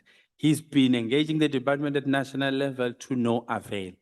I'm also asking that post this meeting, we give these two farmers, emerging farmers, a hearing to the point of resolving their matter, because they are being done in by the system more than them not deserving. And if there's a mistake in the process that they actually incurred or they committed, is there no amnesty that can be granted? Because he is raising Ushama. He's saying the expert evaluator said, if you can give him 18 million and then Exaro is willing to give also 10 million, then is willing, there is willingness that something can be done about his situation. But Land Bank is going ahead with liquidation irrespective of items that are being made. So I'm asking that, can we give this matter a hearing? Why? It's a black young person with a case of a deceased parent who invested all they have in this for him. But unfortunately, nature took its course. On those bases, can we listen to this matter? Thank you. Honorable Mthethwa, Honorable Mqletana. Thank you, Chair. I have just two questions. The first is to ask a general question as to whether is it a normal practice that a business is separated from the assets. In other words, I can claim to have a business and Shell says in the business, but the assets are excluded. Because this is the formula on this land reform project. People buy into so-called business, but when they do, they understand that they're buying into the assets. But then we are told that no, there's a separation. You bought into the fictional thing called the business, but the actual assets are excluded. Is it a normal business practice that should happen? I mean, that's the first thing. Because most of this farm equity scheme, for instance, you have this separation between the business and the assets. Now, it is clear to me that it seems the land bank, which was established to support white agriculture, and it did exceptionally well, taking people who did know nothing about farming, giving them free credit almost, and bringing them into commercial farming levels. That was a deliberate Bruder-born project. But there are a number of instances where it seems the land bank today is facilitating land dispossession of black farmers back to white farmers again. Mr. Mthethwa has mentioned this, and a previous speaker also spoke about the information we got on the Mausa farms, 3 of them. These farms are facing liquidation, and the people that are prepared to buy these farms are former white landowners. Now, that process is being facilitated by the land bank. So the land bank is therefore an agent of post-apartheid land dispossession. Instead of making sure that the black farmers are created, are protected, are supported, you're facilitating dispossession. A letter was written on the 26th of July this year to the executive director of the land bank, to the deputy president, to the minister, by Mr. Billy Klassen, and the executive director of the Rural and Farm Workers Development Organization. He wrote this letter to alert the bank on these 3 farms which are facing liquidation. Now, you might not have the details of that letter right now, but I suppose we can ask you to go back to your office and look into that letter and provide us with a written response as to how you're protecting those 3 farms and making sure that they remain in the hands of the dispossessed black majority. The land bank must be seen to be an institution that protects and develops black farmers, not to be an institution that continues on the apartheid and colonial project of dispossessing black people. Because at the face value, at least that's how it appears. Thank you. Thank you, Honorable Mqletana. Honorable Masipa. Thank you, Chairperson. I almost withdrew my question, but since they are in the hot seat, I think it's proper to put a question. Chair, we are here because of failure oversight on the part of land reform and rural development. And I think my question really to Land Bank is, how are they executing their oversight, especially after they have dispersed loans to those farmers that are in equity scheme to ensure that, those farm workers in the schemes are protected. And obviously, that's one of the lessons that maybe, the rural development can also take as to how they do it and how they support those farmers. And I think key, Chairperson, is that our challenge is really primarily on farm worker participation in terms of decision making.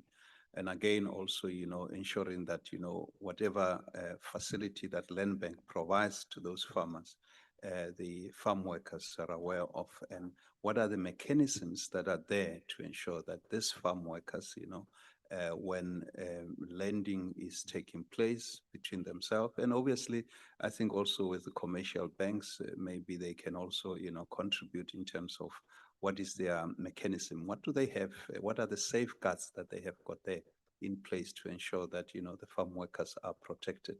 That's from my side, Chair. Thank you very much. Thank you, Honorable Masipa. Honorable Adams, online.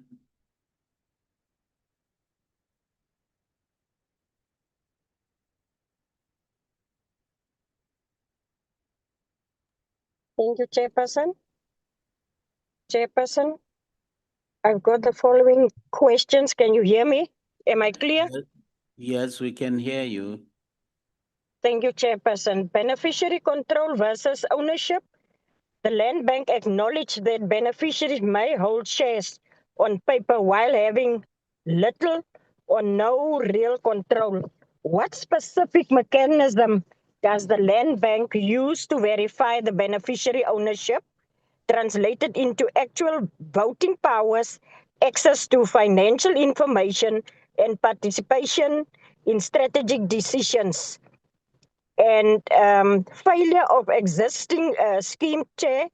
The presentation states that many schemes fall because beneficiaries and commercial partners have different expectations regarding ownership, dividends, and decision making. How many schemes in the Land Bank's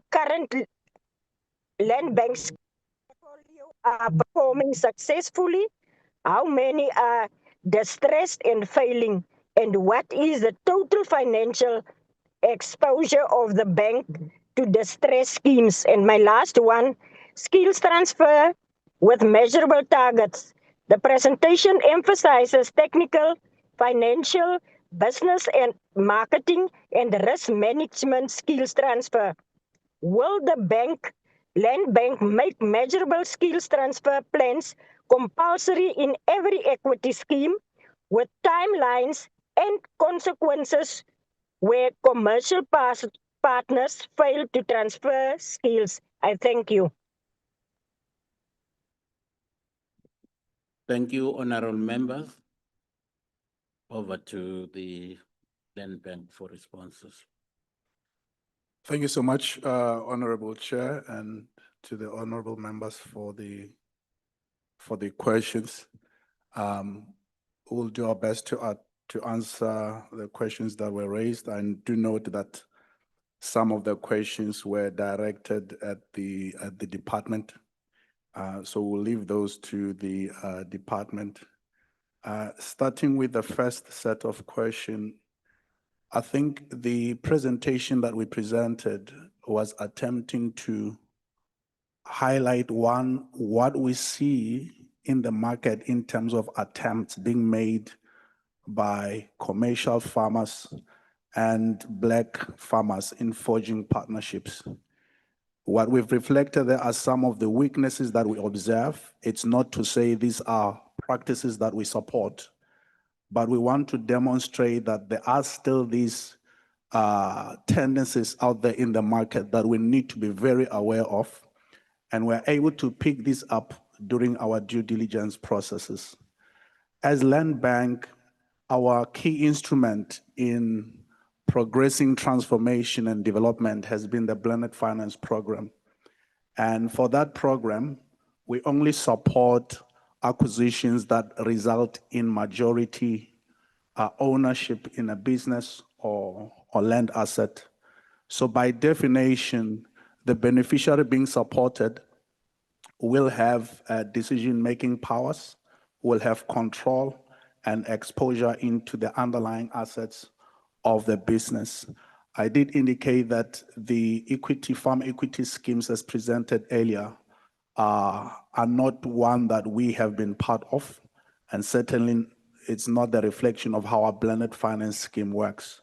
So the question around ownership and control is that the schemes that we finance result in a black farmer gaining control in the business and having ownership. And where we have identified, as referenced in the presentation, fronting, is because we can see, based on the structure of the transaction, the beneficiary will not be involved in decision-making. The beneficiary will have limited oversight on the flow of funds, so the transparency is very limited. And those are obvious indicators that the structure is not what we seek to promote. And a number of those get turned down. We've just recently declined some because we're able to pick up these signs to ensure we don't end up in the same situation as referenced earlier. The other question was, does the land bank regard ownership alone or does it regard control? I think I've reflected on this. We look at true economic transformation. The first starting point would be majority control and ensuring that there's involvement in terms of decision-making there. The other questions that were referenced to the department, although they do touch on land bank because mention was made around some farms that were repossessed by land bank and are under liquidation. Maybe I can just give a comment on this. It is not the bank's practice to look at liquidation as a first point to address distressed farms. We go through a process that looks at how can we rehabilitate a farmer through various instruments. In some instances, it becomes impossible for us to support such a farm that's in distress. In some instances, it comes to light that such farmers have unfortunately not been honest, they misappropriated funds, etc. And those factors contribute into the final decision that the bank comes to. And I'll remind members that the bank currently is funded from the debt capital market. As you know, or hopefully you know, that we do not get annual allocations from the state. As such, we raise our funding from the debt capital market. The institutions that we raise funding from expect us to repay them the amounts that they disperse to us. That means our practices must be robust enough to ensure recovery. Equally, the state expects us to be self-sustaining, financially viable. And it's with that backdrop in mind that when it comes to distressed farms, ultimately we have to look at how can we best recover value, of course, within the governance frameworks that we work with. So there will be instances where the bank does liquidations, but that is not the first point of our approach. We look at other measures, including how we can rehabilitate such farmers. And the reason we would need to do liquidations is because we need to recover funds so we can repay funds that we borrowed elsewhere. As I indicated, we are funded from banks, we are funded from international DFIs. It's not money that we get from, say, government that we know we don't have to repay. It'll be different if that's the case, but even then, the treasurer, I believe, would expect us to safeguard those assets and make sure that we are able to continue to service other participants. So the key point here is that liquidation is not our first point of call.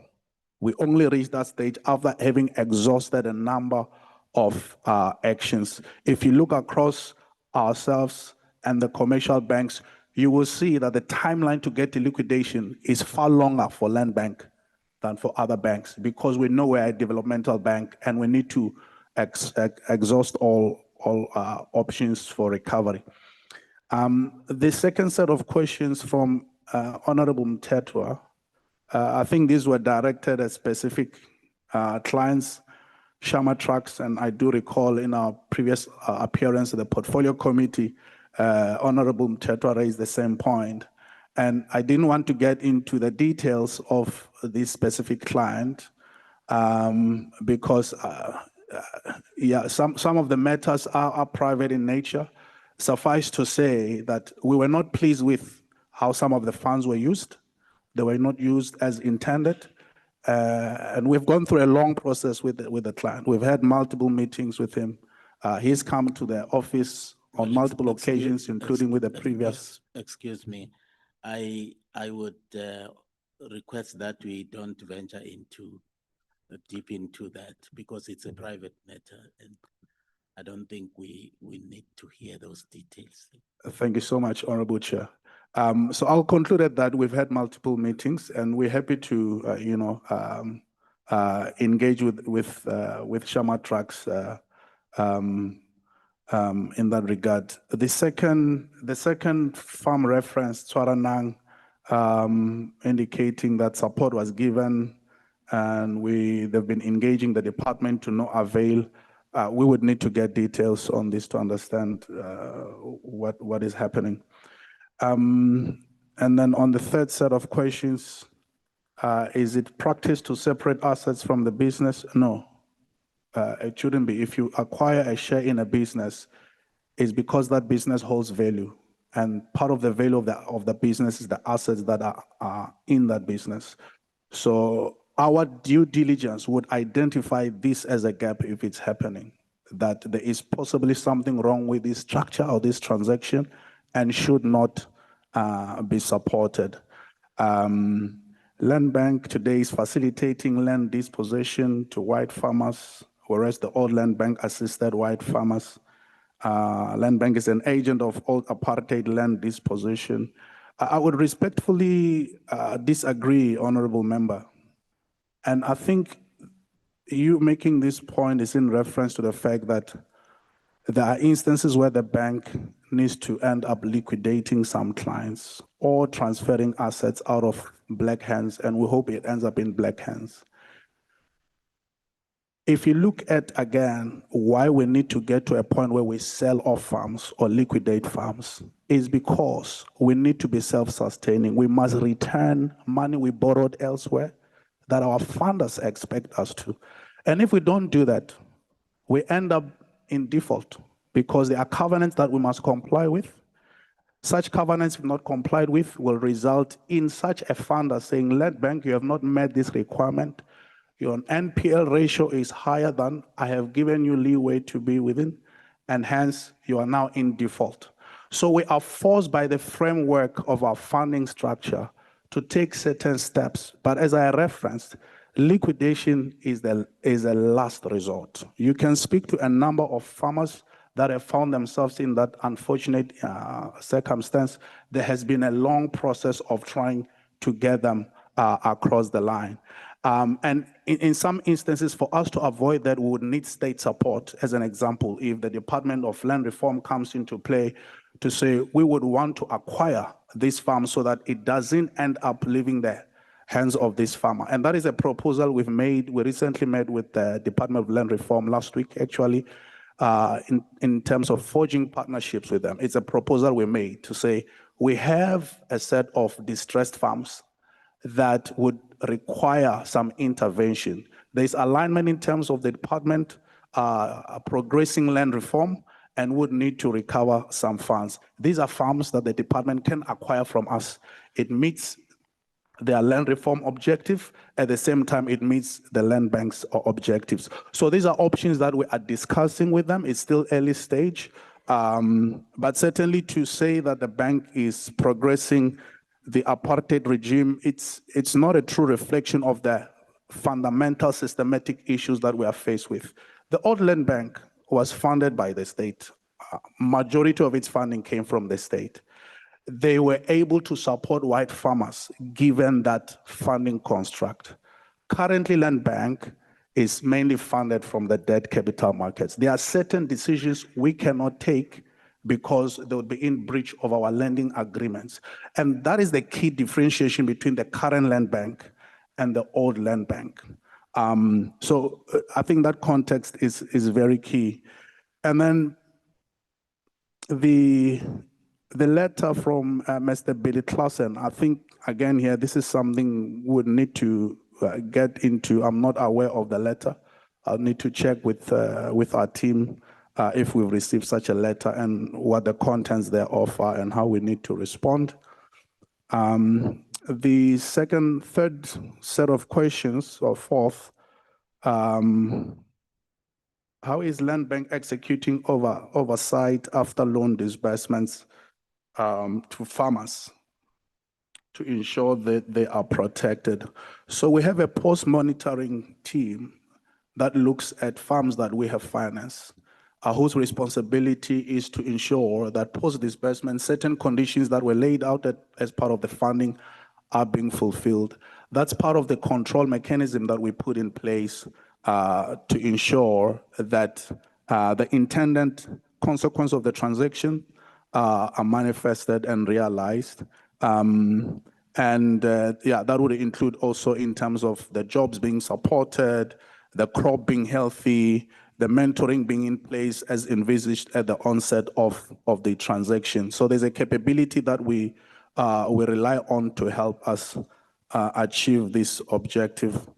And then the last set from the member online, beneficiary control versus ownership. I think I've spoken to this already. The transactions that we finance ensure that a black farmer gets majority control because they are supported by a blended finance scheme, and it's part of how the scheme is structured. There must be control, and we want to see a black farmer participating on economic value as well, not just ownership. And our due diligence process looks into those specific items. How many schemes currently in Land Bank are performing successfully? In terms of numbers, I don't have it top of my head. I can speak to the rent value that we have disbursed, or NPL ratio that we reflect for blended finance schemes. It currently sits in the region of about 12% or so that are non-performing, implying that the balance of that is in a performing state. So we see this as a low figure for a blended finance scheme. It's not an alarming rate. Of course, would want to reflect a much better state than this. But in summary, 12% of the loans that we have disbursed are currently in a non-performing state. What is the bank? Will the bank make skills transfer mandatory? So part of how we address the skills transfer question comes in the form of pre and post finance support that the bank runs. We have agreements with potential and current service providers that are able to step in and assist a black farmer with technical expertise. Part of those the bank finances. In other instances, the Department of Agriculture steps in to finance those programs. And these are catered for in agreements to ensure that over a period of time, we can see demonstrated progress in terms of transfer of skills from a commercial or experienced farmer to a black farmer. So agreements are very key to ensure we can keep someone accountable, but also internally, the partnerships that we have with technical service providers is an instrument that we use to ensure that we can upskill these farmers. Honorable Chair, I'll pause here. Thank you so much.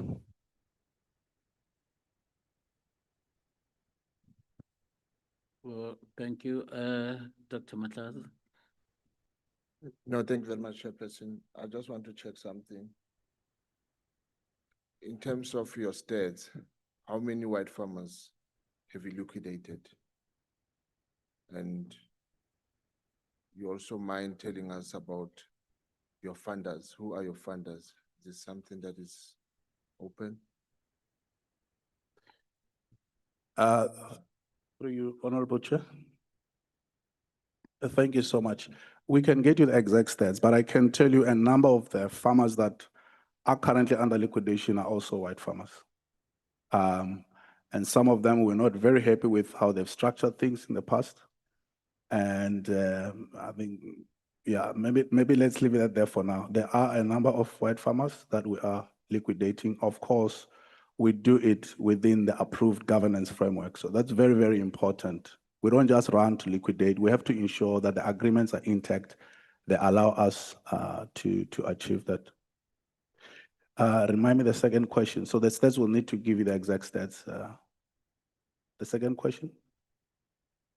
No, I'm aware of funders. some of your partners with the AVO, with Nedbank and them, but who are your funders that you want to please so much? No, it's not that we want to please so much. These are funders that have provided capital to Land Bank to be able to fulfill its developmental mandate. Without them, we would not be operating. So PIC is one of our funders. The commercial banks are our funders. International DFI firms are our funders. Some asset managers in the country are some of our funders. We can give you the list, the full list if that's acceptable. Honorable members, Writing. we Yeah. have 5 minutes left for this meeting. Honorable Mqetama. No, thank you, the Chair. On the same issue, if you check the contribution to your money, if I may use layman terms, what is the portion in terms of percentage of the state contribution to the pot that you use to support farmers? Because I understand that the state does put money into the bank.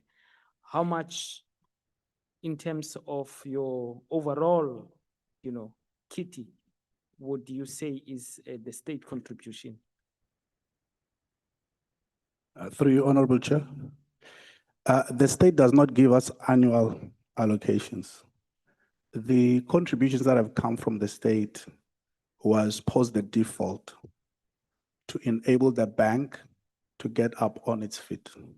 But on an ongoing basis, we don't get an annual allocation. I'll use the reference of pre-default because that reflects how the bank has been financed for a long period of time. If I'm not mistaken, between 80 and 90% of our funding was from the debt capital markets. Those were loans given to Land Bank to finance agriculture. And that has been the standard funding model. And it's not, for a developmental mandate, it's not sustainable for agriculture specifically because a number of the beneficiaries we need to service cannot afford some loans. Hence, blended finance has been a very, very successful instrument for us to support Black farmers. And we've got records that can demonstrate how we've assisted farmers who can afford a pure 100% loan, but with blended finance, we're able to. Without that, there'll be a number of beneficiaries that we will not be able to support because they just can't afford to service the farm. So in summary, the long-term funding model of the bank has reflected in the region of 80 to 90% pure debt funding that comes from these institutions that we will send you a list on. Well, thank you, honorable members, for your questions and inputs. Thank you so much, the officials of the Land Bank, for even accepting our invitation. We really appreciated that. Yes, this interaction actually has enriched our understanding of how the bank operates.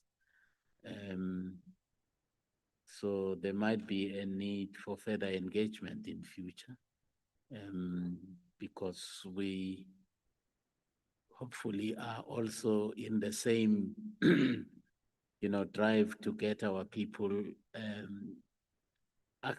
get them access to the land, and to get them to understand agriculture as a viable commercial, enterprise that our people can actually make a living out of. So there will always be that invitation to you to come and share your perspectives and your experiences with us, because we derive a lot of lessons from that engagement with you. On that note, honorable members, unless there is a compelling reason for us not to, or for me not to declare this meeting, sorry.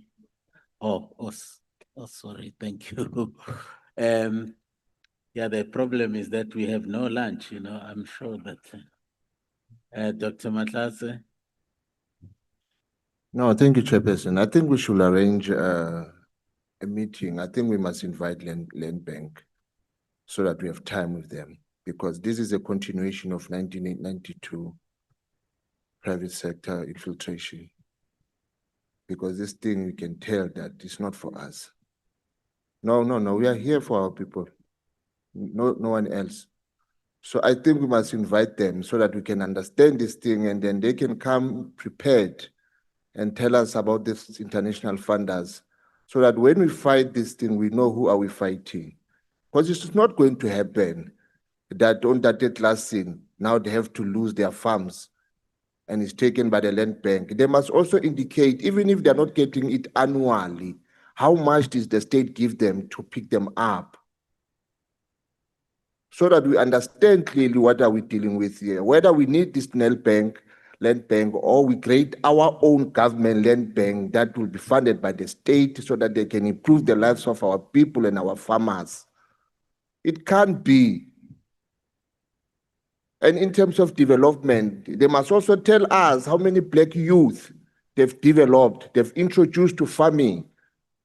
Because from the point where we are sitting here, leadership or chairperson, in the last GDP, it indicates that the two of the best contributors were the agriculture and mining, but you don't even see them in our educational curriculum.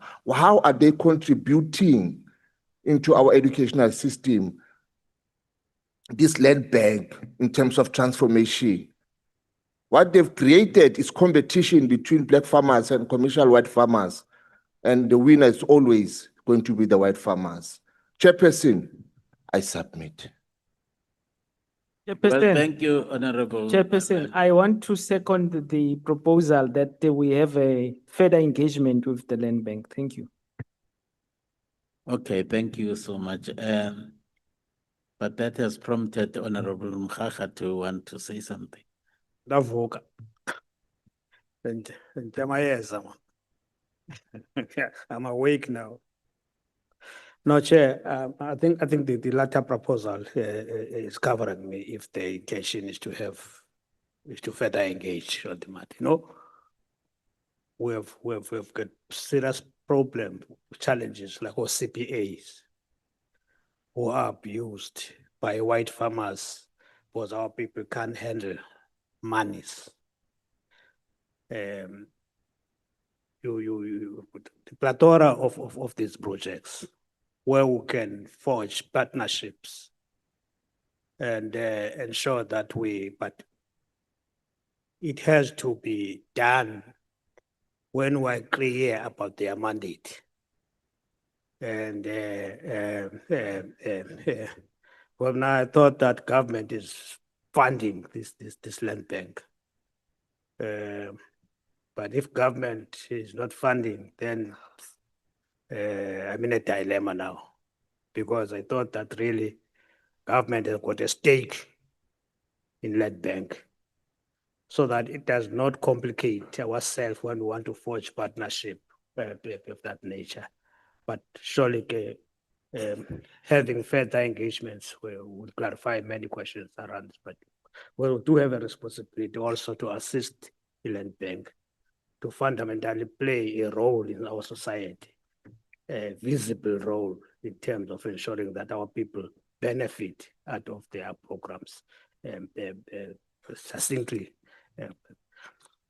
thanks, Chair. Thank you, honorable members. Well, the proposal has actually been adopted, supported that we continue to engage with the Land Bank. So we will actually identify a a slot in our programs, which is very tight, considering that in 2 weeks or so, we will actually, Parliament will be rising for the next 2-3 months until after the elections. So we really have a very, or even next year, we have a very tight schedule.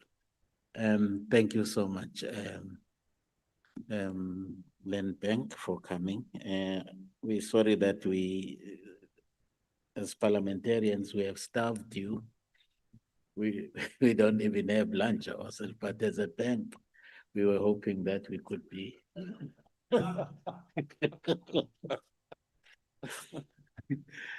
We were hoping that we would get invitations for lunch or dinner. Well, thank you so much. You are really.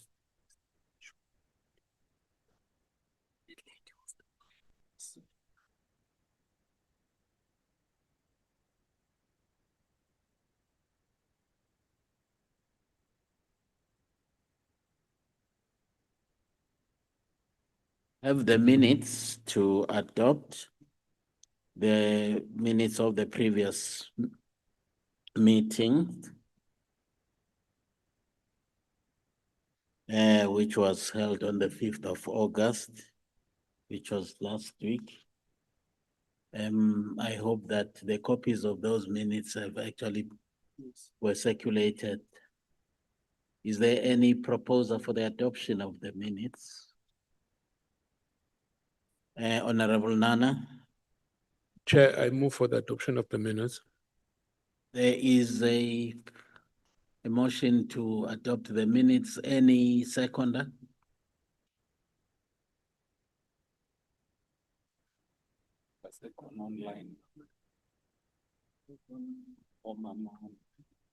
There are people online. Honorable Ndalane actually is seconds.